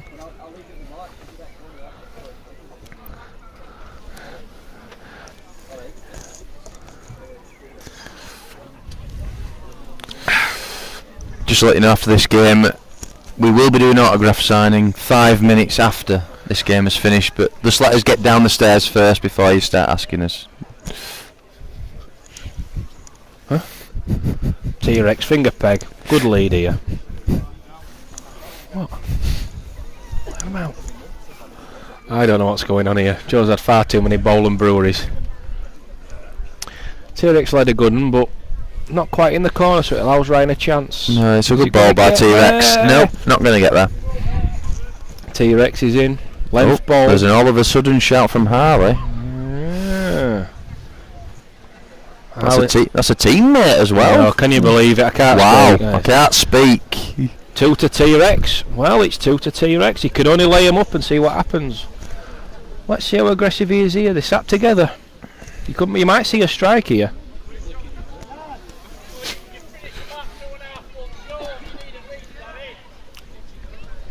I actually don't know what he's going to do here. I think he What could are you strike. thinking? I think he could strike. I think a strike's the right ball. Because if you slightly missed it right, you've got the block, haven't you? Yeah, he's going to strike. I think that's the He right can get ball. them both out here. Anything but a full connection. He wants a half ball either way on that front ball there. Gets them both out. Ooh. Again, he's attacked the head. I know he's 2 down, but he's... No, it's the right ball again for me. Yeah, I mean, it's as you see it from the mat. Yes. If he's trying to play like, can he hit his own bowling? He's struggling. If Yeah, he's on a length with his tricky own is that, bowling. tricky. His own ball's straight down the road, and but it's a yard short, so Yeah. I think that's the right ball. I agree. But then again, Chris leading out here, back into the corner. I assume he'll go thumb peg again, Joe. Yeah, big end is this. 16-19. Big end this. If he gets in here, then he's got a potential to get to 19. So Oh God, that come away bad, didn't yeah, didn't get that out, did he? Wow, wee. But I mean, it's gone far enough. To be fair. You know, they can reach these more juice, can't they, Joe? Oh.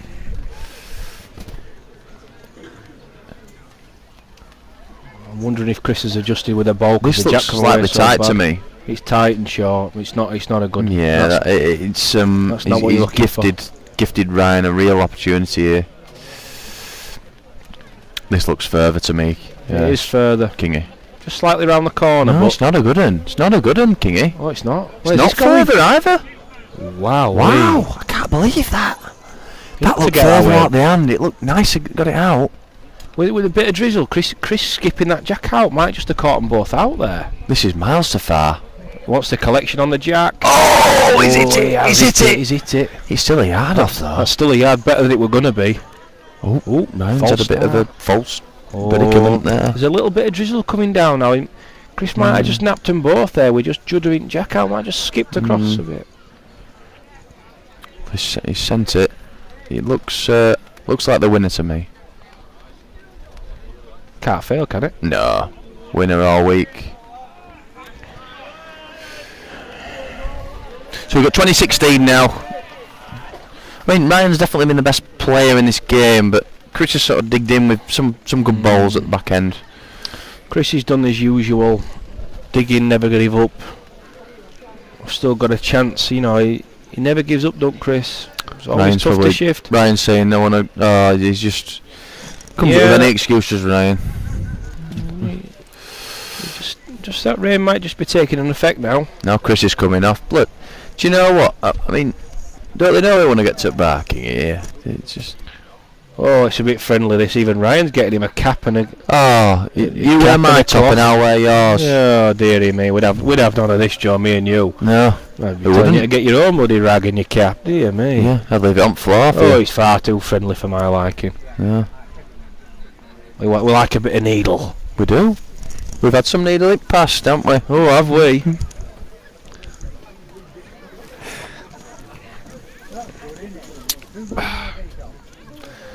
Now then, finger peg to John Edmondson, I imagine here. Yeah. Yeah, even John knows where he's going now. He stood directly He behind where does. he were aiming. He does.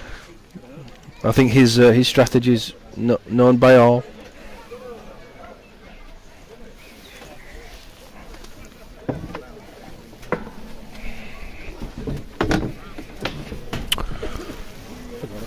Just gone through a yard. Just gone through a yard there.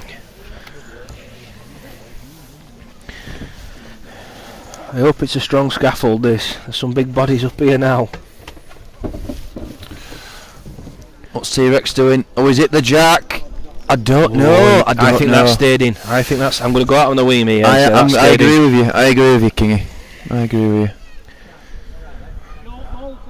Oh, Johnny's Wow. giving it a seal of That's a approval.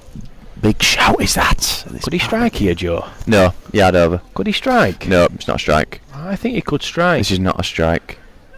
No? No, Can't hit his own, can he? He's put his own's behind the jack. it's a yard over, is this?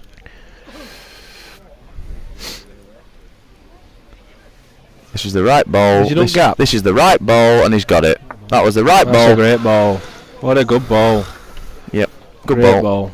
And now T-Rex is under a lot of pressure. T-Rex is going to have to come the same way in, you can tell him. No, finger. Nice come finger.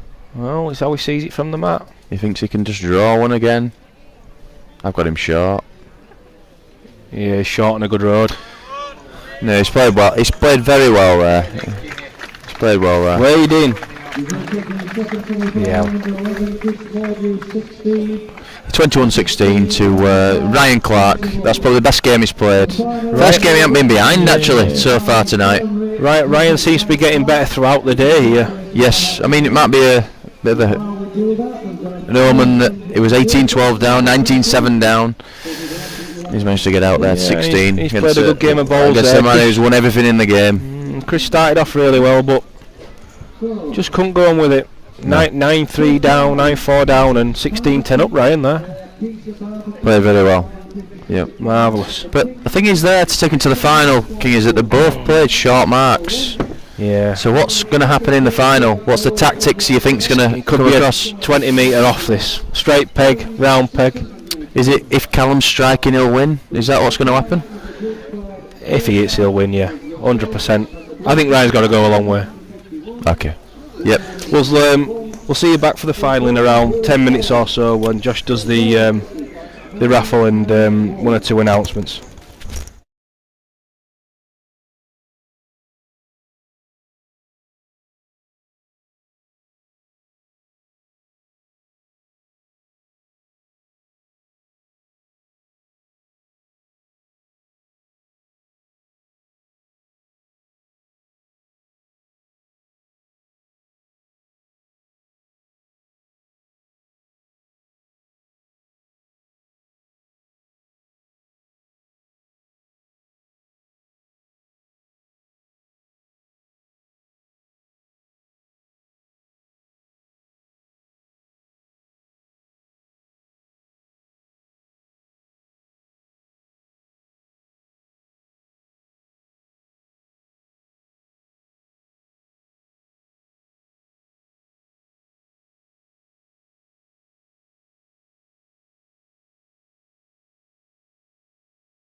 Can we just play now?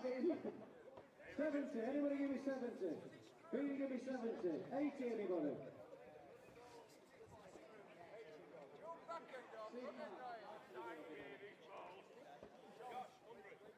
£100 within. 110, anybody? 110? Anybody? 110? 120, anybody?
Welcome back everybody to the Ribblesdale Classic Final. We've got a fantastic game in prospect here with Callum, Wraight, Ryan Clark. Both touching the trophy beforehand, so no worries about bad omens there. Absolutely delighted for a few minutes to welcome John Parrott into our commentary box, who was, for those that don't know, is the patron of Crown Green Bowls and played bowls a few years ago. John, is that fair to say? Fair to say, yeah. Seeing as I'm just 61 last week, I was in my prime when I was 13 and 14 years of age. So it's been a while. But you've been quite heavily involved in kind of supporting the game for the last few years, particularly through Mel Evans Foundation, getting to know Josh a little bit. I know you live out this way as well. Yeah. What does bowls mean to you, and what are you looking forward to with this match? Fantastic game that's, for most people, very underestimated how skillful it is. I know from playing, as I say, at a very young age, and I was fortunate enough to play at the Waterloo myself in the junior levels, and that's one of the great shames really. We don't have the Waterloo going and the green's not used anymore, which is very much a shame. But I absolutely love the sport for what it is. It's so clever, and for people who come and play it the first time, who've never played it before, I think they get an eye opener when they realise how difficult it actually is. Absolutely, but maybe a little bit unlike your sport, snooker, it's somewhat accessible in terms of once you've had a go, you can kind of find a little bit of a lie of the land and get used to sending them. Yeah. Whereas picking up a snooker cue for the first time, it really is a challenge. Well, it's probably one of the hardest games to learn. Of that, there's no doubt. And yeah, you're right about the access. But the only thing I would say is a lot of the greens locally have been sort of closing down over the years, which is a shame, really. But the likes of these competitions, and I go to Lancaster to watch and to Fleetwood to watch, and for the big comps. The first time I've been here at Clitheroe, and you see the standard of these bowlers, and today the crowd. I mean, I've not seen a bigger crowd around the green since going to the Waterloo. Yeah, definitely. No, it's testament to Josh. I know you've got to know him well over the last few years. He's really puts a lot in. He's a top player himself, but he's driving the game forward in this part of the world. Yeah, and it's needing it. And I think the local community is buying into it as well and supporting it. Yeah. The sponsors, they've put a lot of money in, which allows us to give out a massive prize fund, and that's really what we need. Because from a bowling point of view, when you watch games and you see snooker to some extent, but darts particularly has had a resurgence and so on, it'd be nice to maybe kind of not necessarily be at that level, but for bowls to have that promotion. No, and absolutely, and it's a great shame. I'll have a word with Barry Hearn. What can I do? It'd be nice. It'd be interesting to see what Barry would do. I'm sure that he'd be a big fan of Callum anyway. Yeah, I know. He'd certainly the first thing he'd be doing would be reinstalling the Waterloo. That's for sure. Yeah, absolutely. Instead of spend the money to get that place back up and running, because it's a great shame. So I'm interested, John. I've been thinking about asking a couple of questions if we've got you up here today. Is less so maybe about the tactical side of things, but more about body language. And obviously you've seen Callum a few times now, and I think would I say he's one of your favourite players of the Crown Green bowling world? And I think he's got a terrific personality. A lot of everybody sort of loves the way he runs around, and he comes out to dancing on the ceiling because he dances around his bowls, and he's got a big personality. And he's a character. He's a character. He's full of. It doesn't mean. Everyone's got to be like Callum. Callum's just the way he is, which is great. But it's great that he's in the mix with everybody else, with all the different personalities, and some of the cracking old bowlers. I'm a big fan of Tommy Johnson. Absolutely, yeah. I love watching Tommy play. I think he's he always looks to me like the quiet assassin, Tommy. Do you know what I mean? You sort of underestimate your pedal. He's been around there for a lot of years. I mean, I've been watching the snooker recently with the World Championships, and obviously we've had Mark Williams and Johnny Ince going deep again, and Ronnie's always in the mix, and we're talking about that class of 92 and players that have been there for a long time, and we've had a couple of our players today, Graham Wilson, Tommy Johnson, Chris Mordew. Yeah. Getting to maybe what they call the twilight of their careers, but still mixing it with the younger players. When you're good, aren't you? Simple as that. Ask me the question about that. The bottom line is they're all grand masters at this sport. Your Higgins, your Williams, and O'Sullivan's. Why are they still beating the young players? Because they're just very good. Yeah, absolutely. So just thinking about your kind of background with snooker and so on, how when you're in a big competition, are you approaching the final different to the other matches? Will it be going down to that single match, and that's the difference between winning and losing the competition? The funny thing is, when you play snooker, it's very similar in that respect to bowls, because it's man to man. It's head to head. So lots of the times you'll be playing. Yes, you're playing the sport, but you're also playing the man you're playing against. So you have your tactics. You might be, in one respect, you might know that you'll be better in one department than another against your opponent, so you may one day be more safety, or the other time you may be more attacking. You have to sort of govern your approach to what you're playing against. It's a great line. I mean, Carlo Ancelotti, we were fortunate in Everton to have as a manager, was interviewed one time, and he said, "What's your tactics for football?" and Ancelotti turned around and said, well, who are we playing? You know, Absolutely, and it's as simple as that, isn't it? You know, it's just yeah. Well, we've seen it a little bit with, I think, the snooker. Keep an eye on that for the last few years and so, that players are more interested now in winning at one break, if you like, getting to the table and sitting the opponent down. It doesn't matter who they're playing then. Yeah. And maybe I think we're seeing it with bowls in terms it's come through, that the likes of Callum, Greg Smith, that you might have come across a few times, no doubt. They get the jack and they want to just bully. Yeah. And you know, Callum was talking to Callum before the final, you know, and he's saying he's not particularly done well on this green before. It's not really been one of his favourite greens, because generally there's not much of a crown on it, because he likes to get greens with like big crowns where he can play marks and they move a lot, whereas this one doesn't tend to do that. But in this, if he gets in here, I know exactly where he's going in a minute, because he's found a mark just up and over the middle. Actually, and the thing is, if you miss it on a knife edge going one way, it doesn't come back. Yeah. So he's found a little niche here, which, winning the jack here, I think that's exactly where he's going back. He's grown in confidence throughout the day, and I think compare it to any sport where you can see sometimes a player has a looser first round or an early match in the competition. He had a tough game with James Wilcox, and I think Callum coming today will have thought, if I beat James Wilcox, who was on the up in the game, I've got a good chance. But he won't have looked past that first game. Anyway, he's played steadily. He says to us, I've played at 4 out of 10 and I've got 2 or 3 gears yet to go, and I think we've seen him really rise throughout the day. Yeah. So what do you think? I mean, you won't know much about Ryan necessarily. Still a top competition player from South Yorkshire. From body language and kind of playing, what's Ryan got to do? He looks a very confident player. I think, listen, if you're taking out Chris Mordew in the semi-final the way he did, because he was behind early on in that match. Yep. I think he's as very quietly confident. Might not be as outgoing as as Callum is, but listen, he's in the final for a reason. He's played great the way through. He really is, and Graham Wilson's always commented, he was obviously the greats of our game, but Graham Wilson's commented on Ryan's got one of the best deliveries. He's so consistent with his delivery, and when you get your delivery right end after end, it's just all on the feel. And if he's played well enough today, he's come back from his first 2 matches, actually he was well behind, and he's come back, and then even with Chris Mordew he started behind. Yeah. I think the key for what we'll be looking is, can he stay within touching distance of Callum or get an early lead? That's going to be needed. I think that was a massive end there, because he's won the block, and he'll be taking him everywhere where Callum doesn't want to go. He'll be going somewhere else. He'll be getting him off that mark, won't he? What do you say in terms then? Again, I'm going to keep making references to snooker, but when you're playing and maybe you are second favourite and maybe you are a bit too aware of your opponent, do you change your game for that, or do you try and stick to your game plan and play plan A to start with? Well, you do need to be flexible when you do these things, but sometimes the balls govern that. So, I mean, one of the weirdest things is when you play somebody else who's coming up in the game and you were playing someone who you're expected not to beat, say, and they kept giving you chance after chance. It was weird the way the psychology was, that you actually felt more pressure, because you're thinking, hang on, I'm getting chances here I never thought I was going to get. So it's a funny thing, you know, you just got to be able to cope with that as well as doing your own stuff. You've just got to think, you know, okay, I have got to actually score here while he's giving me the chances. Yes.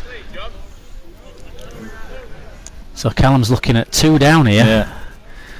Says I think that this match will be defined in the first kind of 10-15 minutes. Basically, whichever player can get ahead.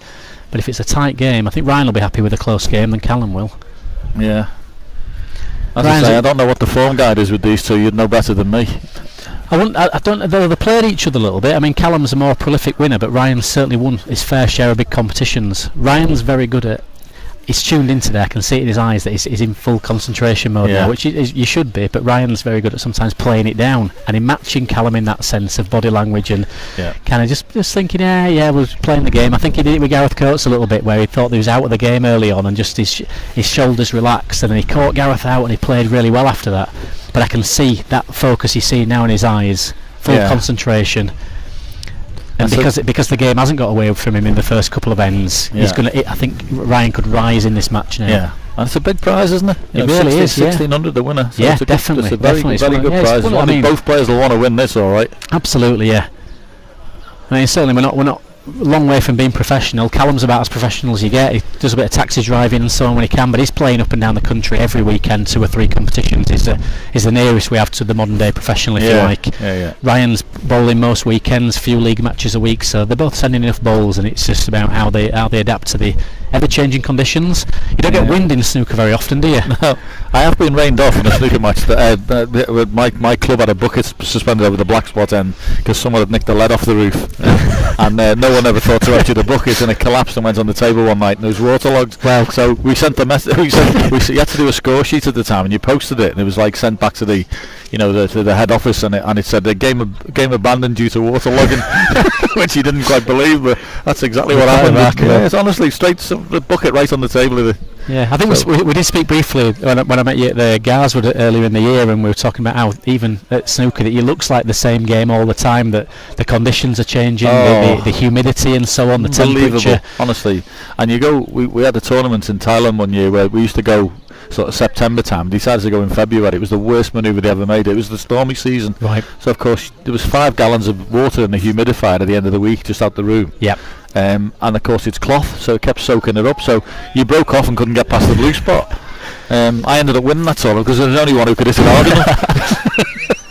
But the conditions are just changing all the time. You can, like Sheffield one year, somebody left the door open for a couple of hours. I mean, honestly, you just completely and utterly. Ooh. Well, that loud bang if we picked up there was Ryan striking, and I think it came off the toe of the umpire. Yeah, and I think it might have damaged his bowl because it's gone straight underneath our gantry, and where it's ended up I don't know.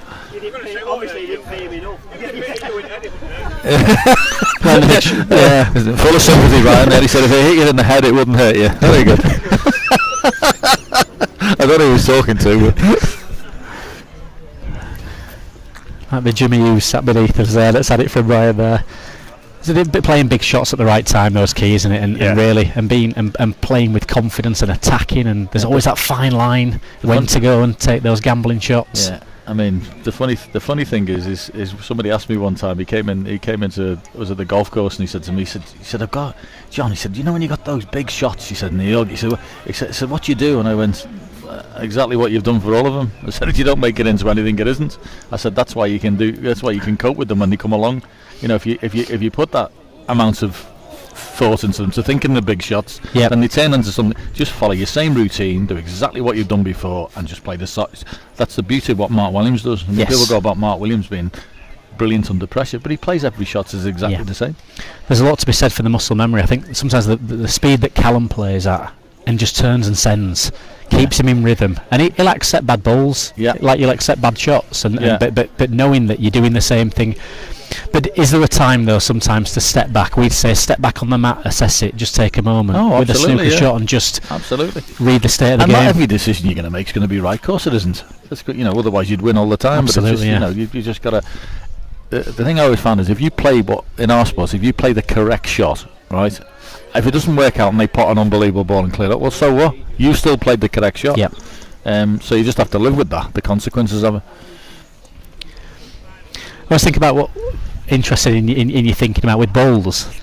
One's difference between that and snooker, and I'd say darts and maybe golf and so on. I know you're playing your player, but the player you're playing isn't actively interacting with you while you're in charge. So Callum's led out here, great lead, but Ryan can affect this end. How do you think you'd have kind of dealt with that if you were playing a sport where people were actually in a battle with you and they could affect it? Think that would make it more different type of approach to the game? Well, I think there is a fair bit of that in the snooker when you approach it. I mean, obviously there's not slagging matches going on, and I've seen a few punch-ups just there. Don't worry about that.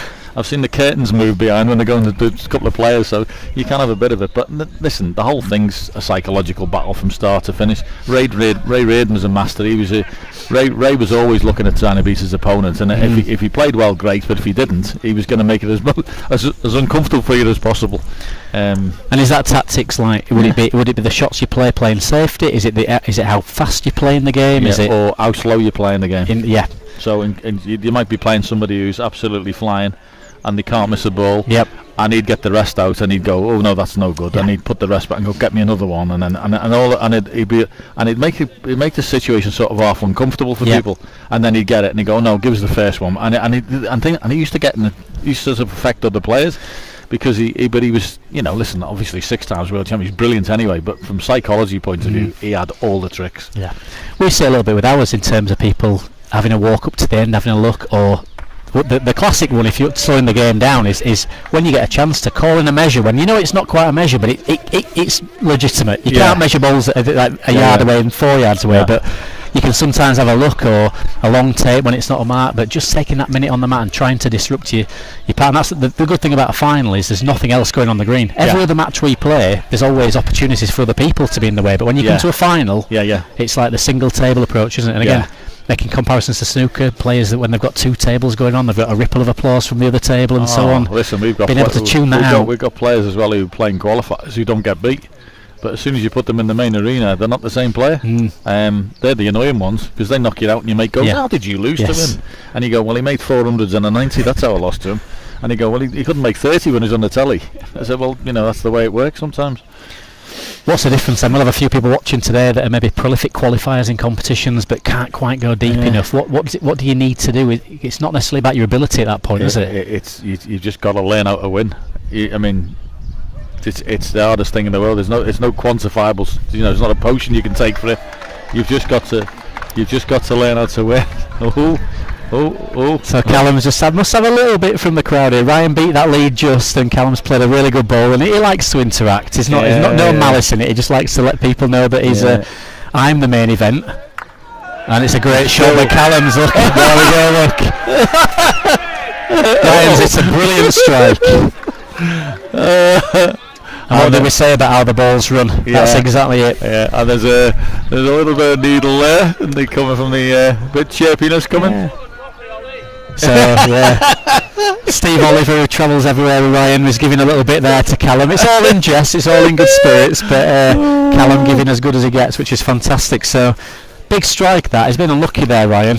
And it's 5-6, so there's a real game on here, and this is what we want to see. We want to see a bit more of that. It's good fun though at the moment, isn't it? He's having a good chat with him. This is a cracker, this. I don't know who's the biggest con man out of these two. They both try and talk you out of a game when you play them. But they're both very natural players. Obviously, you've got to be astute to play at this level and win competitions, but naturally gifted. They're both up there. Yeah. That's a nice delivery enough from Ryan. It's very smooth. Really good. So in your long and illustrious snooker career, John, who were the did you enjoy playing the players that played with fluidity and that natural talent? Obviously, it's difficult when you're playing against the Jimmy Whites of the world, or generally you want to be playing people where the game's moving along a little better. What you don't really want to be doing is, Cliff could be a nightmare to play against. There's no fluency in that. Terry, God rest his soul, who's no longer with us, was hard work to play against as well when he got slower, but.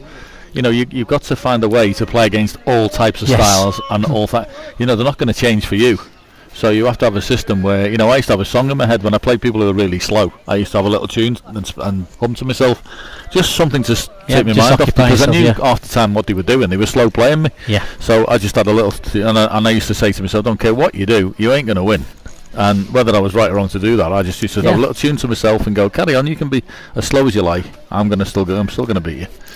And then you get other people like you played Drago run round the table, and I played him in the World Championships one year, and I hold my hand up, I slow played him, because he was running round. So I thought we better put a handbrake on that. And in the end, I heard him screaming in the dressing room when I had him, because he was going, "Why is he playing me like this?" But I knew you just got to do what you do. You've got to find a way to win. That's the difference, because from a spectator point of view, we want to see the natural talents playing at 100 mile an hour and going for all the big shots and pulling them off. But actually, when it comes to being in the arena and playing, you've got to find whatever works against you. Davis was. Steve was like, an absolute genius player anyway. But he could have gears when he needed them. People go about his tactical play, and he was great and he never missed and stuff. But when someone was on top of him, he could throw his cue at a few, and he could win 3 or 4 frames very quickly. He had all things going on in his department. Another 2 for Ryan, it looks like. It is, and it's a nice little lead now, 10-5, and all of a sudden Callum that pace slows walking up, and a little bit the smile's just gone for a moment there. Next 2 ends are big. Again, players at this level can come back from all plates, but really you don't want to be going more than 5. Is that right? More than 5 really. Suddenly you start, because you can score 2 at an end, and realistically you're going to get, when you're playing top players, you're going to get 3 2s or 4 2s on the bounce. You're probably not.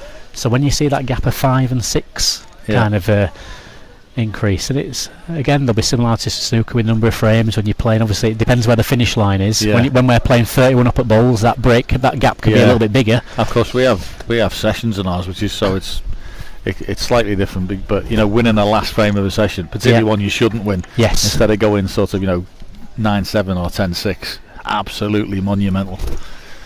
So we have all those psychology things, but I say they're on long matches. Yeah. But Sheffield's different as well, because it's the only time we ever play in the morning. It's never the game's never played anywhere else in the morning. It's only the only time. Well, we have it. I mean, a lot of our bowls is played afternoon, or like a lot of competitions evening. But every now and again, you go to big events and they start in the morning, and everybody's different. The way in which you wake up, the time, the travel time, and when I had a table at home in my house in Calder Grange in Liverpool, I used to get up at 8 o'clock in the morning and make myself a cup of coffee and go straight in. And I used to be playing at 8:30, so that when I come round to Sheffield and 10 o'clock came, it wasn't a big deal. Yeah, you were ready for it. Yeah, because there'll be plenty of bowlers that aren't on the green. I mean, work has an impact and so on. And there are plenty of people that aren't on the green at 10, 11 o'clock in the morning. So when it comes to like things like the All England, where you can be first on, right, biggest competition of the year, and you need to be ready, and you might have travelled 2 hours to get there as well. It can everything. It's all that preparation, isn't it? And then there'll be some people like Stuart stood behind us will be thinking, no, you're thinking about it too much, just get on with it and do it. And listen, the other thing as well is hard with sports is sometimes you just run into one. Yeah. If someone has the game of their life or something, you might have had a good record with them, but they just happen to play unbelievable bowls for the day, and you have to just hold your hand up and say, well done. We've all been there. Yeah, we go back through it. I mean, Callum's first game against James Wilcox, we watched an end coming in full corners, and Callum was far too far with his first, and he hit the jack, and he got 2 that end. 4 ends later, he's knocked himself off. Now, depending how he does in that match, he looks back on one of those ends and he thinks a lot about it. Over a match. Good bowl, Callum. Great bowls. Over a match, they tend to balance out, but they don't always balance out, and sometimes you do just have that little bit of rub against you. Yeah. Again, suddenly 10-6 here, 2 great bowls. Ryan, if he takes one out here, he's happy. Yeah, he'll be hoping to kill the end, but he'll do well to get the. He's playing for Callum's nearest, and he wants to get the jack off as well. Oh, he's got the gap. 2. 8-10, and Steve Oliver's getting a little bit from the sides. You more than most. You more than most. Well, John, I'll say thank you very much for joining us for a few minutes and spending a bit of time. And I think the bowling world just appreciate you being involved as well. Anything that we can get to raise our profile. Yeah. Well, I'll have a word with Barry. I'll do my best next time I see Barry, and I'll tell him what you're missing out on here. Yeah. Because he's done the darts and he's done the snooker and he's doing. I said before you pack up and stop being a promoter, get the bowl sorted out. I think we welcome it, and I know that, Callum definitely would do. He'd be delighted to it. He'd be the star attraction. Yeah, but while you're still coming and watching and enjoying it and still banging the drum for us, we really do appreciate it. So thanks for your time, and thanks to you as well. Thanks, I really enjoyed it. It's a great game. Thank you.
So a slight shuffle in the commentary box. So I've replaced John Parrott with Stuart King.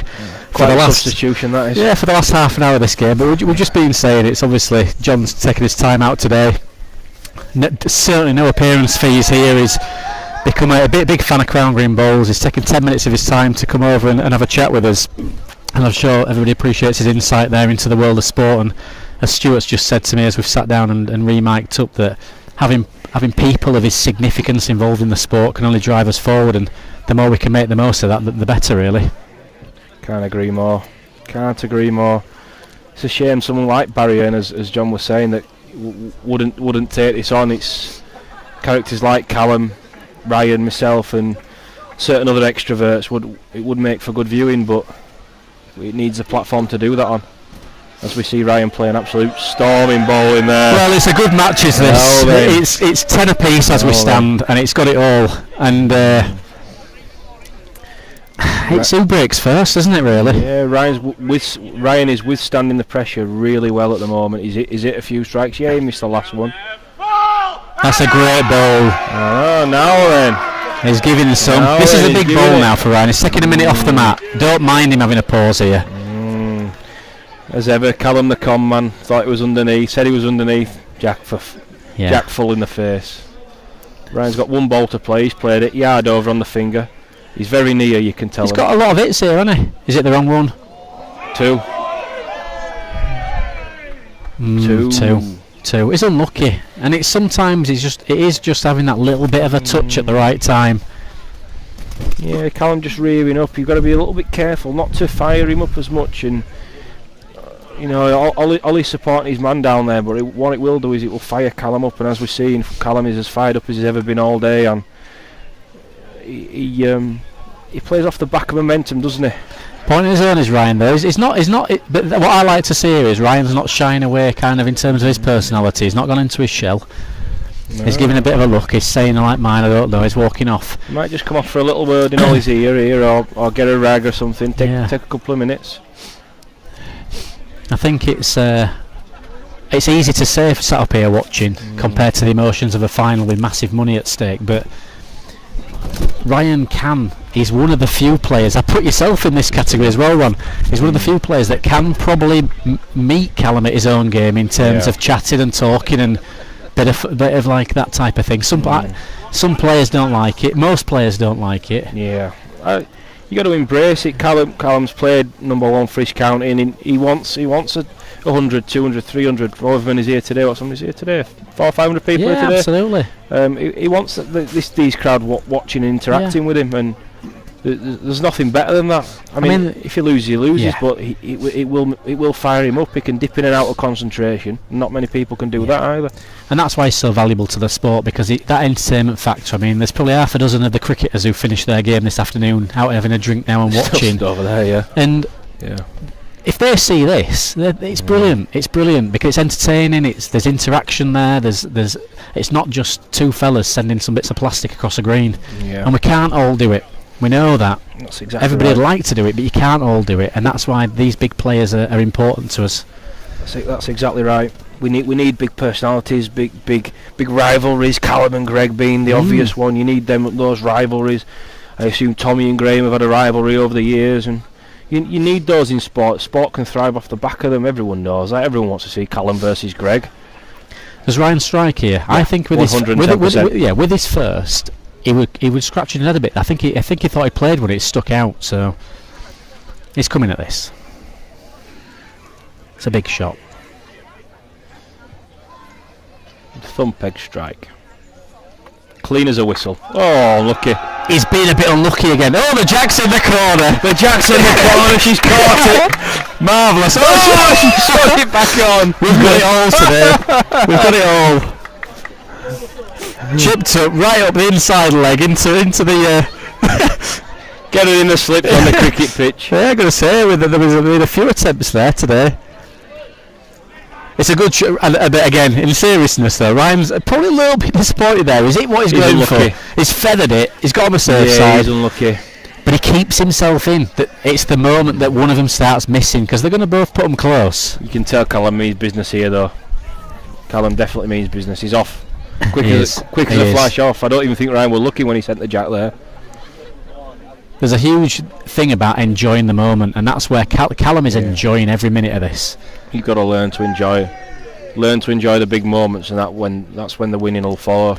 Yeah, and if they come often enough for you though, you get used to it as well. He's used to being there, and Just nicked it Great underneath effort, the great touch. effort. Is he going to hold up? They're a bit keen of these, aren't they? I think you were talking about it earlier Yeah, about his. I've got to say thanks to Andy Cairns, who's sent me a message in answer to the question earlier. What, I can't remember the make of them that Joe was saying. Apparently Thomas Taylor made them. RG Lorries. RG Lorries made them to sell through the catalogues, the same shape as the Lignoids, apparently. That's another top ball. That's another top. He's seen everything. He's seen everything. Thank you to Andy Cairns in answer to that question earlier. Now, we've either got do you lig the nearest ball on the length and keep it safe? Would you be going for this? I won't be striking. It'd be halfway between a yard over and a strike. There's plenty of room behind the jack. I also think there's just a draw on it. The striking. I know it might sound, but just a dead draw on the length there. 18-inch to play a saver. Great shot again. Great shot again. It's got everything as this match so far. Marvellous. This is the matchup we've been waiting for all day. It really is. This is stunning balls here, and I know they're not hard marks by any stretch of the imagination, but they've still got to put them near. You've got the circumstances, the situation. It's 11-10.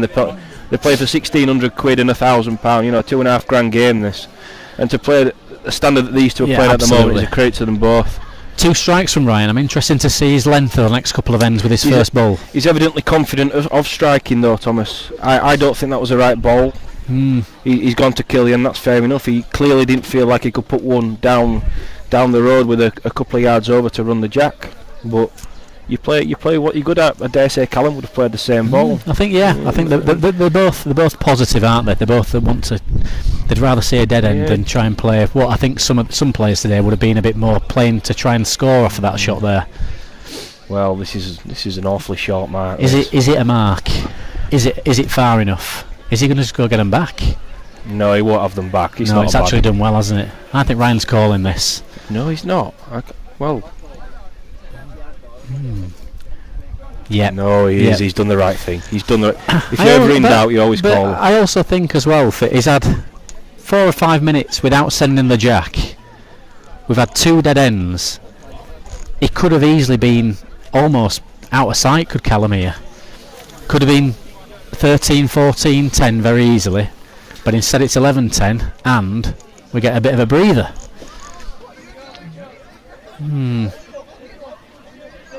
Yep, we thought as much from up here. Callum actually asked me if that were a mark or not, and I said no. Yeah, it did look short, didn't it? It definitely looked short. It will look a bit further from the mat, I must admit. We're up above it up here. But key little phases in the game this when they've just been a little bit of a break. I think Ryan's happy now. He's weathered a little bit of a storm. Yeah.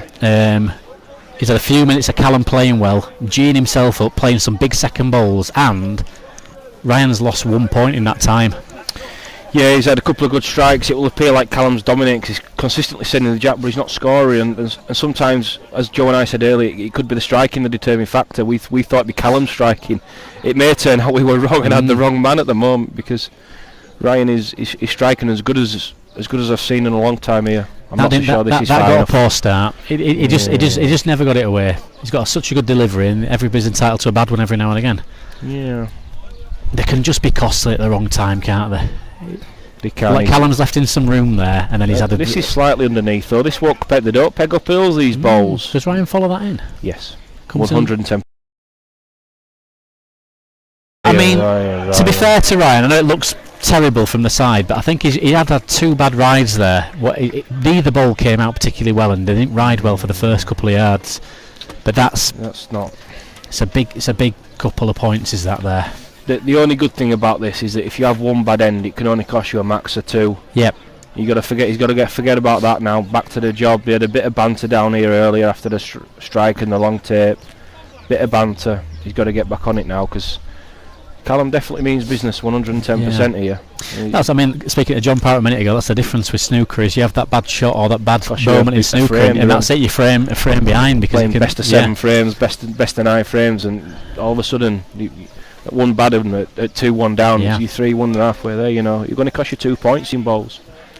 I still think though, sometimes watching play, I think the strike is a necessity at times, and those that are good have it in their ammo. However, if you're striking, let's say 2 out of 5 bowls that you've sent, I think you can lose your length and your rhythm a little Yes, bit. you can, 100%. I've been told I strike too much. I think Ryan struck, how many ends he struck there? He struck 2 on the trot, and then he struck down here and went through the gap, didn't he? Yeah. I think he struck 3 times. He's definitely had a few. He's definitely had a few. And I think then it's just whether you can. I'm not saying you should play negative and not go for it, but maybe just playing a bit more conservative at times and keeping your arm in. Oh, what a good ball! It's a big hit. What a good ball. Big hit. This will be a strike. No, I don't think it will. I think he fancies this. I think he's just going to play a little 18-inch too far. You think? Yeah. I think he's feeling shots today, is Callum. He's not often renowned for these shots, no, Cal? But the way he's playing today, he's he likes inside him. it. It's a no ball. I tipped it. He's not renowned for those shots, ain't Callum? Callum's forte is putting him into next week, and that's Ryan's nearly played the shot for him here. Oh wow! He's got to do his own instead. Oh, he has done his own. Great balls. That's a good riposte from the last end. That's a very, very good reply after the last end. I mean, tactically, even if you thought that was a mark earlier and he's long taped it, just down there, and he long taped it. If he tactically thinking, I could do an extra 30 seconds or so here, get it long taped, have a minute. Yeah. Callum's let a side toucher. You know, he sprayed to the last end. He's earned the 2 back there with 2 real ones. You know. You breathe out now and think, the last 2 he's played over there don't mean anything now. Yeah, exactly. We're back to 1 chalk behind, 12 to Ryan, 13 to Callum. I think he's trying to manipulate himself back onto the Billy Speed mark. Do you think? To come here to go... Well, if he gets in where he goes back, I'm not sure, but I think he likes this finger peg finish here. Finger peg finish down there, thumb and peg then thumb peg. He'd possibly, should he get that far, could be a good lead. I think he'd go a bit further coming back. Yeah. I think he'd take him a little bit further than he's played Billy on, just to put Callum outside his own zone. Is Callum gone finger here? If so, yeah, it's they've gone finger. It's far and they've narrow. Gone finger. It's too far and narrow.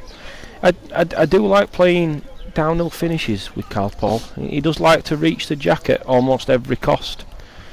See, Ryan's probably grinding against this bit of a ridge that these balls coming up to now. There's a bit of bias. He's getting them pegging over the bank, whereas Callum came inside it. Just stopped a bit quicker than I thought that. Big ball in the context of the game, this, I think. Callum's further than Ryan's last. That is for sure. Ball bigger. Too big. It's too big. It's too far, isn't it? Doesn't leave them both, though, does he? So it's nearly a good ball. Just a saver. But he's attacked the end like he can sit on. He can sit on Ryan's ball there. I know he's got a little bit big, but he's past the jack, which is some. You know, they weren't doing it earlier. It's dying to death now. Callum's not that type of player. Simon Cowell's brilliant at that. Yeah. Reach the end. Just reach the end all the time. I think this is a really sensible stretch of land that Ryan's played here. Do you? He's playing. I just think, for me, playing that decent distance over the crown, but not the obvious into the corner. I disagree. I disagree. I think if he gets here, he's going finger peg just over the button again. He's played a little bit into Callum's hands for me here. Although if Callum gets in. Callum's got to go in, I agree. He's just napped Callum slightly short. Yeah, Ryan Lay's shot. It would appear that Ryan has a little bit more support than Carl Paul, especially around the green. But this is a length for me. What's he doing, Juan? Oh no. It's pegged from nowhere, that. That's criminal. Well, the same from the side that Callum's still down, but this ball is very different now because of it. No, if he was facing 2 good ones, it's a strike. Does it make a difference, this, what he plays? He's still playing to beat unless his own ball. I mean, surely he knows that the 2 foot away. He's not even playing to the jack, really. He's just playing to beat his own ball, lay shot and have a measure for the second. Pinky's not sure here. If John's not sure, then it's close. There's also probably a little bit in the fact that if he's 18 inches too far, he can just lig on Ryan's. I'm very surprised at this. I know there's a lot of time for going up and having a look and everything at certain points, but I'm not sure this changes anything that he's playing. He's got no other shot. He's not going to strike. He's got to play a length ball. He's not like he's going to run into his own because Ryan's in the way of his own. He's got to beat his own and have a measure. Yeah. Ryan taking time, coming off for a little swill, I would imagine. I'm really interested to know what he thinks here, because for me, he plays thumb peg, he gets a ball bigger than his first, he draws a length, and if he's 18 inches too far, Ryan's ball sat there for a little kind of safe lig at the back. He's not going to get anywhere near his own. He's not going to knock Ryan's front one in. He's not going to strike. Surely he's not going to play a runner. He's got to play length. Unless he's thinking about just a little tickle on Ryan's ball to be really positive. But I just draw one in. Ryan's a good 18 inches behind. Just draw one in. He's probably It's nearly 2 foot. 25. I just, yeah, he's Well, he's condemned it, but I tell you what, when Callum condemns Is it, he getting that back ball? Is he getting that back ball? No. That's an interesting moment there in the game. I'm very surprised. It's unusual. It's where sometimes you'd like to have a mic'd up and say, go on then Callum, talk us through what you're thinking there is. Roving report should have been on green. Yeah. We've taken a lull in the game there because of that little bit of a moment, and it'd be interesting to see how both players respond because it's very much at a key point in the game, 13 apiece. Unusual. I've never seen him do that before when there's... One to Ryan. Yeah. I think there was more to be gained for Ryan there than there was to be lost by Callum. I think having the jack in his hand. Interesting, very interesting. His back finger down the... Yeah, he likes coming this way, finger. It's downhill and it pegs. There's a bit of juice in peg. All the way across the green, you're fighting against this spine. Nothing for inside, but Ryan has got the bias to come in. Just from here now where the ball is, they're riding against that ridge, and then it's just where do they finish? Well, just round the corner up. Oh, yeah, that's pegged 2 feet. The last 3 foot of running, it's pegged 2 foot. But you can get outside on it. You can get a ball too big, and it just goes straight. Yeah, you can. All on his length now. This. It's a good road. Is it a good road? It's that even this is coming inside. The weight of the ball will make a difference as well. It's put the jack in a horrible place. Yeah, that's a good ball. That is a very good ball. Did he get this away? He did, yeah. Right, then it's got a chance then. Is it far enough? Is it far enough? No, just can't get, is the answer. Callum is in. I wonder if he took that little break the last end to just knock Ryan out of a rhythm. It's the only thing I can think of. Turned over. Anything for a length and he gets 2. Yeah, just going to dive under a little bit now. It'll dive under now. Wow. There you go, look. There you go. It's a cunning mark, is that? It's far too hard for me to play.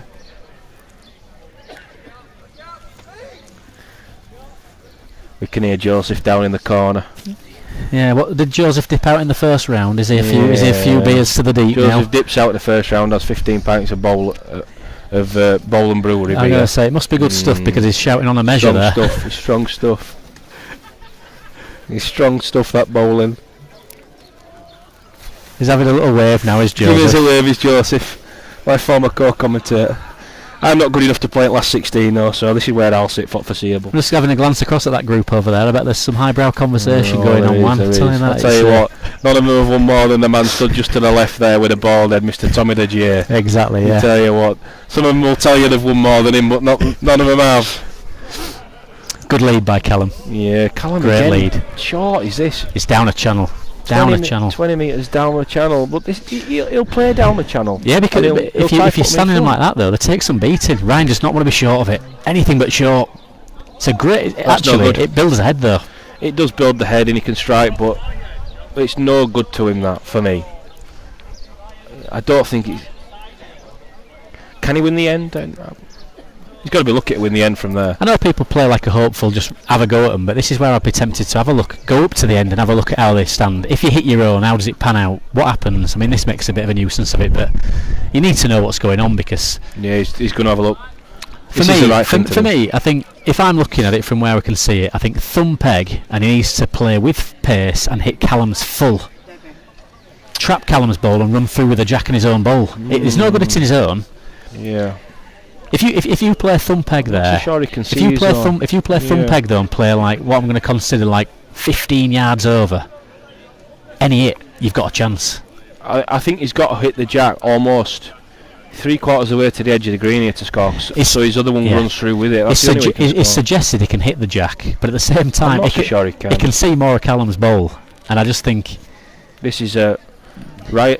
You can't carry it, can you? Just ramble into it. I don't think he fancies this. He doesn't fancy it.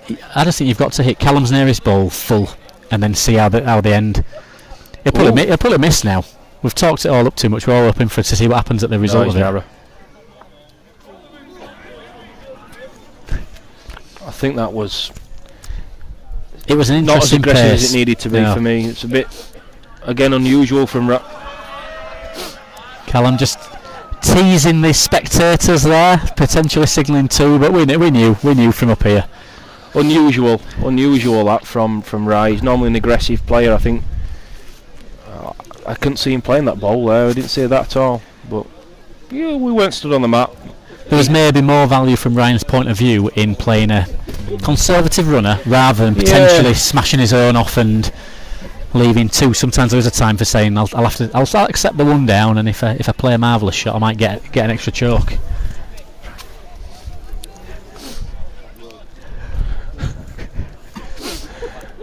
He's gonna go thumb. Is he gonna go thumb?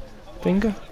We're still a couple of ends away from it getting to the real niggle big. We could do with us when you're trying to produce coverage. Is it an easy decipher for finger and thumb for people? I didn't know which peg he was going there. It was hard. He was flinging the jack around in his hand. Yeah. Difficult. Do you want a jack that's one colour on one side and red and green or something like that? That'd be interesting, wouldn't there, with a big stripe down the middle? Just something to. That would get in CMZ, wouldn't it? Chris Moore wouldn't be able to deal with that. No. A jack that's blue on one side and red on the other. Be interesting that. Be easier to tell people exactly what's going on there. He has played finger. And he's played two real. I just think we end up in another situation here where at 15-14 to Callum, this is a must hit. This is a must hit. I just think he can't afford to go 3 or 4 chalks behind at this stage. So he'll take the saver if he gets the wide ball out. I think he can get them both. He'll strike on the thumb at the first ball half ball. He'll take any hit. He can get both here. It's a great shot. He almost did get both. It's a great shot. He got the jack and the other ball. He could quite easily got both there. He has hit everything because I know he went through a gap down here, and that's just a bit of fortune if you go through the gap or not. But he's accurate tonight. Is Ryan? He's not missing them by a yard to the side. Callum's probably scored 21 without the strikes. Oh, 100%. He's struck one 2 down at least 3 times now, and hit 3 times. He's. I think what's lending itself to good bowling now is that there's still a wind, there's still a breeze. It's cold now, but it's been consistent. It's not blustery. The rain's drifted away, so they are allowed to play, and we are seeing them mastering the green, if you like, at this point in the evening. It's the same tale for Carl. Finger peg under the crown again. He's going to try to get Ryan under. And it's good. But he's through the gap. That's a big gap. But he's got the back bowl. But he got to be aggressive against Carl. It's no good Ryan trying to lick that. He's 18 inches short. He'd rather be that far through than that far short. Well, he's talking to us now away from he's not going to knock it far enough if he does. He's plugged the hole though. He's plugged the hole. Now this is again. Do you go at the bowls? I get berated for doing this, me. when they sit like that, he can't miss. He's too good to miss these. He's too good. But when you've got the sense of the difference of a few £100 of money on whether or not I don't mind him playing. The problem is I don't mind him striking so well. He's striking so well. Do you play a yard? Yeah, but strike at that middle bowl and just take any hit. That's fine. I think that's fine because it's a big point of the game, and if he does play for that jack on the top side and misses and leaves 2, that was a percentage shot. He could have missed them all. He could have shoved. He could have got both bowls. He could have shoved the jack out to his own bowl. I don't think there was a lot wrong with that. A player as good as Ryan ain't going to miss all them. But he can't afford another couple of ends of just taking one out. I just think there it's a dolly piece straight at it. There's so much green to work with behind. So much green. Anyway, those at home watching on laptops, devices, computers and phones will have their say about what should have been played. All we want is a few people to get on Blue Border Sports and subscribe. If you can follow that link and like it, share it, it allows us to do a little bit more. The more we can do to promote the game, the better. But we do want as many people watching as possible. So please give us a share. My mate Sam that does everything. The more we can promote our game, the better it will be. Absolutely. There's not much better coverage than Blue Border in this game. It'd be nice if we could get around, do a bit more, and people have to contribute to that. Now here's an interesting one, Kid. I know exactly your opinion on this. I'm looking at the comments. Oh no. Why are they allowed to send their ball before the jack has stopped? Here we go. Now, do you want to tell us the referee's point of view of this, or should we just get on with the game at the top level and say? Well, it depends if you want to speak freely or not. It's a big miss there. Yeah, two there. Just felt it were drifting. That was a must hit. 18-14 now. This next end is almost a must-win end now for Rye. He's got to get in. what difference does it make? Exactly. That's my question. Yeah, exactly. That's my view with it. Unless you're going to strike, what difference does it make? You know, you've got the old adage, the foot on the mat. You can see there, Callum's the front third of Callum's foot is clearly not on the mat. You know, people will say the footer is only a guide, or the mat, whichever you want to call it. That I disagree. I don't think that should be a rule. I think it's enforced sporadically at best against certain players. I think if it's incredibly obvious, if a jack's genuinely running across the green, but when they're coming up to the last couple of yards, I mean, we're talking about it's like offsides with VAR. Like, at what point do you have to start monitoring it and watching? Do you need a referee on every game? My suggestion to everyone else is that people see this as a bit of an old man's game, a slow sport. Why do we want to slow it down?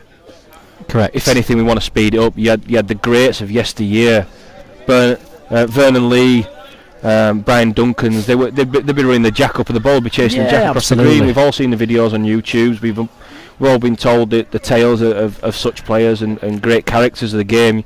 That's what I come to watch. Yeah, definitely. And get like for me, getting within a yard of the ball when you're running after it. We want to see the entertainment. Every sport loves its entertainers. What a great this is a ball by marvellous Ryan. Second ball. If that gets That's over, brilliant. That's brilliant. That's a huge ball in the context of this game and having a chance of digging back in. Nobody's clapping, Ryan says. Nobody's clapping. Brilliant by Ryan there. Clapping himself. Everyone else joins in. Fantastic.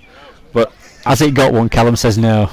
I'm a firm believer in producing a fast product. You've only got to look at darts. Look at darts now. You've got the likes of Gerwin Price that's throwing before someone's even pulled the darts out the board. You know, who knows going to enforce that rule? So, if you produce a fast product, people will want to watch more and more of it. There are times where people take 5 minutes to send a ball. No one's going to say that they're taking too long. Yeah, because we don't have a shot clock. John Parrott, you know, he's a student of the game and has watched the game, played the game. He knows that sometimes you've got to go have a look at him. He's got to have a look. He's got to take his time, figure out what he needs to do, step back from the mat and have a look, you know. But my answer would be, if you've watched this game tonight and you've not been entertained because somebody's sending a ball when the jack's pulling up with 2 foot, then you're watching the wrong sport. We're just playing it. It's a great game, this. They're playing at the top of the level. Enjoy it, and the fluidity of the way they're playing is what we want to see. Absolutely. Ryan must improve. We've not really answered the question. We've skirted around the question a touch. My answer is it's all opinion based, and you got the end. The final say is the finished product of what you're watching. They're not doing it to gain any advantage. No. I think most players that play before the jack's finally stopped are not gaining an advantage. If somebody's sending a jack and sending the ball straight afterwards, that's different. But we don't do that. People are playing.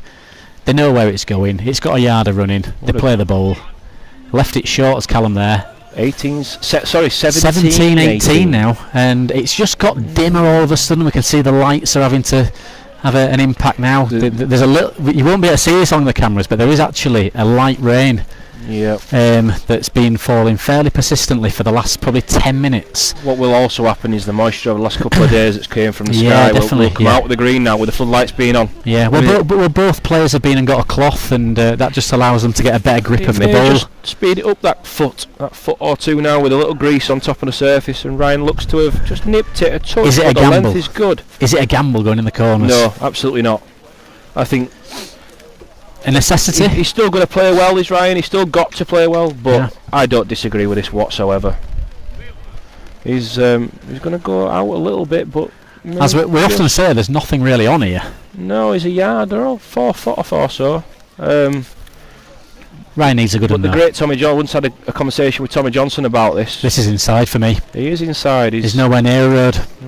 You've got to flip back on a length. It'll make no. Ryan's ball, I was going to say from instinct, but John's having a look. Ryan's in. It's not a measure. You'd fancy him to beat these, but they've not played over distance all night, so who knows? He's far enough. Oh, he's winner. He might get the pig for 2. He might move the pig for 2. Ooh, he's falling over. The jack is falling. They'll have a little look at these. Ryan beats his first there and makes 2. And plays a good, and the jack's just gone over that little touch there. That Callum likes his now. Yeah, he's just moved over that ½ inch or so there with that little nudge. Big difference. The The great Tommy Johnson, who beat me up at Hillcrest the other year, once said that sometimes at a crucial point of the game it's better to play something nobody's played, because you've got the jack, you've got the feel, and Ryan's got him too far there. He's got him overreaching, and he's just not licked his first ball there with his second. If Callum. If he'd have laid 2 there, it's a different kettle of fish, that. Been a little bit unfortunate now with this rain starting to drive in a little bit more, and it is a driving rain. I don't know if we can get it under the lights a little bit. You can see on the far side of the green that there's quite a strong shower. A few of the crowd getting the brollies out, and a few people heading inside. It's a wee bit of a downpour now. Yeah, the game's not got long enough left for it to have a massive impact, but it is the difference between holding your ball and just feeling it. Where the jack is crucial. Yeah, the jack is so crucial. Is that 1917 to Callum? Yeah, it is 1917. Yeah. Struggled to see it under that little shelter there, but Callum's not laid a particularly good ball. Ryan's definitely sent this. He's definitely up the ridge. He's up the ridge. It's a good one. It's good. It's a good one. Callum will try and sit on that ball so he can't strike. He reckons he's up the green again. It's better length. It'll slide back. Callum laid 1. They've all fallen nicely as well. Consolation is Ryan probably can't see his own, so he's not going to be playing a shot that means he's going to be he'd be desperate to lose the game from this shot. I'm coming thumb, I think, here. I'm coming finger, and I'm playing a reacher on Callum's front ball. Yeah. I think he might be able to get his own finger. I just think I just don't think you're taking. I don't think the chances of hitting Callum's ball full are slim. You're going to half it. Oh, it's marginal. And they're fine margins. People don't appreciate just how close that were. I think you can tell by Ryan's action. The pace he played that for me was perfect. If he hits anything, he's on. Yeah. Ryan's reaction there suggests it was awfully close. It looked awfully close. Callum letting him know just how close it actually were. Last chance saloon now. Where does he go? He goes down scoreboard corner or far I think back corner? To where he's been pretty persistent. Far corner? Yeah, far corner is where you look at it. Far left is where you look at it. Yeah, finger peg as Tom thought into that corner. There's a little bit of a base in there, and I think Callum's happy with that because it means that he's more likely to play a really good lead. Callum's more than happy just to put them near. Yeah. Basing or no basing, he's looking at... I'm all about 17 up, beat that. Yeah, beat that. Yeah. 10 inches behind the jack.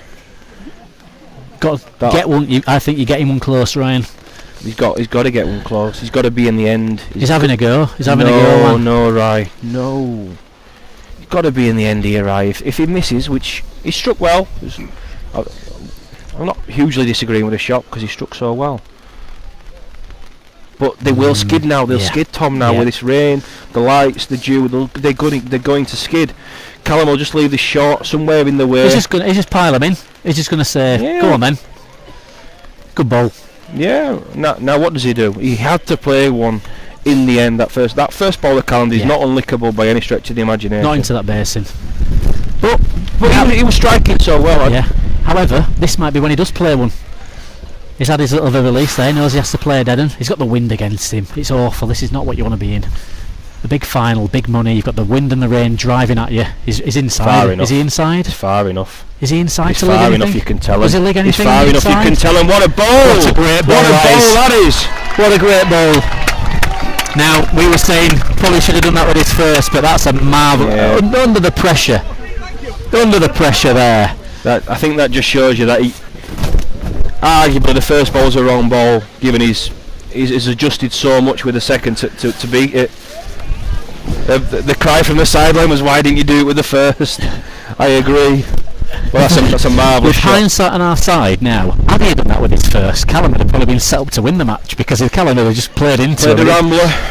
Yeah, played a bit of a rambler onto ball or jack, moved the jack through. He didn't have a shot. I agree, but you got to make Callum play that shot. Yeah, definitely.